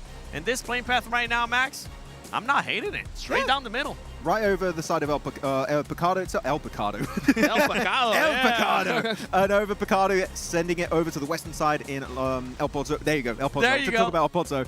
So this is going to be good for Alpha 7, right? And as you stated already here, 7, looking at Alpha 7, they are a team that has, in the past, done really well on the Dusty Dunes. And this could be the map that literally brings them back into the tournament, secures them in the top 6, but they need to get the points on board. And hopefully, no one's going to commit to the hot shop in that city. Realistically, how many points do we think they actually need? In my mind, I'm going to say 9 points. 9 points. Ooh. Give me 15 to be safe. Alrighty. I like the way you think. I was trying to be generous too. I wasn't trying to go too high, but yeah, 15. Give me 50 points. I think that We're could not work. in Rondo, sir. Oh, yeah. Oh, I forgot. No recall. No recall indeed, but you know what? It's time to call in our casters with a beautiful circle on Los Leones. Let's take it on over to John Allen and Blake. We've got a city slap bang in the middle. Los Leones, the main feature of this first circle on Miramar. And we'll see how our teams navigate the terrain around them. We're hoping that there's no hot drops. It looks like we might be going that way. Either a little bit interspersed near E-Arena, near Aura to the north, but I think they're going to be able to settle their differences and split off, get a little bit of a looting phase on this game. Yeah, you're over towards the plateau around Power Grid. It's not a terrible place to play, around San Martin as well. So I think that this is not a huge issue for them. The Flash also starting in Los Leones is a good spot to begin in. I think that playing path is a little bit tougher than people might expect it to be. It's down towards the southeast side to start off with. So wherever you're getting out, and typically do you want to get out early on Miramar to get those vehicles, you're moving around Los Leones south side, around Puerto Paradiso, around Impala, and then having to wrap around. So it did mean that quite a lot of the north side of the map was unclaimed for quite a while. So teams did have to get a bit of a move on to move into position. Aurora Gaming didn't really have that problem, though. They were able to get straight over towards Chumacera. Everyone knows Chumacera is a great spot to start in. Now, there are a couple of teams that I did want to talk about. The Desk touched on one of them on Alpha 7. I'd like to also talk about Boars, because this is a team that plays really well at long range. Snowex, Vagnazada, very, very good at that. It's why they bring Robs in as well, because he is kind of that CQC guy, the guy that can fight up close combat, but they have Snowex as well as Vagnazada to fill in those gaps, and Terminez is a very good all-rounder on the team as well. So Alpha 7, we are looking for more out of this team. This is their bread and butter. Let's see what they can get done here. Hopefully they'll find themselves at home on the Dusty Dunes. S2G as well, looking to lift themselves out of the doldrums down in 15th place. That is not where you expect to see a team with such big name brand recognition there. For S2G, this is not the result they were looking for. To go home on day one would be a massive blow, if not to the ego, to the wallet as well. Yeah, I mean, for the org, S2G is such a well-known, it's a household name as well in Turkey. So I think for them to go out, like actually in 15th, 16th, go home. I do want to remind everyone that we play these groups out. Top 6 goes through, 7th through 14th, through to survival stage. But 15th and 16th, they're gone. They're completely gone. They'll be taking flights home after this. So for S2G, there's still time to fix this, but it's not looking hopeful at the moment. They definitely can jump up, and quite far, all things considered. We talked about the impact of a single chicken dinner, right? And the point differential between 10th and 6th place is 10 points, right? That's just a chicken dinner on placements alone. And definitely able to try and exceed that with Elim. So very much strikeable for everybody who's 14th and up, and even to an extent from 15th place. As much as it's difficult, it's achievable. However, that boundary's going to move. Right? Yeah. So you need to be going further than that. On a brighter note, I do think for Miramar, it is probably a better place for the guys on S2G anyway. Solke is a little bit of a strategical thinker. Miramar gives him a lot more time to figure out those next steps, where he wants to take the team.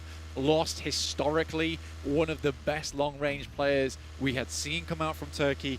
Dominated back on Vikendi in the day from castle positions. He was the one you really wanted to look out for. So again, I think for S2G, Miramar, this is a good spot to start fixing things, making things right. For 721, on the other hand, 16 points, you know, it's not been bad. They're beginning to do some end games here over on Erangel as well, on tough circles. Yeah, I think that when we're listening back to the desk here, John, there is one clear sentiment that's brought up multiple times, which is based off the gameplay so far. That's brought up so much, and I think it is a really big thing to take away from some of our squads, particularly Alpha 7, who have been fairly quiet other than that rondo at the start of the day. 16 points to show for it on the day for 3 of our rosters. Wanting to push a little bit further. Etch, the team that most desperately wants to push further. Okay, hang on a minute. We've got a crash. The Boars are in. Over to 721. No knocks on the runner. They're looking to find something, but the first goes down, 2 goes down. Rehan is on a tear today. He's doing so much work. 3 players have fallen for the Boars. They are getting swept aside. Where do they go? Oh my goodness me, there is a roar from the player stage. They are laughing at that push coming through from Boars. It got shut down so quickly. I mean, Rehan is an absolute madman. That was insane. He held, on his building, there were 3 players from the Boars going in. He's just tearing straight through them. On a more important note, that is an absolute miserable push there for Boars. Knowing they're in 6th place right now, they've got 1 game to rectify this. And this is after I made a big hullabaloo about this team being good on Miramar. Well, they won't be able to show it this time around. That is really tough stuff on the bubble. With Furia breathing down their neck. 1 point difference. Goat team. Voin, Chaikere, all looking to try and just push past that boundary. I don't think that Boars end this match in the top 6. Absolutely not. I think for Boars, what they'll come away with is a good springboard to get back into the top 6, but that's about it. But the pressure is going to be so high for them going into that final match of the day. I don't know how well this team is going to deal with it. They're a newly formed squad. They've been practicing together quite a while. This is their time to bring things together at a global. I think that stress is going to get to them. I mean, it would get to me. Hopefully they... not me. Yeah, hopefully they're not you. And will have a cooler head to prevail through this difficulty. Of course, the history of all of these players, they're no stranger to stage pressure. They're not, But no. the shortness of this match set really, really compounds it, right? It's going to be only one opportunity after only a day of games. And that is a very tough pill to swallow. Very likely we see them in to the survival at least. Okay, here's the cross angles, here's the holdout. So it wasn't just Rayhan on the inside. The rest of his team were very much pivotal on holding out that push. Yeah, there was some great off angles coming through, some amazing shots. It's a great setup as well from them. And I think they understood they were going to get pushed at some point. That setup is extremely strong from 7-2-1. So they were very ready for it. But looking over towards the southeast side of the map is where we're going to head, over towards Impala and the crossroads that sit in this location. There's high ground down towards that southeast side, and the sprawling city of Los Leones also included. So this really cuts things up a little bit, right? You have the north side towards La Bendita, but this is kind of barren land. You don't want to sit in Los Leones too deeply because then getting out is going to be hard. Do you want to commit towards the southeast side on that high ground? I don't know. There's some difficult decisions for the teams to make in the future here. I'm interested in the teams that are chasing right now. For GOAT team, this is great, right? They're in 8th place. They've already got an elim. They are really starting to hound down that 6th place. But for Furia, on the other side of Los Leones, they are actually right next to Voinchaikari. So there could be a battle to decide who gets the chance to take on GOAT team on the south side. It is very much this group of 3 teams that is chasing that are all in the same location on the circle. The Boars want this to go really badly. They want that to stop. Can that stop, please? But yeah, I think that even for these teams, Aurora Gaming, they're on the pursuit right now. They're heading up back towards the side of Furia. They're heading through that south side of Los Leones. Ida here, trying to escape. They're right on the funnel. And this is the problem La Bendita causes. Teams have to move around the side, which more often than not, pushes teams closer together. So you have Alpha 7, you've got Pandem, you've got Ida. Ida now has to make this big swing towards the east, towards Impala. They're likely going to run into Alpha 7 at some point, and because Alpha 7 took a bit of a wider wrap earlier on, they have priority on the zone. They are just coming into the west ground of Impala right now, and Ida going to be potentially pushing in behind them. A difficult hold, or Ida could try and actually go further east, try and escape Alpha 7 altogether, wrap around Impala maybe? I mean, that's a really bold decision if they go for it. You could swing warehouses potentially, but that's a living spot. That's not a get a big game spot. I think, to be fair, I think it might be a good option for them. We're into stage 2, so the blue zone's survivable. You imagine that maybe there's someone in Impala already. You go around the back of those mountains. Yeah, I think it's doable, but they actually are going to go through Impala and maybe take a similar sort of spot a little bit closer to the zone. Well, you can grab high ground, right? Above church, it's not a bad idea. It gives you a lot of position to scout from, figure out your next move. So I think for Ida, this is not too bad. Let's take stock of the rest of the circle, though. S2G currently playing a 2-2 split across the road. It's not a bad position. It is a bit of a gamble, though, getting away from this spot. As more and more teams come in, they will have more sight lines looking over towards that northeast side. So S2G hoping for that northeast shift. Aurora Gaming actually were able to kind of snake their way through Los Leones, but that's the circle that S2G is looking for. That's decent, that's workable. They are on the northern side of it a little bit, but a lot of the teams are already to their south. Getting through this cut, you do need to be moving fast with a direct target. For Alpha 7, if they've scouted out that there's the building 3 south towards this junction, they might look to try and push up towards it, but it's more likely that they just sort of stop, chill out where they are. There is a little bit of cover to be playing around there with the roadside, with those roadside positions as well. They could potentially just stop off there. Ida not going to challenge them. They're all the way on east on Impala already. It's this south side that's starting to become a little bit of a boiling point. Yes, this is around a lot of the high ground as teams start to push out of it. Furia passing by Voin at the moment, quiet as they can, to be honest with you, trying to not alert them to their presence so they get ahead of them, they should take them out earlier. Go, though, opening up over towards Aurora. Aurora trying to push further and further through. This is the team that's coming into the circle with limited information, John. It's a high nade. It's a big toss coming through from Ayato. It goes a little bit, swings far. That next one looks fairly decent, but that one also swings down the hillside. An unfortunate bounce on it. Just a little bit over the lip. It's not going to connect. The spray downs look pretty good, though. Pretty solid. Force. Wow.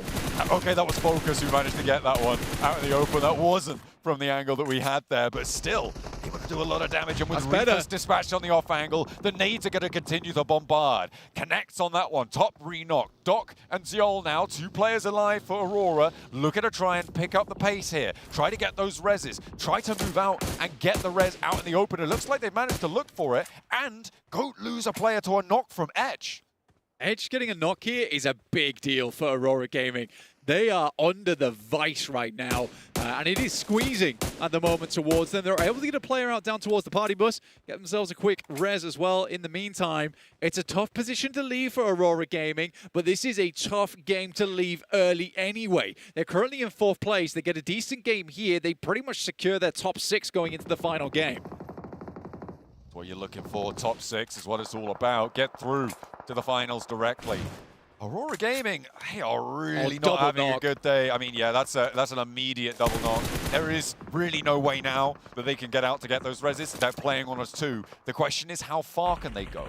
Grab 6 points on this game, 4 points on this game. That may just be enough to be able to secure that top 6 spot for them, and they will have to try and play a commiserative game now. Yeah, Goat just put the hoof on them. Did not let go. Aurora Gaming unable to get away from it, but yeah, this is a survival game now for the final 2 players in Reefus. Well, his compadre in that location. I mean, it's the only way to go about this. Reefus is a good player to still have up and kicking on the squad. Really has been pulling his weight today on the team. Circle moves far down towards the southeast side. This is just horrendous terrain all around. Teams are going to have to play a real blinder to get this to work for themselves. But first, many teams are going to get themselves out from that north side and also the west. You got Panda, 4th Rise, the Flash all trying to make this squeeze on the western edge. They don't want to pass through on this open ground on that north side. It is a tough ask for a lot of these squads. Alula with now 1 player left standing, losing the player in between the silos to a Ida put pressure on. Will continue to do so. Just claws now remaining for Alula. S2G regroup blank. They've moved out to their east point and are potentially looking to put their nose into the south of their spots. That regroup necessary and done without any disaster. Yeah, they hear the degradation of Alula on this south side, right? They can see the players going down in the Elim feed. They decide maybe this is a good time to start moving across here whilst teams down there are distracted. For Claws, it's not likely he's going to clap back too much over towards them, so this is a good opportunity to start moving.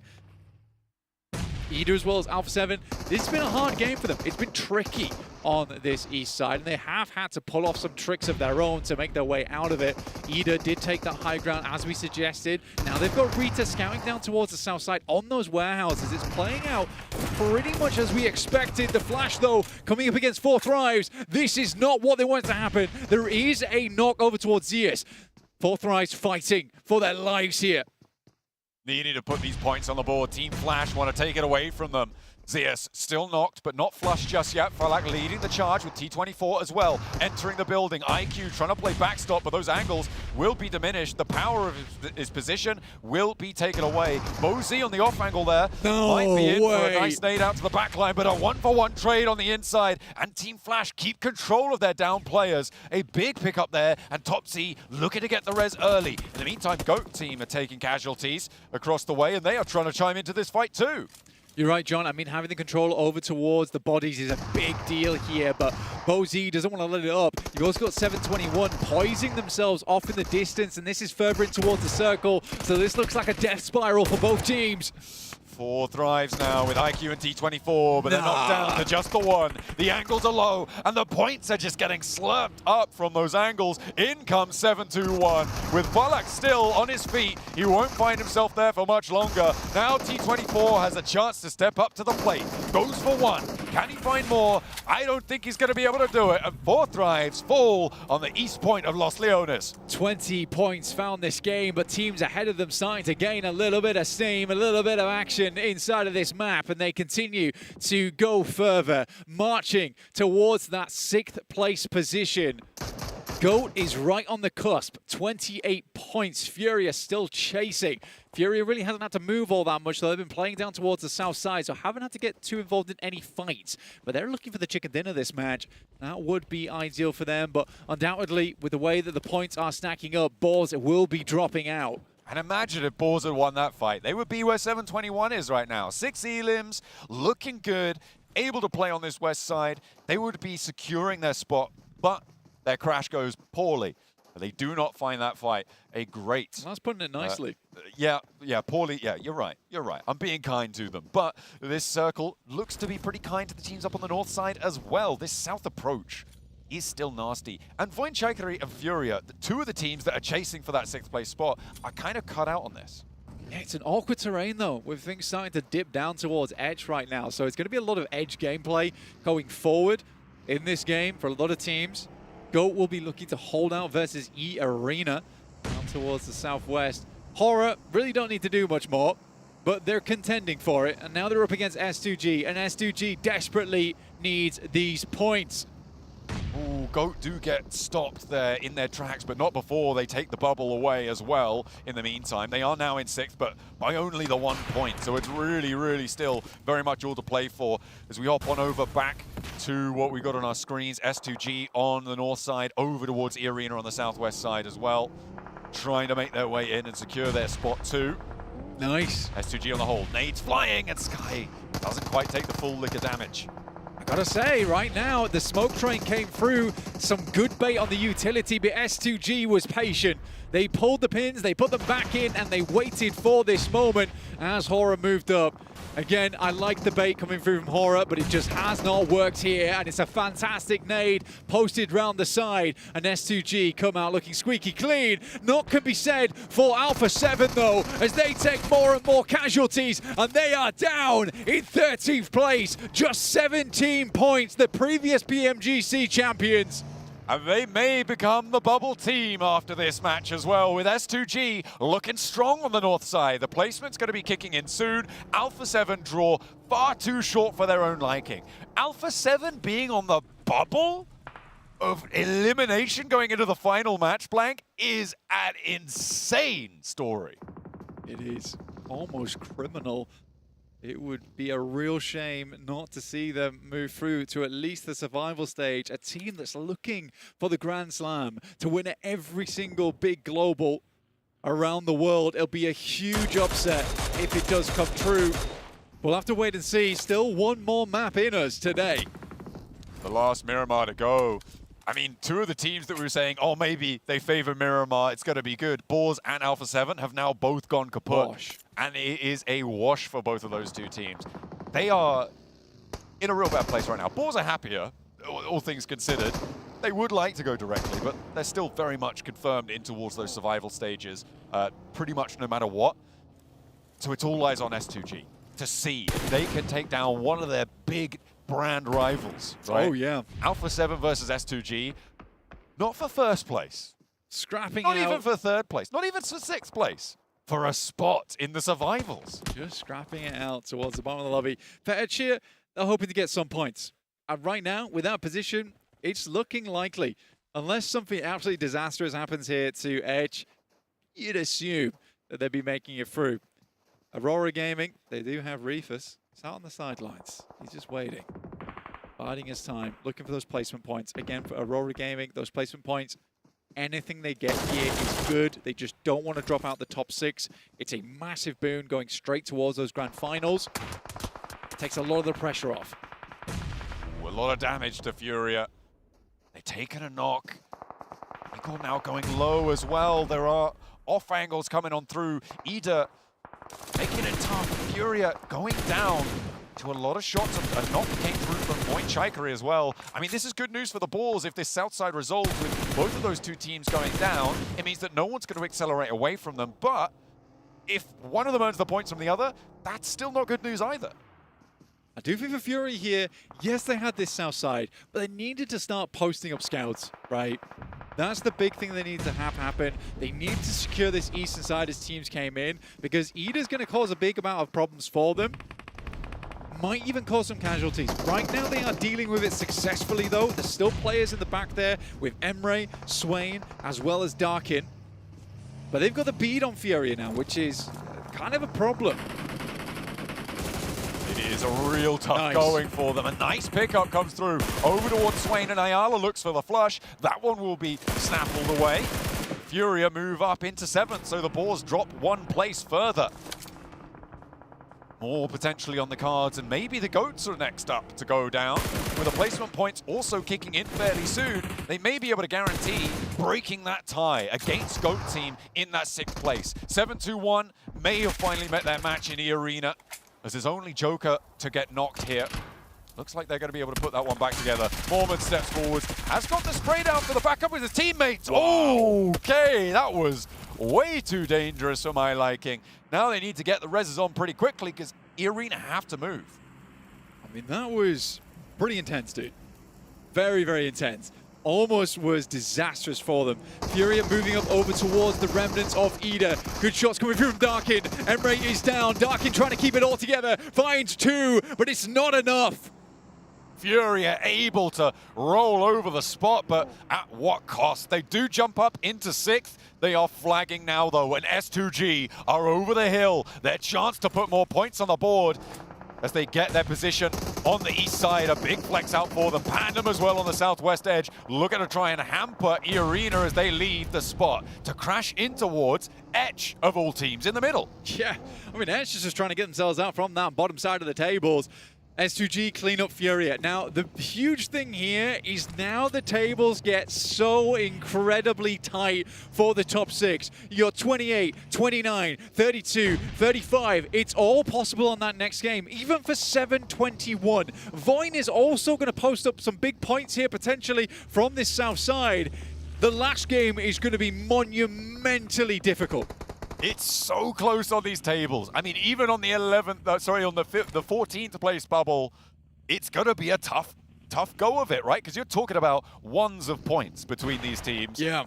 Even if that's the case, right? You're talking tiebreakers at this stage to see who's going to be able to jump through. S2G have elevated themselves here, Blank, out of 15th place. They are into 14th. And they will be jumping up further as well. The question is how far. Of course, the placement points guaranteed to them when they finish their game will guarantee to push them further. But the question is how far. With 5 elims, an eastern side flank onto the majority of this lobby, they could go far.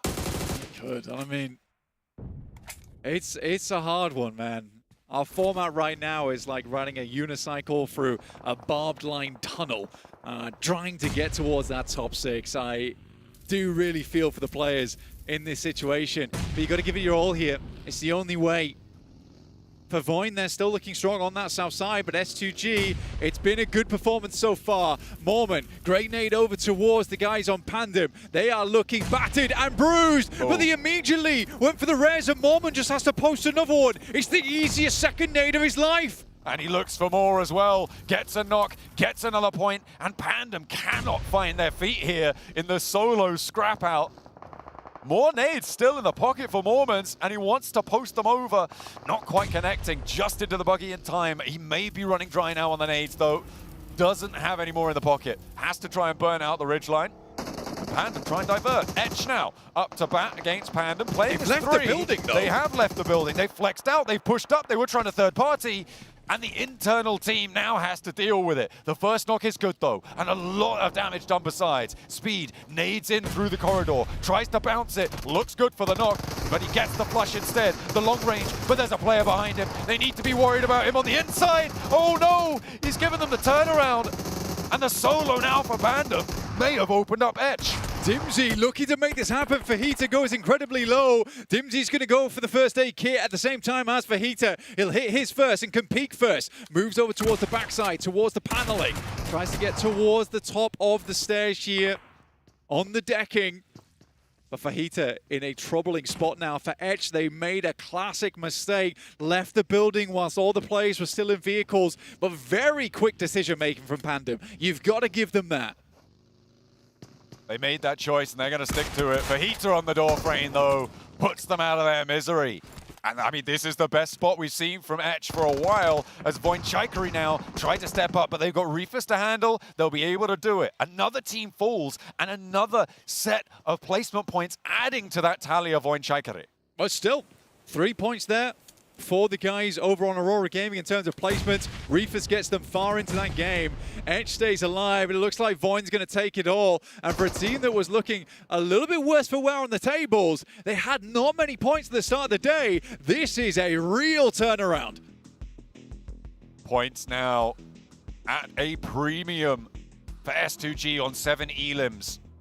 A chicken dinner getting a 17 to 20 point game would put them in the running going into the final match for a 6th place spot. And I mean, it just goes to show how volatile this one-day format is for these qualification spots. It's very likely that they've already done enough to solidify their position out of the bubble on the bottom side, but how much further can they go? Voinchikari as well, looking to try and jump up into that 6th place spot. Yeah, what else can they grab here? For S2G, the way they're lining themselves up, they've got an MG3 as well, which is nice. But for S2G, the way that they're lining themselves up, it looks very much like they're trying to set themselves up for a big endgame win. What you need to be doing, Voinchikari try and step out and immediately lost. Sends him to the belt. They've got 2 loot crates, man. I mean, this is S2G games to lose. It's going central on this next circle. It's closing already. It's going to push everyone out into the open. These buildings will have to be vacated. Fajita proving to be a bit of a thorn in the side here, and potentially ruining the day coming on through with a big knock around the door frame. Now they have to step forwards. Are they not going to commit for the res? I don't think they are. They don't feel like they have time. He's going to get flushed away. The nade not connecting. And there's another angle as S2G roll in. Etch may have been able to snaggle a 2nd place out of this if he plays it well, but he's on the door frame. There's one, and Etch nearly finds a 2nd as well. Voinchikari now will fall down, and S2G don't need that lineup. They march forward, and they take a crucially timed chicken dinner. Like we were saying, Sol K, give him time to think, give him time to prosper here on Miramar, and he'll make it happen. This is a good game for them. But again, I think for S2G, they've got a lot of players on side, a lot of global experience. That's the veteranship that you need here, where it's looking grim, it's looking dark at the end of the day. The sun is going down, but you're still putting up points. And points, as I said, are at a massive premium right now. They are so valuable to these teams, jumping up to get into that fight for 6th place. The tables are so close, and with S2G adding a whole bunch of points to the bottom of the table, they not only put themselves in the running, they've taken teams like Alpha 7 out of the running, who are now on the bubble, at the bottom of the table. Alpha 7, Blank. Am I saying it right? Alpha 7? You are. This is probably the scariest final Miramar of the year so far for all teams involved. A quick pass through to the top 6, or do you go home right now?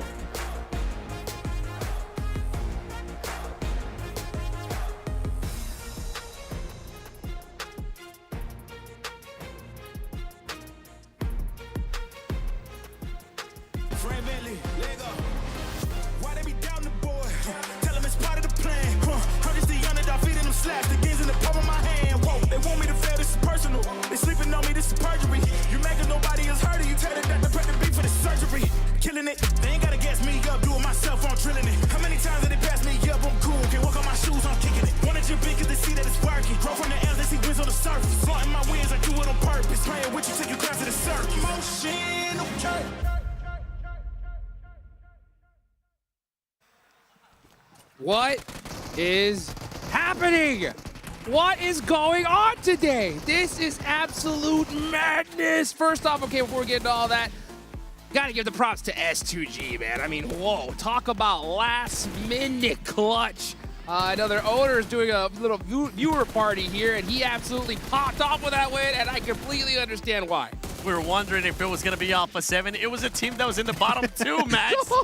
being able to just push themselves all the way up now in contention to make it to top 6. Where was this S2G on the first 4 games of today? As you say here, Ultrix, it's about time, because this was literally such a good executed game 2 there. The 3-1 split on a northern eastern compound outside of Impala. They get pushed upon by Hora, and they regroup onto that defense and actually just shut down Hora pretty much instantly. It did not even look like a fight, in my opinion. And then even a third party over to the eastern side, 7 from S2G onto Furia. They're looking so confident, looking to be so aggressive, and the timing is so strong too. So, I mean, yeah, this game alone at least here, 7, does make sure they're not going to be in the bottom 2 after that last Miramar. They're still going to have a chance to either go to survival or maybe end up in the top 6, because honestly, once we end up seeing that overall, due to teams performing so well today, they just have compacted that leaderboard so much, and I can't wait to see how much compacted it's actually going to be. How many points? Is it going to be 1? Is it going to be 2? I mean, look at these replays. We just saw more. With all the nades, he just destroyed all of Pandem with like 4 or 5 grenades in a row. It's crazy moments.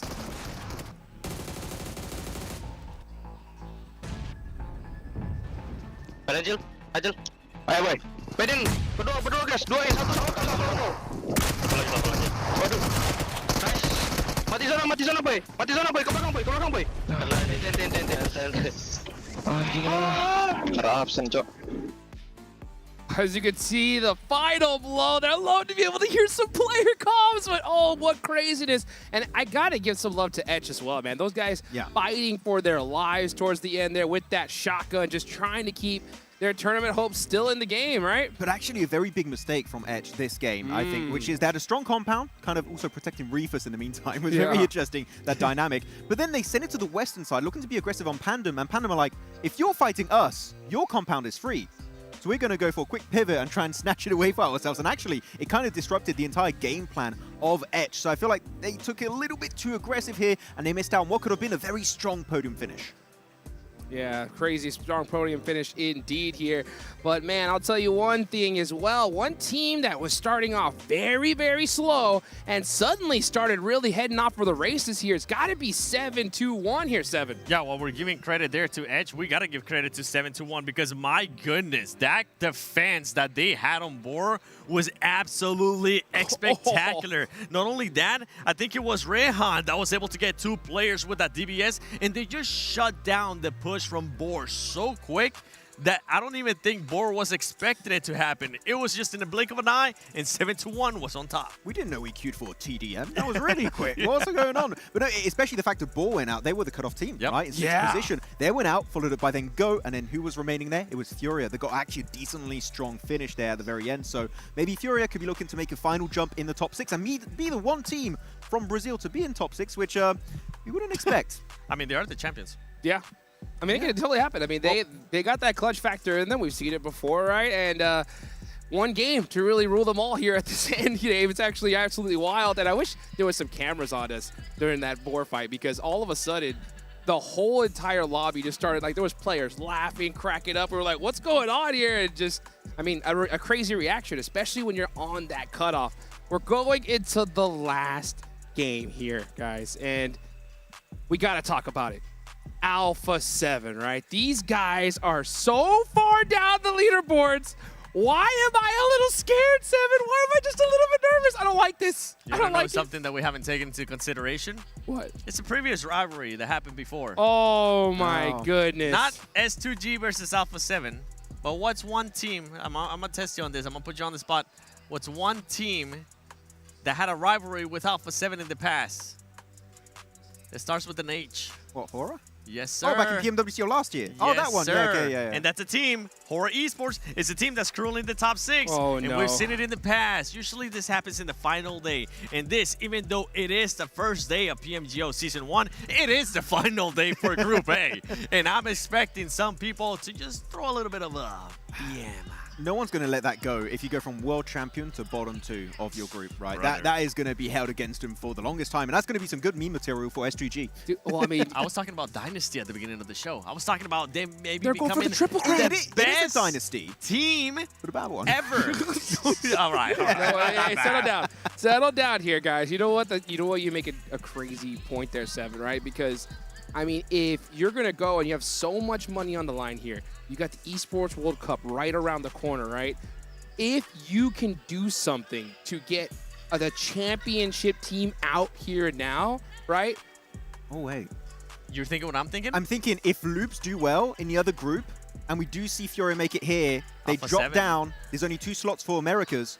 We don't have Alpha 7 at PMWC. Goodness. Ooh. No defending champion. Ooh. I got goosebumps. I can't lie. I got goosebumps there. At least we have Yangon, so that's a something. possibility. If they...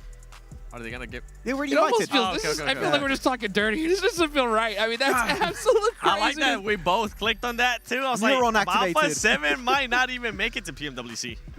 Interesting.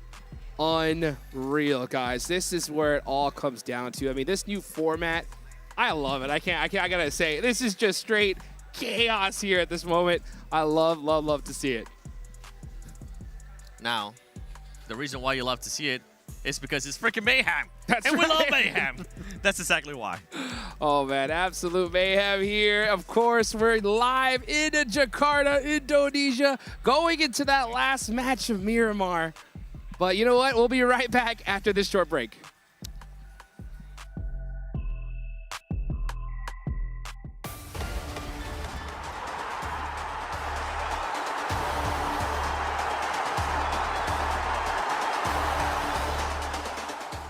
Allu'da tanımıyorum. GK. Ben ETS'yi de tanımıyorum. GK. GK. Ele ya. Oi, rapaziada, eu sou o Rivo, sou jogador da Alpha 7 Esports. E aí galera, sou o Carrilho, jogador do Alpha 7. Merhaba arkadaşlar, ben Keç. Ben de Scarface. Halo, aku Rezi. Halo, aku Rezak. Hello, I'm Falak from Team 4 Tribes. Hi guys, I'm IQ from Team 4 Tribes and today we are doing PMGO Season 1 Main Event Prediction. Chimpando. Vamos começar assim já? Eliminado, acho que é demais. Ó galera, lembrando que eu torço pra todo mundo. Esports Reject. Kau di sini lah ya. Sorry. Which team is this? I don't know about them as well, so I will just put them there. No head, guys. Fortrice top 3 yapar diyorum. Yapar kesin yapar. Mortiki. Kasih. Kira. I know about them. They are a very noob team. Place them where 40 noob. Gaming Stars. Ben top 5 top 6 Hemen senin için yerleri değiştireyim mi? Evet. Hemen yerleri değiştiriyorum şuraya. Rapaz, tem muito time, viu? Tem muito time ainda, viu? Team USA. Next team is all. I think they are really a good team, so I will just put them there.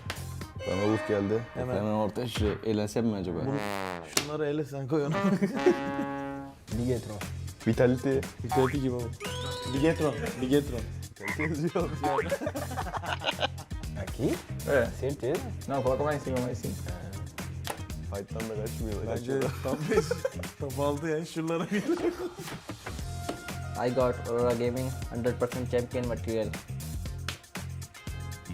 Tamo junto. Loops. Mana kan? Sini. Ya suka ya. Allu'da tanımıyorum. GK. Ben ETS'yi de tanımıyorum. GK. GK. Ele ya. 5 more eliminated. Maybe one can be Etish. I think we will choose the teams we don't know much about them. So I think Etish. Wolfie वैसे. 7 वो Lila udah ada. Berapa lagi? 1, 2, 3, 4, 5, 6, 7, 8. Ya, done.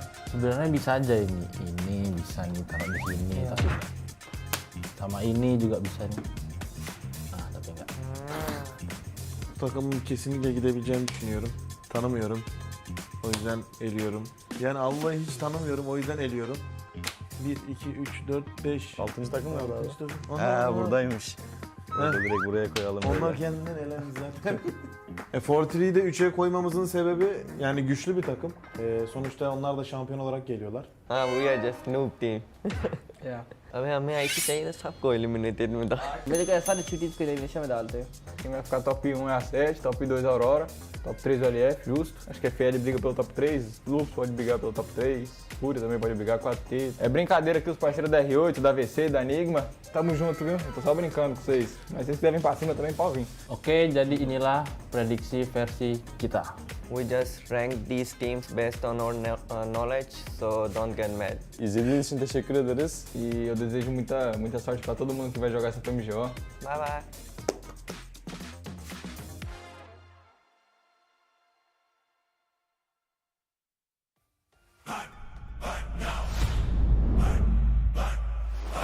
Play more than go. Feel the heat from head to toe. A billion drops begin to glow. Flame on and go. The soul is in our control. From the draw to the last one standing show. A no-name kid in a high-risk drop, a street food vendor with a victory dream. A midnight warrior looting in the dark. The fuel is passion pushing through the blue. We scan the path at the edge of the gas. A million stories in a single squad. No royal blood, just a drive to our last. The skill, the nerve to on the final gas. Fire in my mind, running through the sky.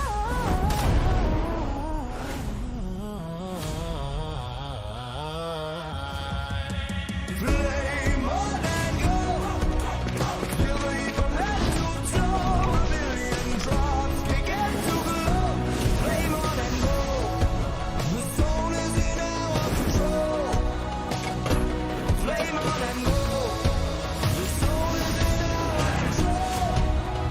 From the draw to the last one standing show.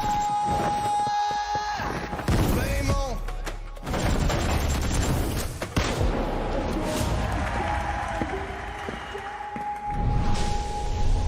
Flame on.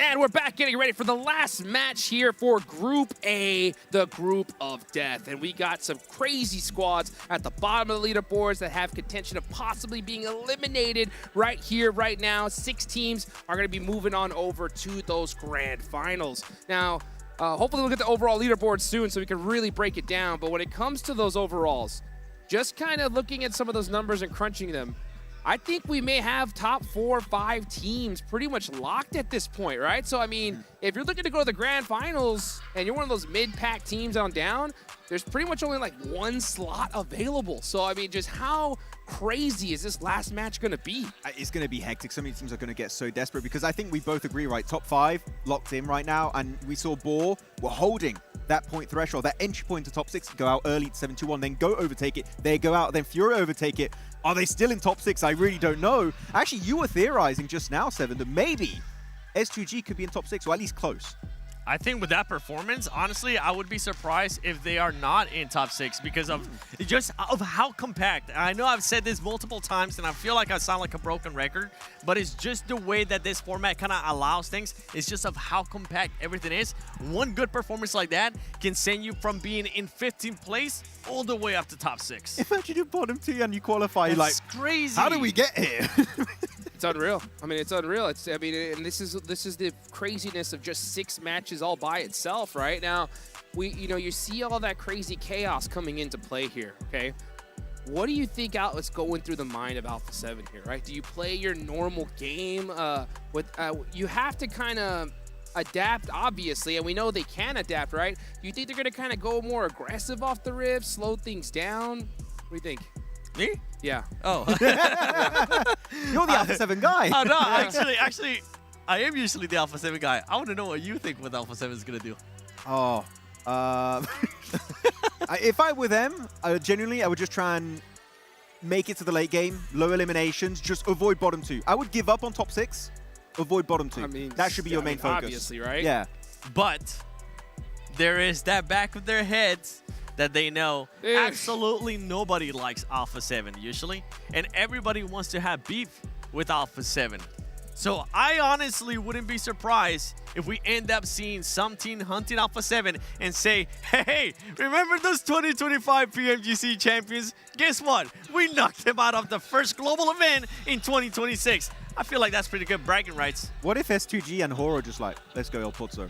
But the thing is, S2G is still trying to qualify. Even if they are in top 6, they're barely going to be within that threshold. So I don't really have them in contention to be one of those teams that tries to hunt down Alpha 7. I do have Hora in contention to being one of those teams that tries to hunt down Alpha 7 and just sends a nice little reminder of who's the top dog. The boss since PMWC. Could be happening, really. I mean, S2G was just more of a meme, really. I would enjoy it for what I would love it. I would on love Instagram, it. or the memes would be just like S+ tier, chef's We're going to be seeing trash bags all over the place. Yeah, because we know where they drop, right? El Pozo. And I do want to say this last game on Miramar, the circle was very unkind to them. Very eastern. They dropped to the western side. They're trying to go for that wide northern rotation. Very late to make it into the zone and instantly get gate kept. But unfortunately, we're running out of excuses for Alpha 7. Even if you do get a bad circle, this is a team that, as we said, they're the world champions of PMGC in 2025. A bad circle is not good enough of an excuse for them to be in the bottom 2. Okay, now, I was talking to you earlier, right? I was like, man, being bottom 2 in this tournament's crazy, right? Yeah. And you did tell me, right, that to be bottom 2, you got to have a really, really rough time. It's like, oh, there's no way we're going to see a top team ever down there, right? And we actually have that possibility right here, which is wild. Personally, what I'm going to be looking for when it comes to this game here, if we do have a good El Pozo play path, and if they don't drop in El Pozo, then I know for sure Alpha 7 are in their heads, and they're going to be mixing some things up. But you know what? Okay. We'll just wait to see what happens when it comes to A7. Let's talk about some other squads, okay?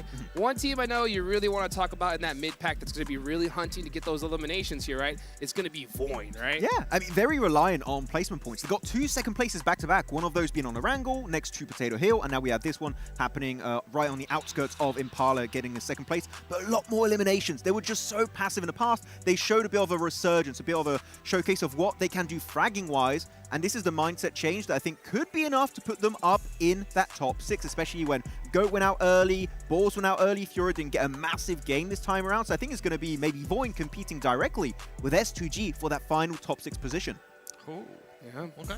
Well, I respect it. Any other Squad 7 in particular, do you think that could surprise us here in this last one?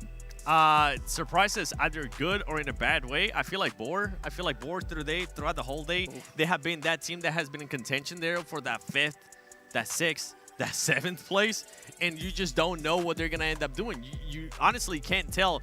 If you were to tell me that team's gonna end up qualifying, I will believe you. If you're gonna end up telling me that team's gonna end up going to survival chance, I will believe you as well, because they're just not having a crazy, insane performance. They're doing what they need to, but in this last match, they need to get that little extra oomph to get them over the edge and make sure they stay within the top 6. I mean, actually, it's very important for Boars to qualify for the finals because they need to be top 4, while the other squad that qualified first place from Western Europe, if they don't make it to the finals, that's the single opportunity to qualify for PMWC. If they don't make it in top 4, PMWC for Boar, it's completely out of the question, which a roster of this caliber from Western Europe, you would expect them to qualify, but that might just be the opportunity for them to miss out on one of the biggest events of 2026. Man, I'm really wondering how this last game's going to go, guys. I'm wondering if we're just going to see that kind of craziness last match that we've seen in other tournaments in the past where just teams just start going bananas and we only got like 20 people in circle number 5. Like, or do we see everybody just turtle up, right? Yes. And just play things? What do you think? You think that's going to be the way to go? I think usually teams play very passive, play very scared when there's just so much on the line. I would say if you're safely away from bottom 2, then you can be a little bit overly aggressive, be willing to take fights that maybe some other squads would not be willing to commit to. But if you are a few points away from bottom 2, like maybe Alpha 7, really you just got to be avoiding every fight like the plague just to make sure your adventure continues in PMGO Season 1. Yeah, I would love to see where like, I know like the top 3 teams, right? We're talking about Hora, we're talking about Pandem. E-Arena has been able to put up good performances today too. I want to see where actually Aurora Gaming is at, because that's one squad that's what we were saying in the past. They're really able to perform, but we haven't seen that wow performance out of this squad. And I want to see if we're going to end up seeing that, or depending on where they are in the leaderboard leading up to this, if they can maybe try to do a little bit more action, if they can maybe hunt down some teams, or if they're going to maybe try to target somebody else, because I know that's one squad that will definitely do it. They'll send Doc alone in the fray, 1v4. Don't Molotov yourself. No, yeah, that's the one issue. His biggest enemy is his own Molotov. But, I looked at him, and he just went, I don't know what happened. It happens, bro. Misclick. What can you do about it? But no, Aurora, I think, had actually a really good start, because I was expecting him to start a little bit slow, so really good initial kickoff in this PMGO LAN event.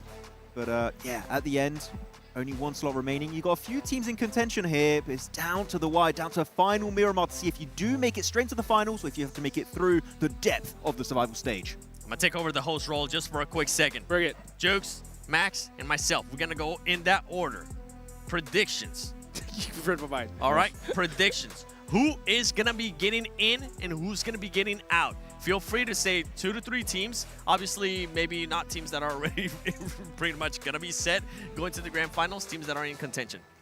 Okay, I'm going to go with the wildest pick I could possibly think from like the bottom barrel of my instinct. For some reason, it's just sparking inside of me, right?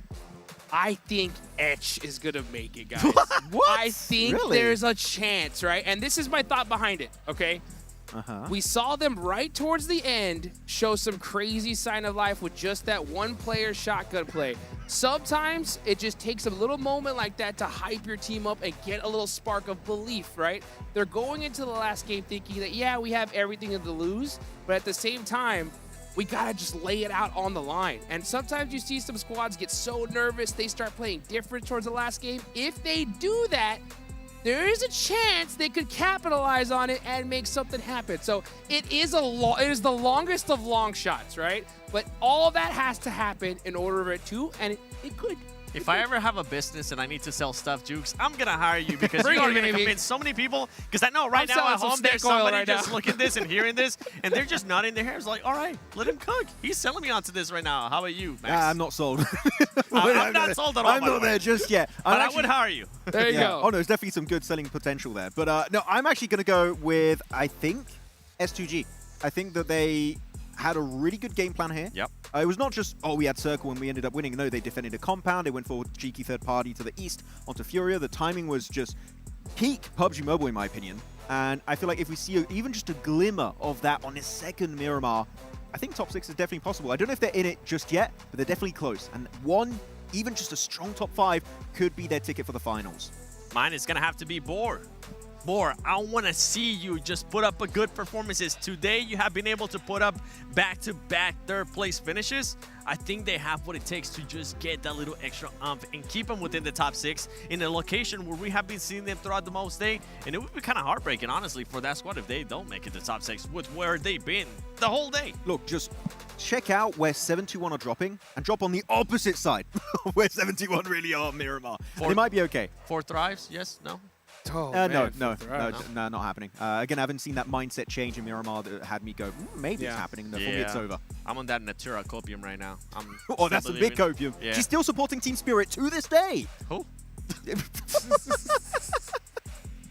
Oh, boy, man. This is absolute craziness, guys. You can see these players. They are just really...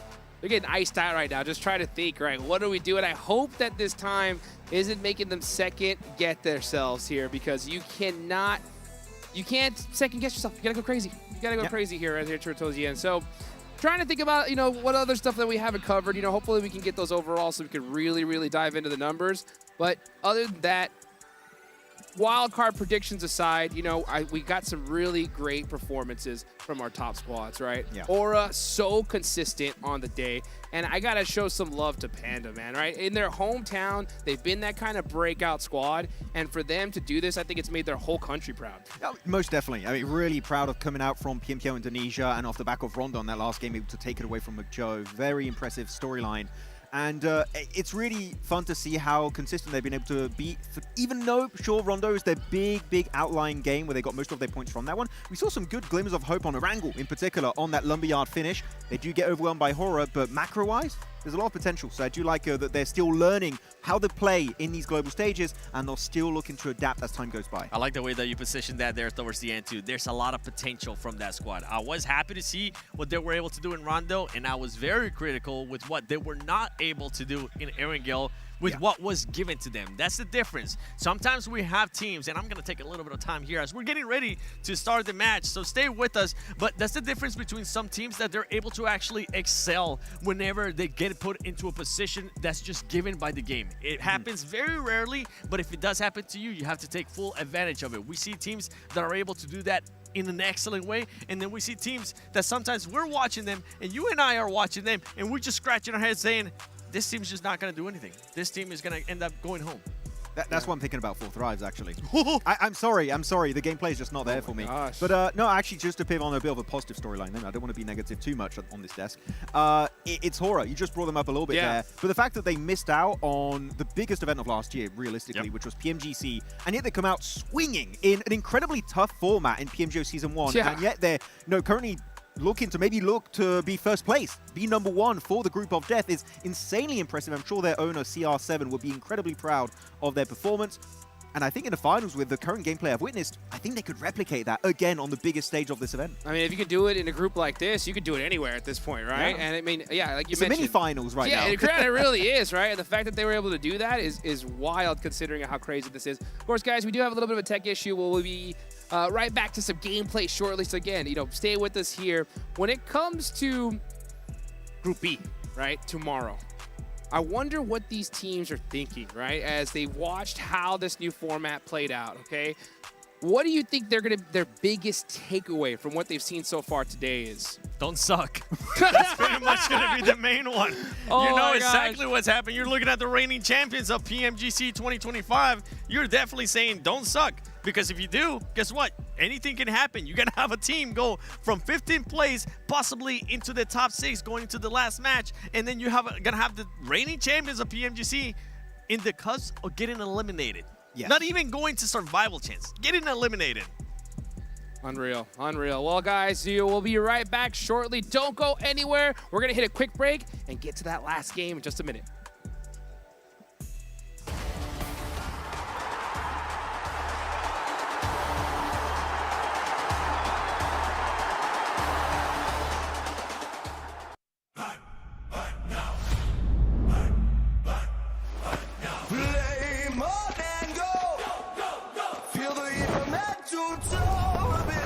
Drops begin to glow, flame on and go.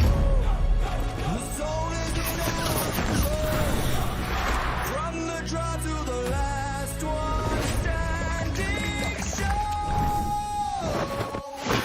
A no-name kid in a high-risk drop, a street food vendor with a victory dream. A midnight warrior looting in the dark. The fuel is passion pushing through the blue. We scan the path at the edge of the gas. A million stories in a single squad. No royal blood, just the drive to our last. The skill, the nerve to earn the final gas.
Allula tanımıyorum. GK. Ben ETS'yi de tanımıyorum. GK.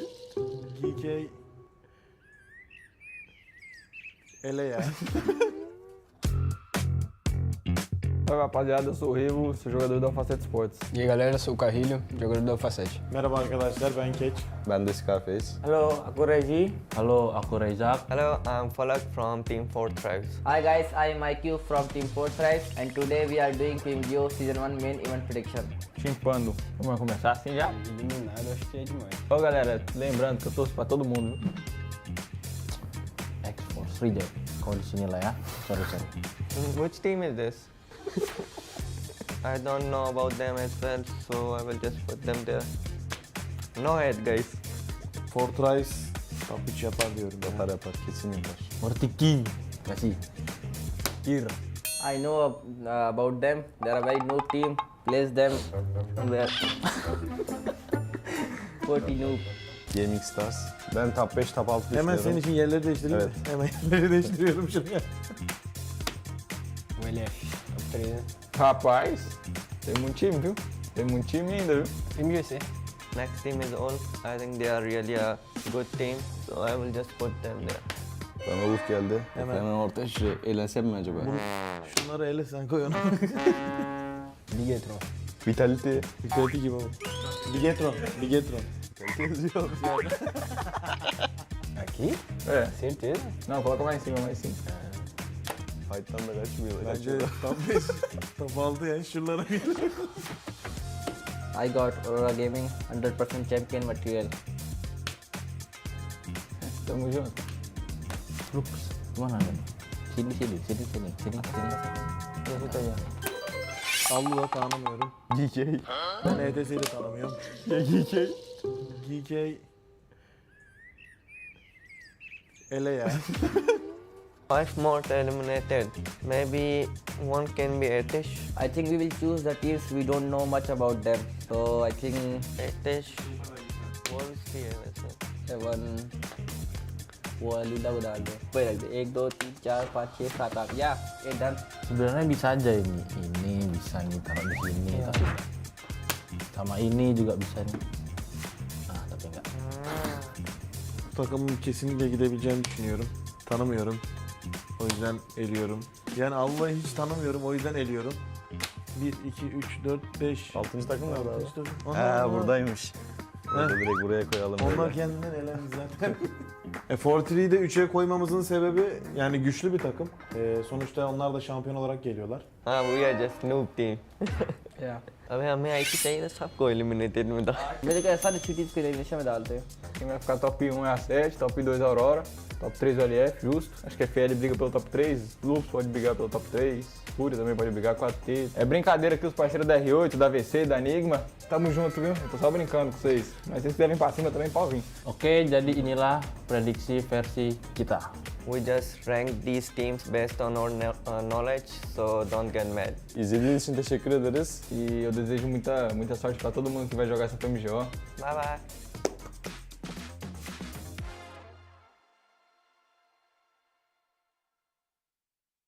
The 2026 PUBG Mobile Global Open Season 1 will be held in Jakarta, Indonesia from June 2nd to June 7th. Top teams from around the world have qualified from their respective national and regional tournaments to secure their slots in this coveted main event. This is the final stop on the road to the PMGO Season 1. 32 teams have emerged from millions of competitors.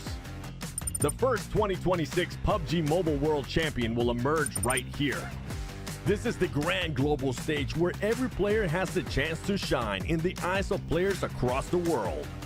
These 32 teams from 8 regions will play in 2 days of group stages. Group A playing on June 2nd and Group B playing on June 3rd.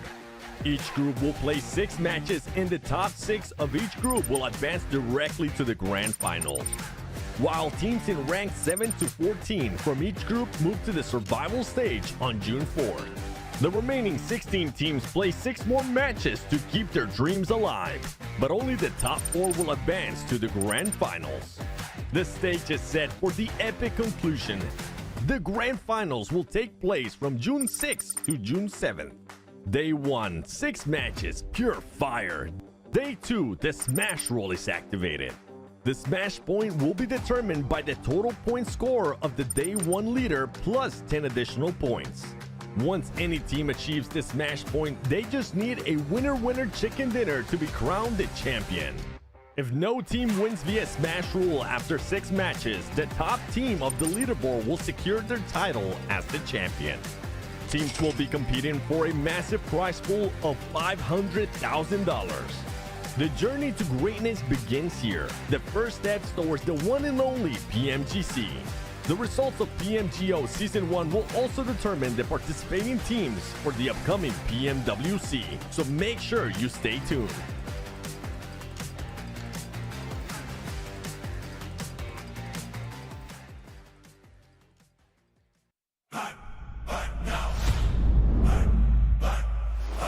Play more than go.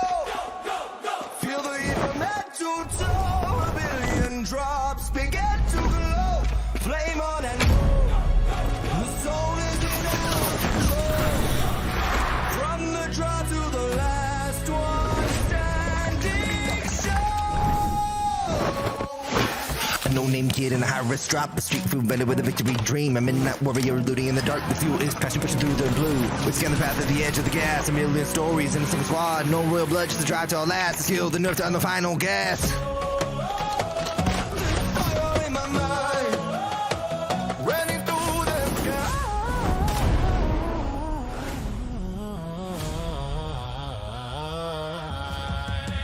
Play more than go. Feel the heat from head to toe. A billion drops begin to glow. Play more than go. The soul is in our control. Play more than go. The soul is in our control. From the draw to the last one standing show. Play more.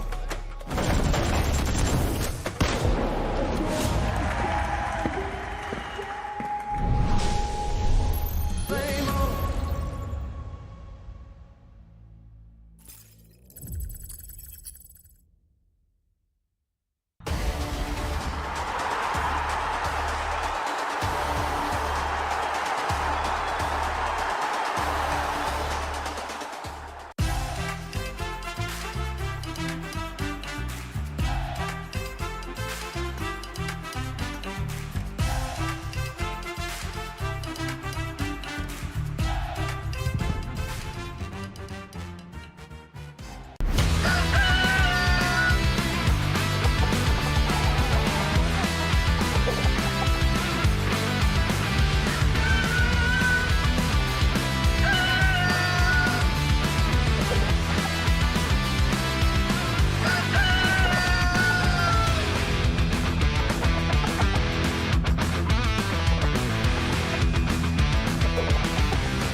Allu'da tanımıyorum. GK. Ben ETS'yi de tanımıyorum. GK. GK. Ele ya. Oi rapaziada, eu sou o Rivo, sou jogador da Facete Esports. E aí galera, sou o Carrilho, jogador da Facete. Merhaba arkadaşlar, ben Keç. Ben de Scarface. Hello, aku Regi. Hello, aku Rezak. Hello, I'm Falak from Team 4 Tribes. Hi guys, I'm IQ from Team 4 Tribes and today we are doing PMGO Season 1 Main Event Prediction. Chimpando. Vamos começar assim já? Eliminado, acho que é demais. Ó galera, lembrando que eu torço pra todo mundo. Esports reject. Kau di sini lah ya. Sorry. Which team is this? I don't know about them as well, so I will just put them there. No head guys. Fortrice top 3 yapar diyorum. Yapar, kesin yapar. Mortiki. Kasih. Kira. I know about them. They are a very noob team. Place them where 40 noob. Gaming Stars. Ben top 5, top 6 düşünüyorum. Hemen senin için yerleri değiştireyim mi? Hemen yerleri değiştiriyorum şuraya. O LF, top 3, né? Rapaz, tem muito time, viu? Tem muito time ainda, viu? PMGO. Next team is all. I think they are really a good team, so I will just put them there. Bana Uf geldi. Hemen. Hemen ortaya şuraya eğlensem mi acaba? Şunları ele sen koy onu. Bigetron. Vitality. Vitality gibi oldu. Bigetron. Aqui? É. Certeza? Não, coloca mais em cima, mais em cima. Fight'tan da kaçmıyor. Bence top 5, top 6 yani şuralara bir. I got Aurora Gaming 100% champion material. Tamo junto. Ups, mana nih? Sini. Kita ya. Allı'da tanımıyorum. GK. Ben ETS'yi de tanımıyorum. GK. GK. Ele ya. 5 more eliminated. Maybe one can be Etish. I think we will choose the teams we don't know much about them. So I think Etish. What is the MSN? 7 Wah, lidah udah ada. Wait, 1, 2, 3, 4, 5, 6, 7, 8. Ya, dan sebenarnya bisa aja ini. Ini bisa nih taruh di sini. Iya. Tapi sama ini juga bisa nih. Nah, tapi enggak. Takımın kesinlikle gidebileceğini düşünüyorum. Tanımıyorum. O yüzden eliyorum. Yani Allah'ı hiç tanımıyorum. O yüzden eliyorum. 1, 2, 3, 4, 5. 6. takım nerede abi? 6. takım. Ha buradaymış. Burada direkt buraya koyalım. Onlar böyle. kendinden elendi zaten. Fortree'yi de 3'e koymamızın sebebi yani güçlü bir takım.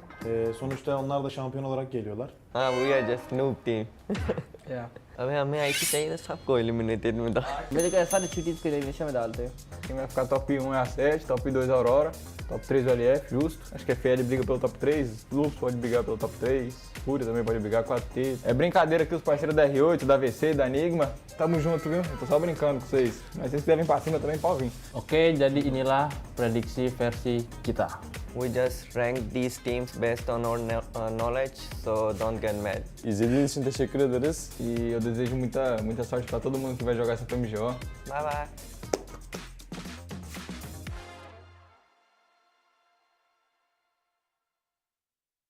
The 2026 PUBG Mobile Global Open Season 1 will be held in Jakarta, Indonesia from June 2nd to June 7th.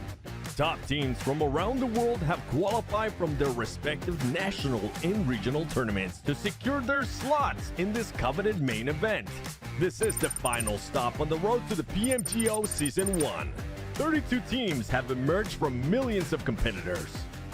The first 2026 PUBG Mobile World Champion will emerge right here. This is the grand global stage where every player has the chance to shine in the eyes of players across the world. These 32 teams from 8 regions will play in 2 days of group stages. Group A playing on June 2nd and Group B playing on June 3rd. Each group will play 6 matches and the top 6 of each group will advance directly to the grand finals. While teams in rank 7 to 14 from each group move to the survival stage on June 4th. The remaining 16 teams play 6 more matches to keep their dreams alive, but only the top 4 will advance to the grand finals. The stage is set for the epic conclusion. The grand finals will take place from June 6th to June 7th. Day 1, 6 matches, pure fire. Day 2, the smash roll is activated. The smash point will be determined by the total point score of the day 1 leader plus 10 additional points.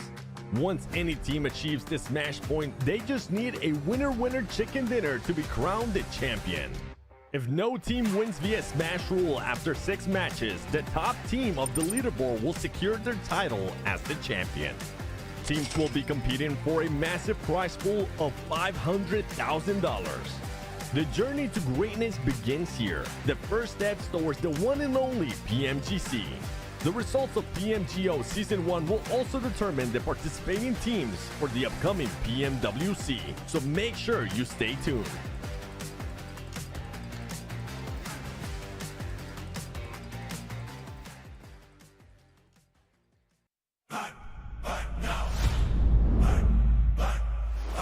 Play more than go. Feel the heat from head to toe. A billion drops begin to glow. Flame on and go. The soul is in control. From the draw to the last one standing show. A no-name kid in a high-risk drop, a street food vendor with a victory dream. A midnight warrior looting in the dark. The fuel is passion pushing through the blue. We scan the path at the edge of the gas. A million stories in a single squad. No real blood, just a drive to our last. The skill, the nerve to earn the final gas.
Allu da tanımıyorum. GK.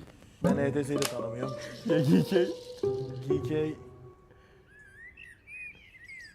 Ele ya. Salve rapaziada, eu sou o Revo, sou jogador da Facete Esports. E aí galera, sou o Carrilho, jogador da Facete. Merhaba arkadaşlar, ben Keç. Ben de Scarface. Hello, aku Regi. Hello, aku Raizak. Hello, I'm Falak from Team 4 Tribes. Hi guys, I'm IQ from Team 4 Tribes and today we are doing PMGO Season 1 main event prediction. Chimpando. Vamos começar assim já? Eliminado, acho que é demais. Ó galera, lembrando que eu torço pra todo mundo. Esports reject. Kau di sini lah ya. Sorry. Which team is this? I don't know about them as well, so I will just put them there. No hate guys. Fortrice top 3 yapar diyorum. Yapar, kesin yapar. Mortiki. Kasih. Ir. I know about them. They are a very noob team. Place them where 40 noob. Gaming Stars. Ben top 5, top 6 düşünüyorum. Hemen senin için yerleri değiştireyim mi? Hemen yerleri değiştiriyorum şuraya.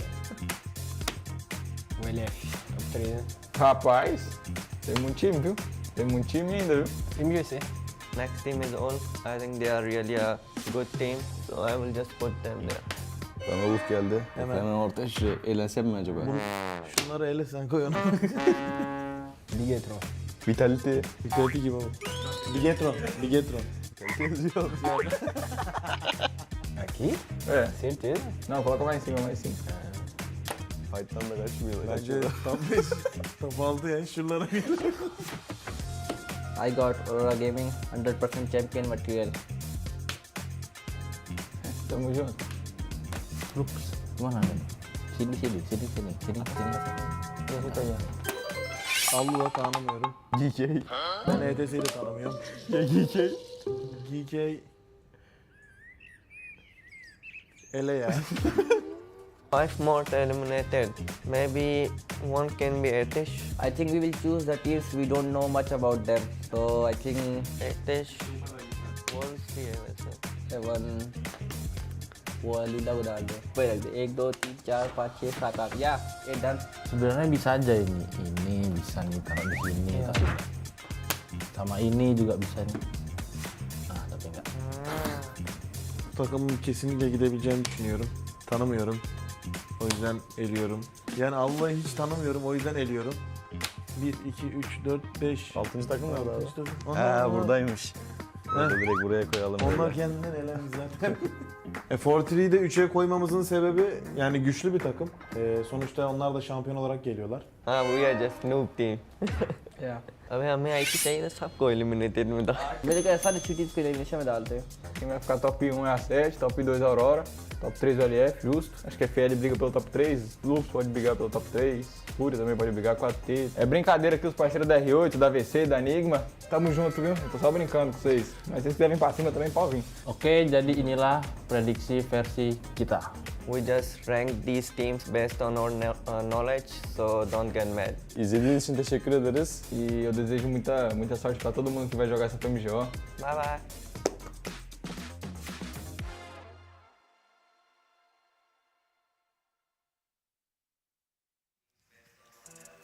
And we're back, everybody. I know you missed us. Here we go. I'm Hot Jukes here with Maxman and the 7WG, guys. We're getting for that last match here in Miramar as we are live in Jakarta, Indonesia for the 2026 PUBG Mobile Global Open Season numero uno. We've got some crazy stuff for those of you guys that just tuned in. Let's do a little bit of a refresher here, right? We're in Group A. There's only 6 matches today, only 1 left to go. We have our champions that we've been hunting down the Triple Crown in second to last place here, 7. Alpha 7. He's referring to Alpha 7. That is He's correct. champions of PMGC 2025. Yeah, not only that, they're trying not to get eliminated, and they're more than likely going to be hoping that nobody is going to be hot dropping them. Yep, they cannot afford any hot drops, no shenanigans right here. They gotta put some points on the board. And you can see these players, they're locked, loaded, and ready to go here, Max. Yeah, everyone locked and loaded for this game. Actually, if you're Alpha 7, maybe you change your drop. Maybe you don't get our pod zone. I'm just saying. That's what I was saying earlier, could be right? a good option because it's a big city where teams could just go on the outskirts and just wait you out. So I would say changing it would be a good option if you really want to play it safe to avoid the bottom Do two. you think their ego would allow that, though? You think that they actually Yeah. have it in them to swap? I don't care. Just go away. Yeah, they're smart on. enough. That ego thing for Alpha 7 was like years ago. They're smart enough to be able to go and land somewhere else. They have proved that in Erangel especially. A lot of people would kind of clash with them when it came to Giorgio, and then they ended up landing in Lipovka, and then somebody ended up crashing with them in Lipovka, and they were able to adjust from that. So yeah, I don't think for them it's an ego thing. I think for them right now it's just a survival thing. Yeah, I mean, that's what I'm saying. I don't care what the reason is. You just got to play for your survival at this point. Literally, just try and just survival get chance. through, and hopefully it'll work out. So yeah, it's going to get a little bit dicey for them. There's still an opportunity, right? The point threshold is so close to even the team in 16th position could technically still jump out of the bottom two and make into survival stage, which actually at that point is what they're going to be hoping for. While in the top 6, only one slot is really truly available. I think it's you're gonna have Furia, you're gonna have Goat, you're gonna have Balls, you're gonna have normally also S2G. So a few teams all chasing down that one final slot. But as we said, there's only one really available for these teams to grab. Whoever's in that 6th place, stay alive. Stay alive. Run for your life. That's the biggest tip we can tell you. Just stay alive.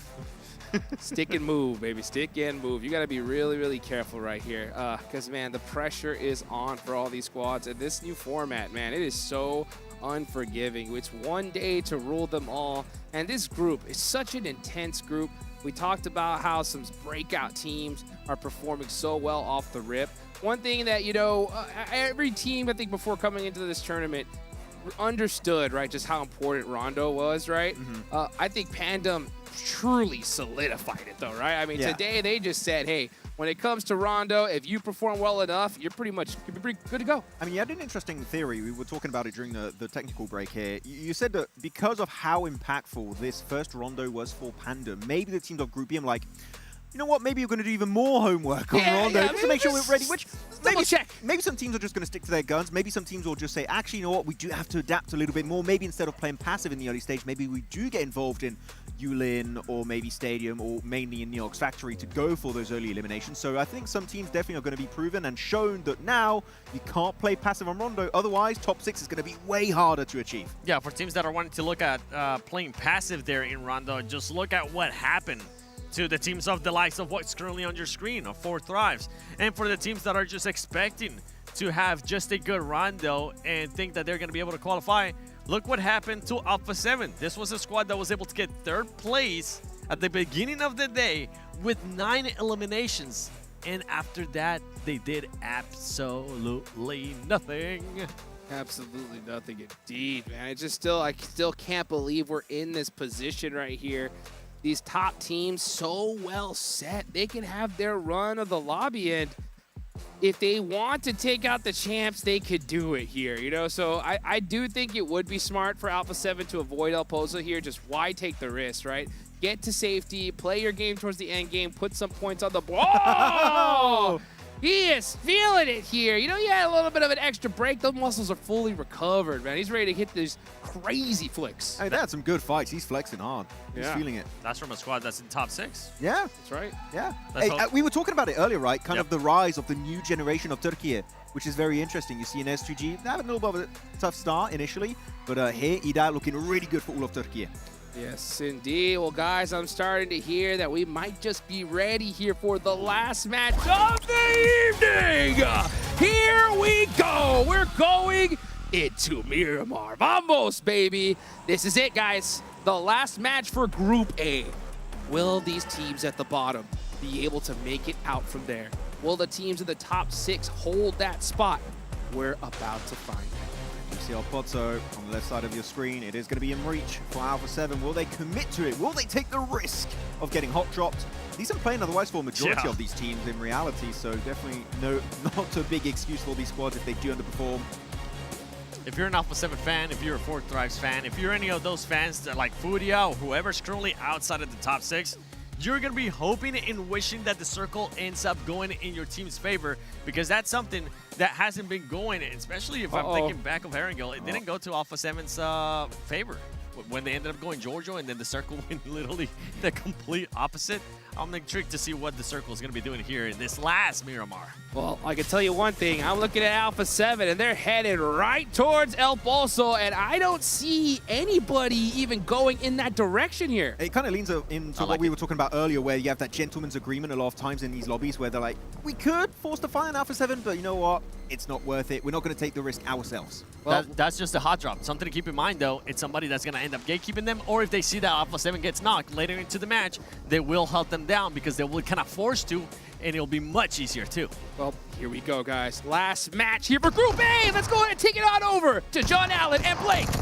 We're straight into the thick of it as well. It's Pandem versus Boars on a hot drop in the Hacienda. Already Pandem have taken 1, 2, 3 knocks. The Boars are looking to rinse them. They have really taken umbrage with the fact that their first game didn't go so well. Let's see if they can convert on here against one more player from Pandem.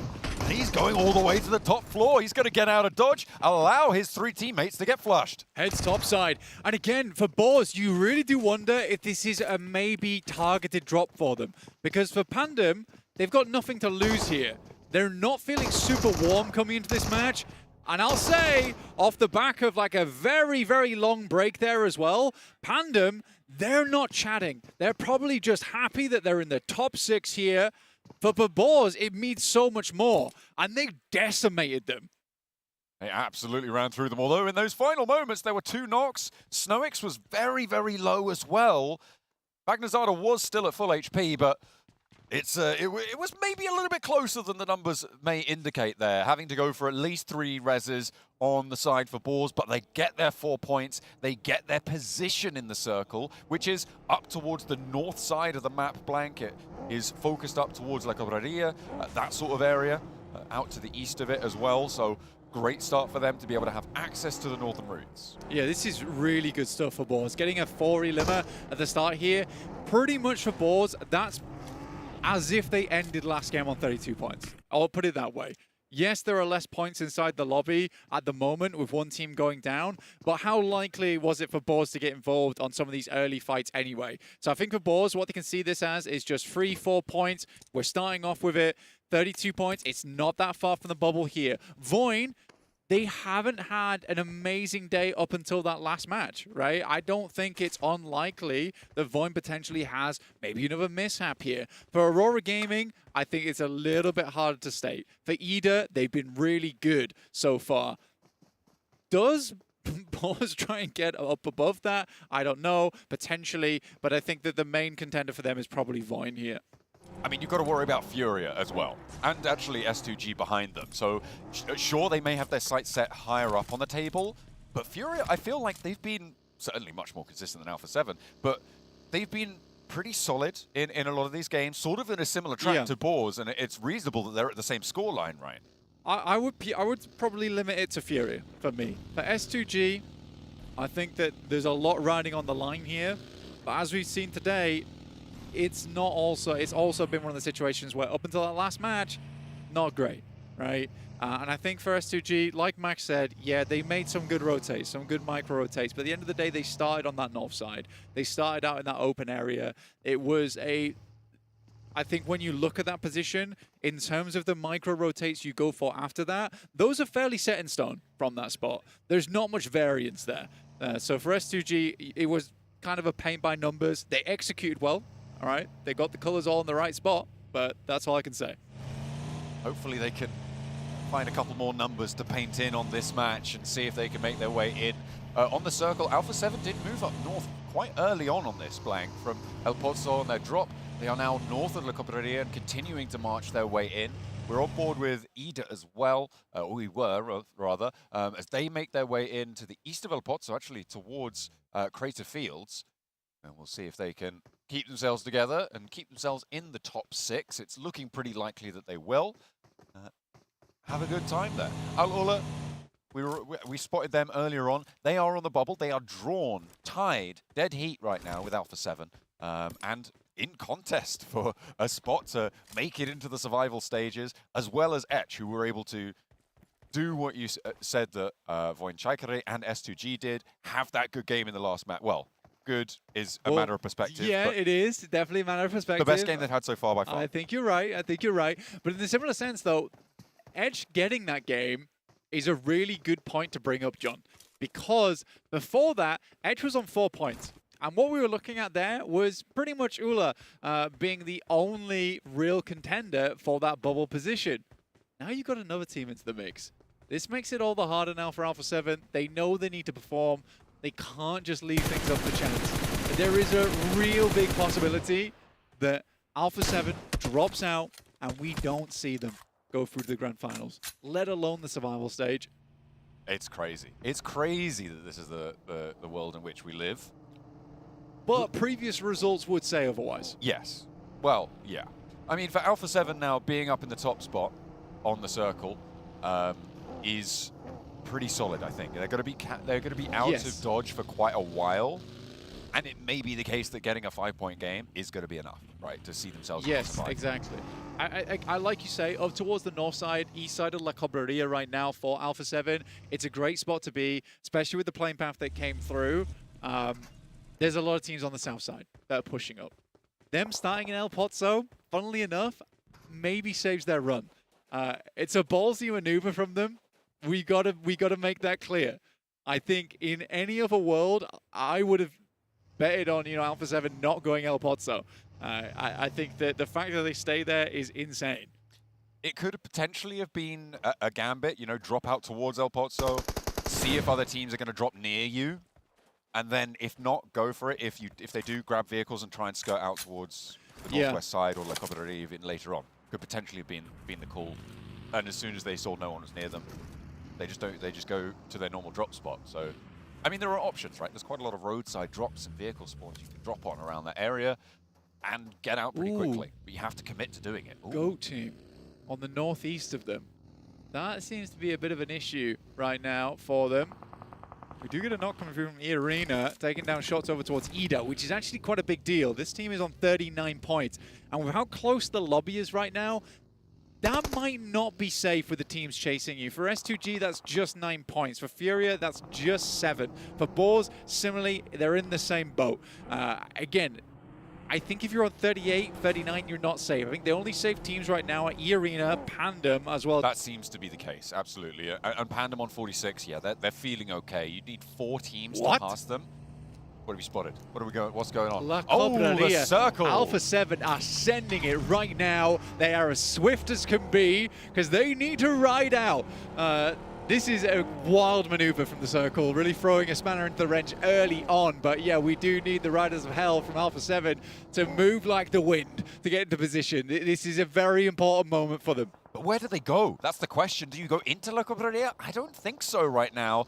Playing up towards the north side, there's a lot of an open expanse there up towards the ridges and the towers that sit up there. It is just so central, though. Furia are going to take that gamble, right? They're going to go into the settlement and try and play this one out.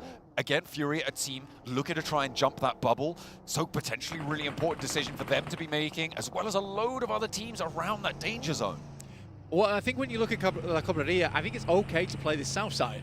I think it's a little bit more possible to leapfrog buildings and then get out over towards the west than it is other compounds. I mean, cities like Los Leones. Once you're deep into Los Leones, you ain't leaving. Alpha 7 looking to try and hold down the east point of La Cobreria. This compound may very well be highly profitable for them. This area will have oversight on all of these teams out from the east, but other teams are going to pick those points away as they go. Those bones will be bare before they get to Alpha 7's position. 7-2-1, they've taken a knock, they've lost a player as well. 4 thrives, want to add those points to their tally.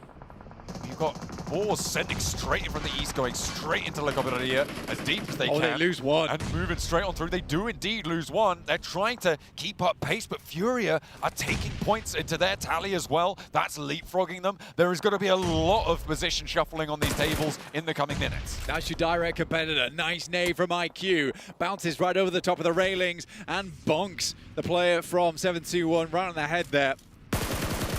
4 thrives, they don't want to go down quietly here. 20 points. 20 points is not safe. Not just yet. A little XIHC push Alpha 7 into the bubble, and 4 Thrives want to take down 7-2-1. A nade up top doesn't connect, but Falak's on the ground floor. The nades from up top, IQ staying on that high ground is good for it. And 4 Thrives rack up some points to look themselves to be safer and safer as time goes on in towards this survival stage. The question is, where are Alpha 7? They are in the midst of this, but the eye of the Maelstrom may not be the points they need.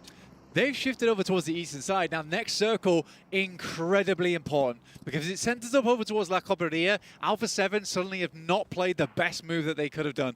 I think what they wanted here was to profit. A lot of eliminations, a lot of squads coming their way. It wasn't meant to be.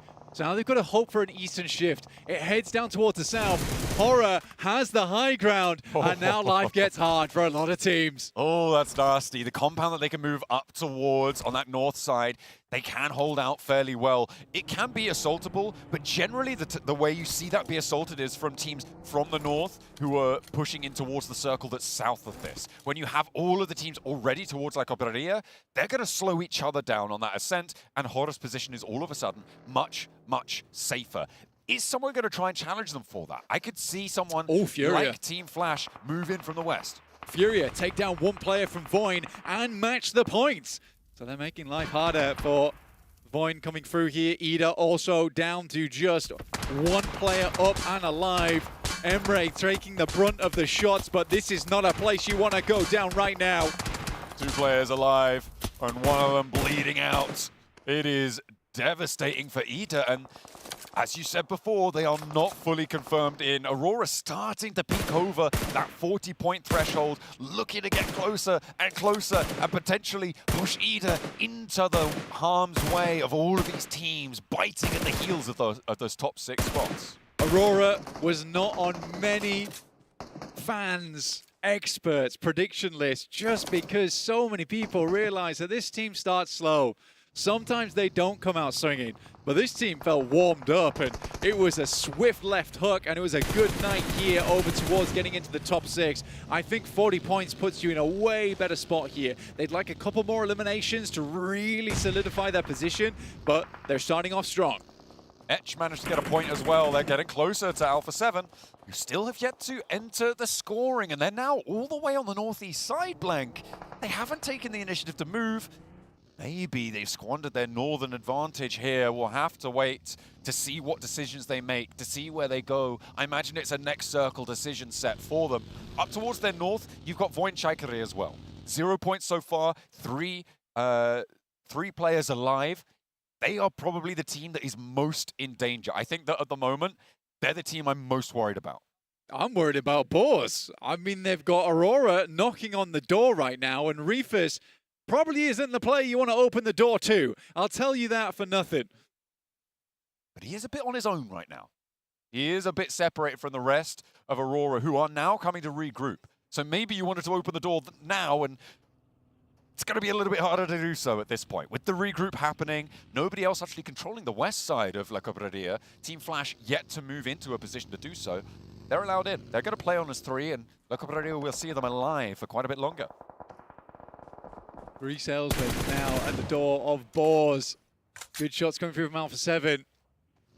And Aurora looking to sell the nades over towards Boars. The shots are coming through thick and fast. Who is on the receiving end of it? Aurora, they take one down. One player from Boars is also knocked. It should be okay. Actually, none of them are knocked. This is completely fine for Boars. They're living life well at the moment. Aurora is backed off. It's an important moment here for Boars. Now up to 6 elimination. Aurora down to 1. So they got the 2 eliminations over towards Aurora. They managed to find 2. Just the one player now standing. And it is out to the west. Yol still alive for them. And Aurora just wanting to track up these points time and time again. They're on 41. And again, we think that looks safe. But Ida's position with 39 getting confirmed knocked out now is actually starting to look a little bit more tenuous with Furia, Boars, maybe not Voin Chaikari anymore because they are starting to flag and falter. There is so much danger, and S2G's position as well is big. Really is. It's a nice spot. I mean, they're playing on the underside of the mountain at the moment. Not many teams actually able to challenge them. 4 Thrives might be able to look over towards the south here. But in the meantime, Alpha 7 are surrounding the guys from Void. This is bad news for Void at the moment, sat on 35 points. They managed to get one little bit ahead of Boars and Furia, but is it too little too late with Alpha 7 starting to sink the teeth in? They've managed to get a point blank, so Alpha 7 are out of the blocks. 4 Thrives, though, the ones to take the first knock over towards this high ground position. For Alpha 7, I mean, going down here would be terrible. Alula could actually potentially play on this east side and third party this specific engagement against Alpha 7. They can move up north if they've scouted out this spot. Difficult, given that 4 Thrives sit there on the high ground around them, but it would be a brilliant opportunity for them to take down the east wing of Alpha 7 and potentially Alpha 7's chances. I think for Alula, it's really hard because 4 Thrives have vision, S2G should have vision, Alpha 7 will have vision soon over towards them. They've got to be really careful on their approach. I think for Alpha 7, though, they're struggling in the sense that they'd love to batter Void out of the way. They are resilient at the moment. Setting up the fortress now, and Alpha 7 just cannot find any cracks in the wall to slip on through. Team Flash on the southwest side with Irina as well, lining one of the craters on the lip of it, trying to move forwards. Both teams need to get a bit closer to it. At the moment, Team Flash, though, seem to have the advantage. Irina do only have 2 players as well. Tourniquet with a nade cooking, does take some damage, lobs one back over, but doesn't go for win. Instead, tries to send it to his teammate, doesn't connect either way, and Tourniquet, it's not going to work out. Okay, Horror, they managed to find that shot, because they are flowing in from the east side and still holding out on that high ground position. Yeah, Horror has so much vision on this one. Flash, unfortunately, not in the best of spots to jump over towards that top 6. There's still a chance for them, but it'd be a massive game. We know they are capable of it, the undisputed best rookie team in the world from last year, but they still lack that experience. They still need a little bit more on board. Boars just took a knock from Furia, but it looks pretty resible. That's over in the main city of La Cabrera. A hard southeast shift. I mean, this is S2G, right? Are they going to be able to jump from the bottom 2 to the top 6 in just 2 matches? It's a 6-game set. This is doable. How does Alpha 7 make their way out of this? Because realistically, for them, it is an Eastern Wrap. And if they go for an Eastern Wrap, they run directly into Alula. Their direct competition on the leaderboard. Oh my God, for Alpha 7, this is a nerve-wracking moment for fans alike. You got Team Flash as well as 4 Thrives also a little bit worried here. There is not a lot of points in it, even though they haven't really been in the conversation for bottom spots. With 2 teams towards the bottom starting to step up, that starts to get more hairy. But with Alpha 7, ride or die. Let's see what they've got. Over the road they go. 3 players across, 3 players alive. There is an off angle, there is a crossfire. Oh my God! But a flying shot shuts down the opener for Alula. And there is no answer just yet. Alpha 7 find one and potentially a lifeline. The nades are big. Oh, there's a huge answer though. The bombardment pours in. It's right on top of them. It's forcing him over, and only one now. Alpha 7 starting to crumble under the pressure. Oh, they're going so low. Oh, Revo's down. It's only one, and he's left on the far side of the road without a paddle. How do you go? Alpha 7 are in the bottom 2. Alula jumps up. This is the worst case scenario for Alpha 7. I called it earlier. No! One player was behind. No! He's been taken out. The PMGC champions are down. Alpha 7 throw it all away. A bad crossing from La Cabrera. What a disaster. Devastation for Alpha 7. They did not look both ways. Man, it is disaster. A rough position to be in. For Alpha 7 to go down this early is just a moment in history we will not forget. Oh my goodness me, but we have to refocus on the 6th place bubble as well, because Voin Chaikri are down and out. They tried to make their crossing. They were in a similarly sticky position on that north side of the road to Alpha 7 just now. And they have fallen. Furia, Boars, S2G, Goat Team, all now on the hunt. But Boars, how do they make it out alive here? They need to get more points. Furia, similarly. Furia is able to extricate themselves. Like I said, they went in early to a position where they could leave La Cobreria. It was a smart play from them. A play that Alpha 7 could have easily picked up themselves, getting further into this game. But they banked on those eliminations early, and they just did not come their way. I'm still reeling. Goodness me. What a disaster. From the high ground, we're taking a look at Hora lording it over. This is actually so huge for all of the teams now fighting for that bottom bubble, right? It means they're so safe. There is really not too much that Etch can do. They have a solo survivor. There's not too much to worry about down there now. So for Team Flash, they can breathe a little bit easier. For Hora, they're looking to try and finish this one out in style. I mean, for Hora, like I said, 60-point day in a global is incredible. 10-point average, you do not know exactly how hard that is to pick up when you go up against the best teams around the world, especially in what many have dubbed as the group of death. It is, I mean, it is so on the money, right? The group of death kills the global champions. Nobody is safe in this group. It is insane. Our second bottom finisher will also be locked in as Etch falls. Now the fight between Aura and Team Flash. Beneath them, it looks like Team Flash is starting to crumble, but they've still got a little bit of fight left in them. The off angles are there. A wind's peeking up from behind the headland. 1 for 1, they look to trade. And, okay, they find Bozy. They bring it back into control slightly. Sleepy shuts it down, and it's good night for another team. Team Flash will fall, but they are in 14th, and that is good enough. Hora not ending the show early, it seems. They're here for the encore. 61 points on the day. Boars with an impossible exit. They open with a knock. Robs priming the nade. There's a little bit of time on this one. Ayato pulls out one of his own. It goes close. It's a little bit of damage, but not quite enough. He has a Molotov, drops it in. Ayato sends another, but Boars, Robs jumps back into it maybe. It's a little bit too far out. So now he's looking for one more, and that heal hasn't come through for Ayato yet. And there was a third party as well from Aura. They managed to find the knock onto Vagnazada, so Boars are playing as 2. That high ground dominance now being leveraged to the south side. Robs into the fight, looks for one. Stoics has his back. Robs playing the door frames perfectly, yet to take damage. He steps in for another. He's looking for more. Stoics is at his back. Both hot on the heels of the GOAT team, and they are going to push them back once more. GOAT still on 1 player. They still have 1 on the off angle, but it looks like Furia may be in with the assist. 2 players for Boars, and they are now up into 6th. The close quarters king reigns again as Robs and Stoics makes it happen. They're in towards 6th, but Furia close behind as a 4-man.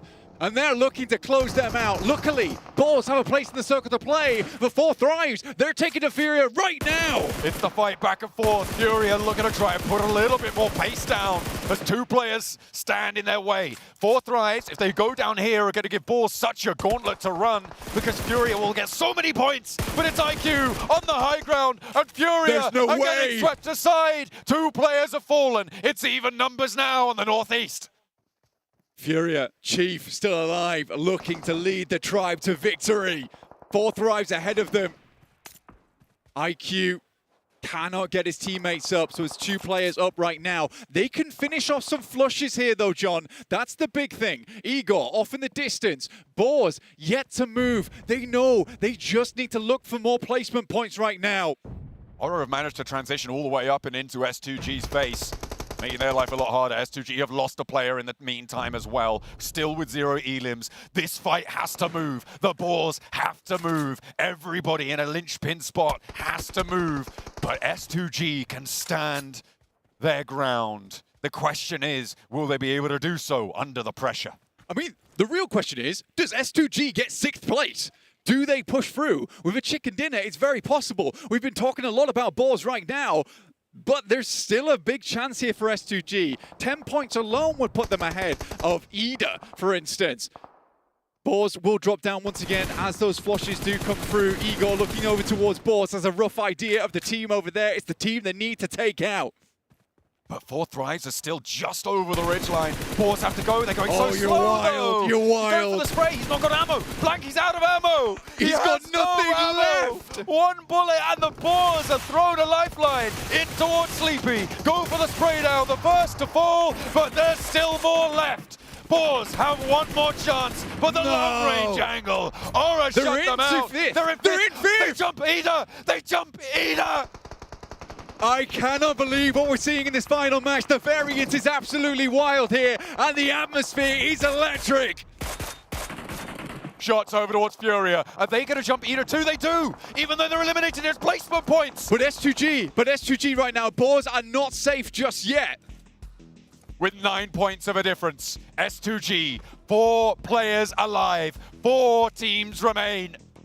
Only one Elim, but they can be quiet as a mouse and still take this one. Horror as 3 is the last lifeline here for Boars. They're on 12 Elims this match. It is an insane result for the first place team to pull out on the last match of the day. Kamikaze, they need this point. They need this point. Anything they can get would be just so brilliant. They need 9 points blank, so if they get 3 Elims and second place, that would do it. Horror. To draw level, actually. I don't know who wins the tiebreaker. Horror now banking over towards S2G's western side. 4 Thrive staying as quiet as a mouse at the moment. Trying not to let anything slip. The nade starting to flow over towards that top side. There will be a denial of a point from Alula. Could be crucial. If S2G got that point instead, it could have changed everything. S2G sort of need the first place. They can potentially do it with some Elims as well in a second. An AWM in hand as well for S2G as they get a well-timed package dropped from the heavens. No Fear has been pretty important for Horror. On this position, he is split. They are on a 2-1. Against S2G's position. Oh, the circle moves away. Horror can potentially wrap back down again. For S2G, this compound is so crucial, John. The more points that Aura earn as well in this position, the fewer that S2G can. T24 able to face down Danger, and 4 Thrives are playing well into this last match as well. He goes over the top. It's a good bouncer. It's a good air burst. Player is extremely low.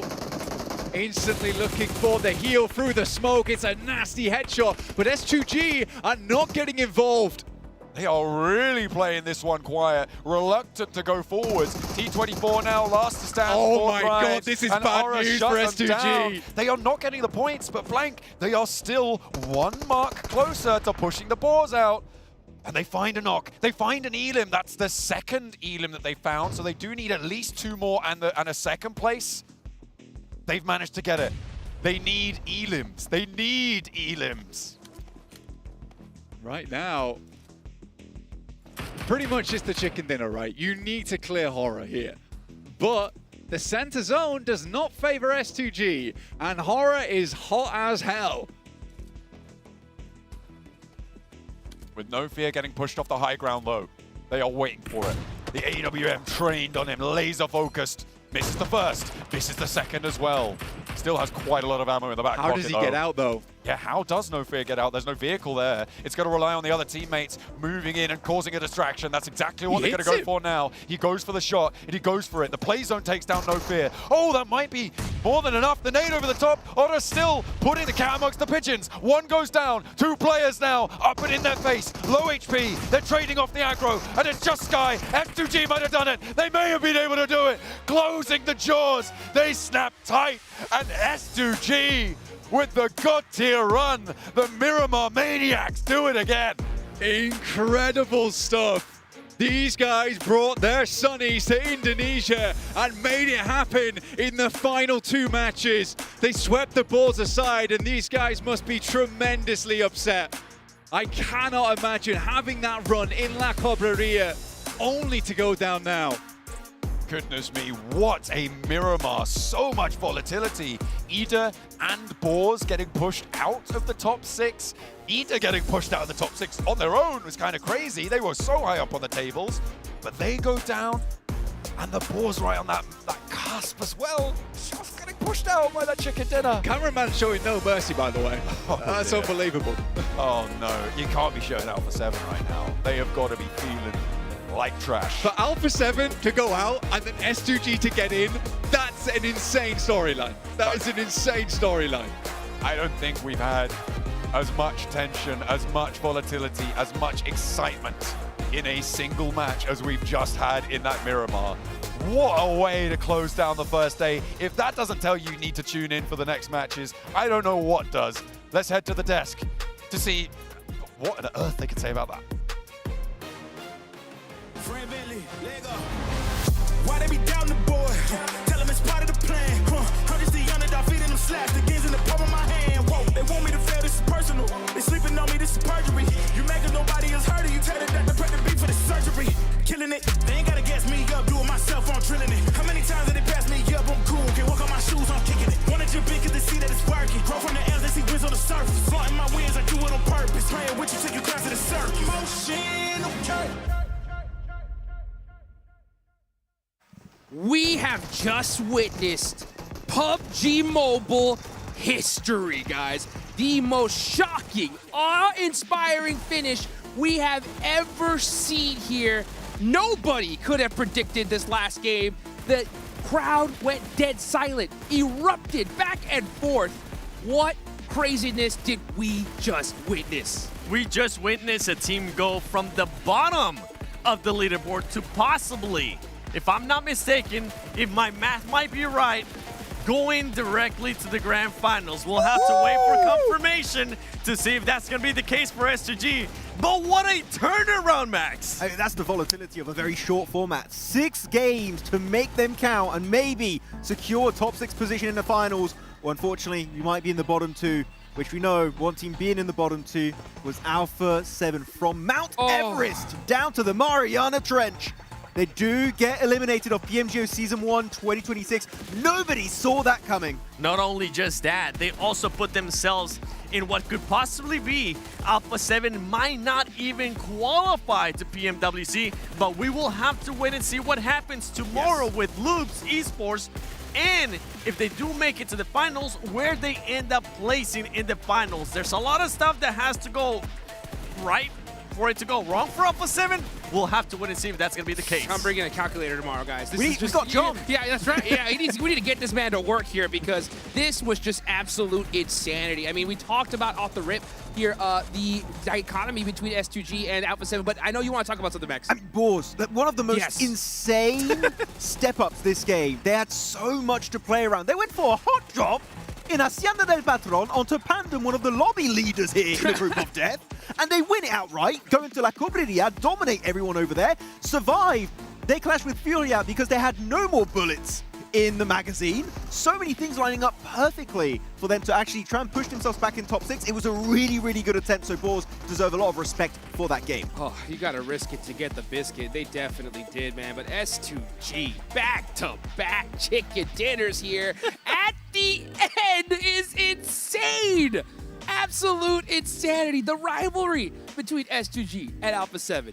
Now, I mean, it's just S2G clutching it up in a huge major way.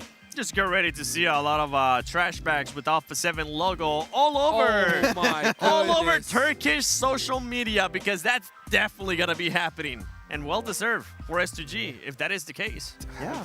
I mean, we thought they were down and out, guys. We thought they were down and They were out. in 15th place before our first Miramar. Before match 5, they were in 15th place. We weren't even talking about them. That's how bad it was. Yeah, we just gave up completely on the S2G legacy here that they set themselves up for initially with Jakarta winning PMGC years ago, 4 years ago. And we're like, okay, it's not happening here. But then they literally their first Miramar was a lot more impressive, and the step up, especially I think the team synergy, their defense against Hora, then the push onto Furia to the east.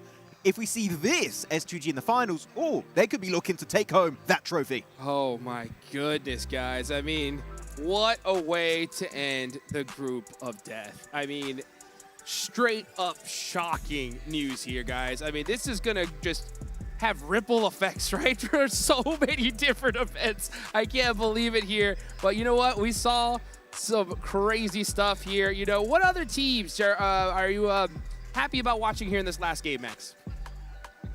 Al-Ula a little bit. They got a good fight onto Alpha 7, and we didn't see really much from this team, and actually them taking down Alpha 7 secures their own position outside of the bottom 2, so hopefully that's going to give them a bit more confidence heading into the survival stage that they can do something and be in the top 4.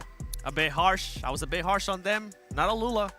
The team I'm going to talk about right now. Okay. 4 Thrives. I was super harsh okay. on 4 Thrives at the beginning of the day because they just weren't putting the performances that I expected out of them. And then in this case, in this last game, they put themselves into contention to possibly even try to qualify directly to Grand Finals. So it's actually good to see. And this is something I want to point out from 4 Thrives. It's good to see them being able to snap themselves out of whatever's going on with their mental, because this is something that we've been seeing through this team over and over again. If Rando doesn't go right at the beginning of the day, it's just a full spiral down, and I'm glad that we see a spark of a light there at the end of the tunnel for 4 Thrives. Exactly. I mean, I don't think this was a great game from 4 Thrives, but the fact that they committed to a play compared to their hesitance we saw in the first 5 matches of today is good to not see that happening in the last game. So I am more hopeful with the survival stage, of course, but survival stage is still going to be incredibly stacked with the best teams of some of the best teams of Group A and B joining the fray. So it's still not going to be easy for the Pakistani squad to make it to the finals. Top 4. Top 4. Yeah, that's right. It's always a good sign to see, you know, a team like that be able to pull something out with so much pressure on them as well, right? So it is definitely pretty inspiring for them. You know, they still got a lot of work to do, but it's a good sign. It's a good sign nonetheless, right? One other team, though, we definitely got to talk about here, guys. We got to talk about Aura, right? Aura popped off here in this tournament so far. Straight consistency, and I think for all their viewers and supporters, I think they're pretty happy here after this one. I was having flashbacks of PMSL CSA for a minute. I was like, oh, they've won so many games around these mountainsides of La Cobreria, and you know what? They've delivered once again. Sure, they don't get the chicken dinner, but they're just so consistent on these particular circles with that area. So looking at them, I just hope we see that continue into the finals, because right now it's so good to see Nepal back and doing this well. Whew, yeah, Nepal is back on the map. Chicken dinner? They didn't even need it. They're already so far ahead in the leaderboard. They're like, maybe win the Grand Finals. You know what? Let's let S2G in and have some fun with us. But I'm with you. I'm actually really happy with the way that we saw Aura perform here in this global event, in this day, in this 6 matches, because this team had a lot of question marks in my head of how they were going to be able to bounce back, of just the heartbreaking finale that they had to their 2025 esports year. And this is a great start to a 2026. You know, I have a little bit of a conversation for all of us here on Des. Sure, go ahead. Do we think we have the PMGO Season 1 champions in our top 6 currently that just qualified? Yes. Yeah? Yeah. You think so? Yeah. Oh, okay, interesting. I don't think so. Really? I don't think so just yet. I'll have to see what's happening with Group B, but I do not think I've seen championship caliber gameplay from our top 6 just yet. What team was it, the one you predicted? I don't want to talk about it. No. Come on. It's on your Instagram. Follow him on Instagram. What is it? Which team are you talking about? I don't know. No idea. Okay. No. All right. Man, Group B's ridiculous, guys. Yeah, settle down, guys, right? I'm trying to think, man. I don't even know what I'm more excited for tomorrow, right? Am I more excited to see just how crazy Rondo's going to be? Am I excited to see what Loops is going to do tomorrow? I mean, what are you really looking forward to? I mean, especially Loops, right? That's going to be one of the main core storylines for tomorrow, because you said it earlier, right, Seven, that this is not just this finals event that's at play. It's also PMWC. And if you really look at the entire scope of 2026, this could hinder their chance of qualifying for PMGC 2026. We might not have the reigning champions at the end of the year at PMGC. Oh, man, let's take a look here at S2G pulling out that second chicken dinner.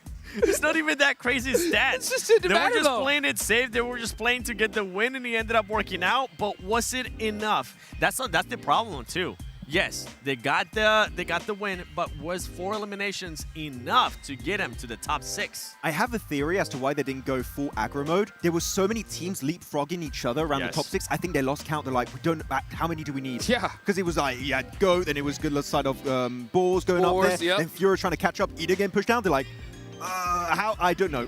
So just try and get as many points as possible. I'm sure that was their attempt in that Miramar match. They didn't want to try to cross any roads. They saw what happened to Alpha 7. They're like, you know what?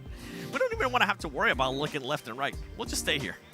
That's probably the biggest takeaway from this tournament, right? Always look both ways before you cross the road here. Lost being able to clutch it up here with the MVP, 3 eliminations, 417 damage as well. I mean, you can tell the look on their faces, right? S2G just so stoked here towards the end, and all these players are starting to get out. We saw some hugs among them, but Man, dude, just seeing that devastation on Alpha 7's face was wild. But look at this top 4 players here for match 6.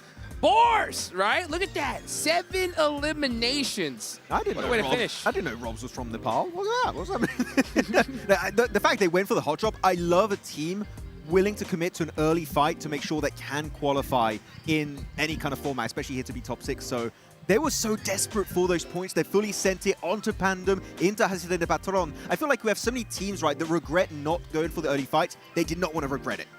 This might be it. This is it. There you go. Oh. Ooh. Oh my gosh, I got faked out. I got faked out. Yeah, this is match ranking. This is match ranking. Okay. I was like, what are we screaming about? Sorry. We're not there yet. Hora, 21 points on the board, just solidifying their dominance here for Group A.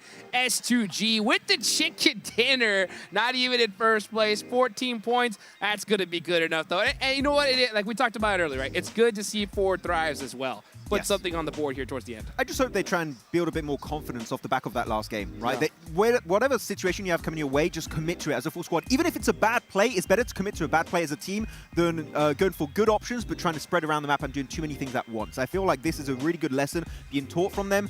Though, looking onto the second page of our rankings, Ida, the 0 point, pushing them out of the top 6. I thought they were locked in, but apparently not. Once we saw them get pushed out, I think all of us just looked at each other and be like, there might be a chance that just more than one team pushes up to the top 6. And that's what I'm excited for.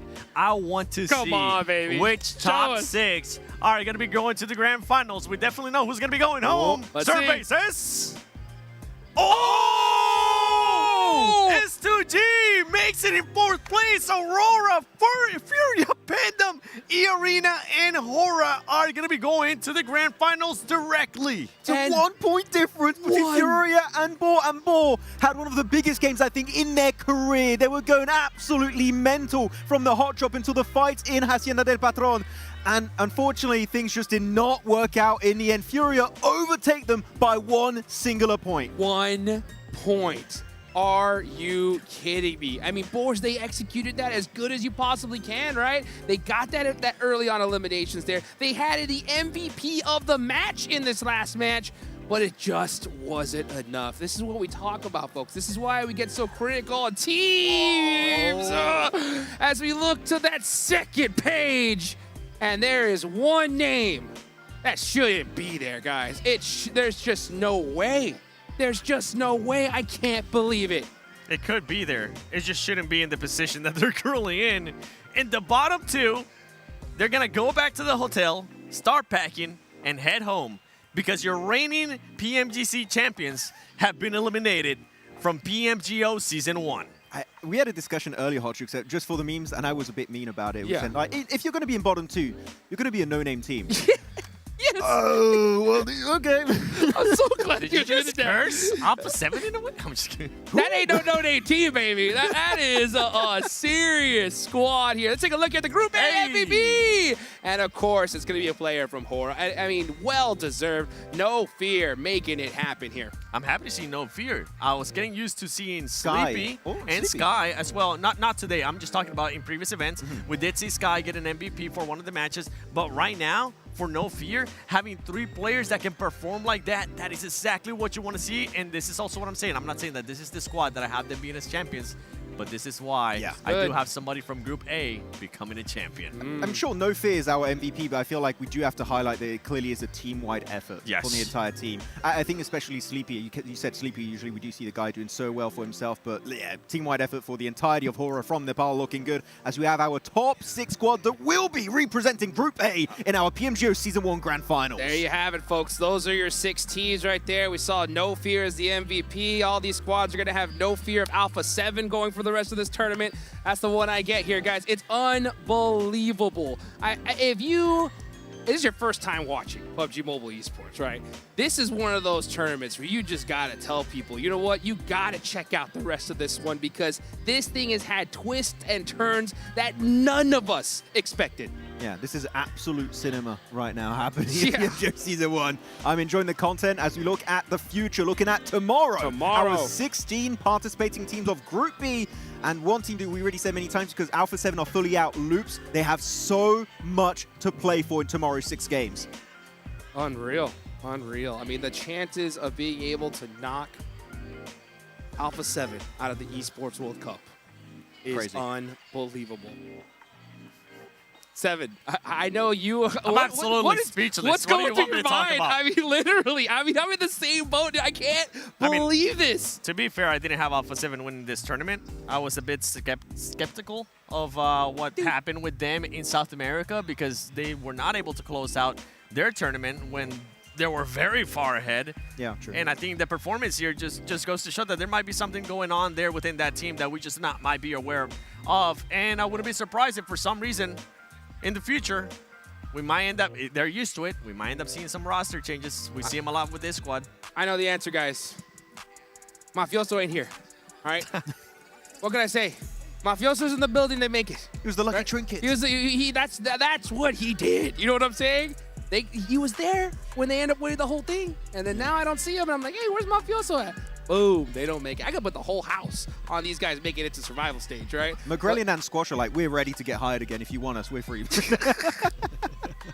Unreal, guys. Well, of course, we got to give a big shout out to the Infinix GT50 Pro with that real liquid cooling system. You can see it. It is absolutely sick. And of course, with that, you're going to get that beautiful 120 FPS that you need at this point to play that high level of PUBG Mobile Esports, guys. Oh, wow. What a crazy, unbelievable day.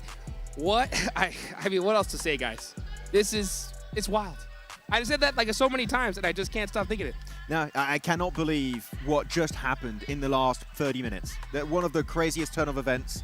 We're not going to have our PMGC champions making it through, and S2G, one of the craziest comebacks here. Able to not just make it in right in top 6, but making it even over the team of Aurora, which I did not see coming at any point in time in these last 2 games. It's like... I'm excited to see what's going to happen tomorrow. Tomorrow is going to be so exciting. We knew that this was going to happen. We knew that we were going to get surprises. Nobody, and I mean nobody, if we would have had a bracket to see which teams were going to get eliminated, nobody would have picked the reigning champions of PMGC. Nobody. I don't know what else to say, guys. Everyone right here lost their prediction game, by the way. Everyone was wrong. Everybody was wrong here. Oh, my goodness, man. Wow, what a tournament, guys. Make sure you got your calendars marked. Tell everybody here. Group B is going to be something to watch for sure. This was it here for day number 1. People are just walking around shaking their heads. Everybody. What are they looking at me? Oh, my gosh, guys. Wow. Well, I hope you guys enjoyed the show. We definitely did. Again, for the last time, thank you to Infinix. Watch the Esports World Cup go around the corner. Mark your calendars. We'll be back tomorrow for some more PUBG Mobile action.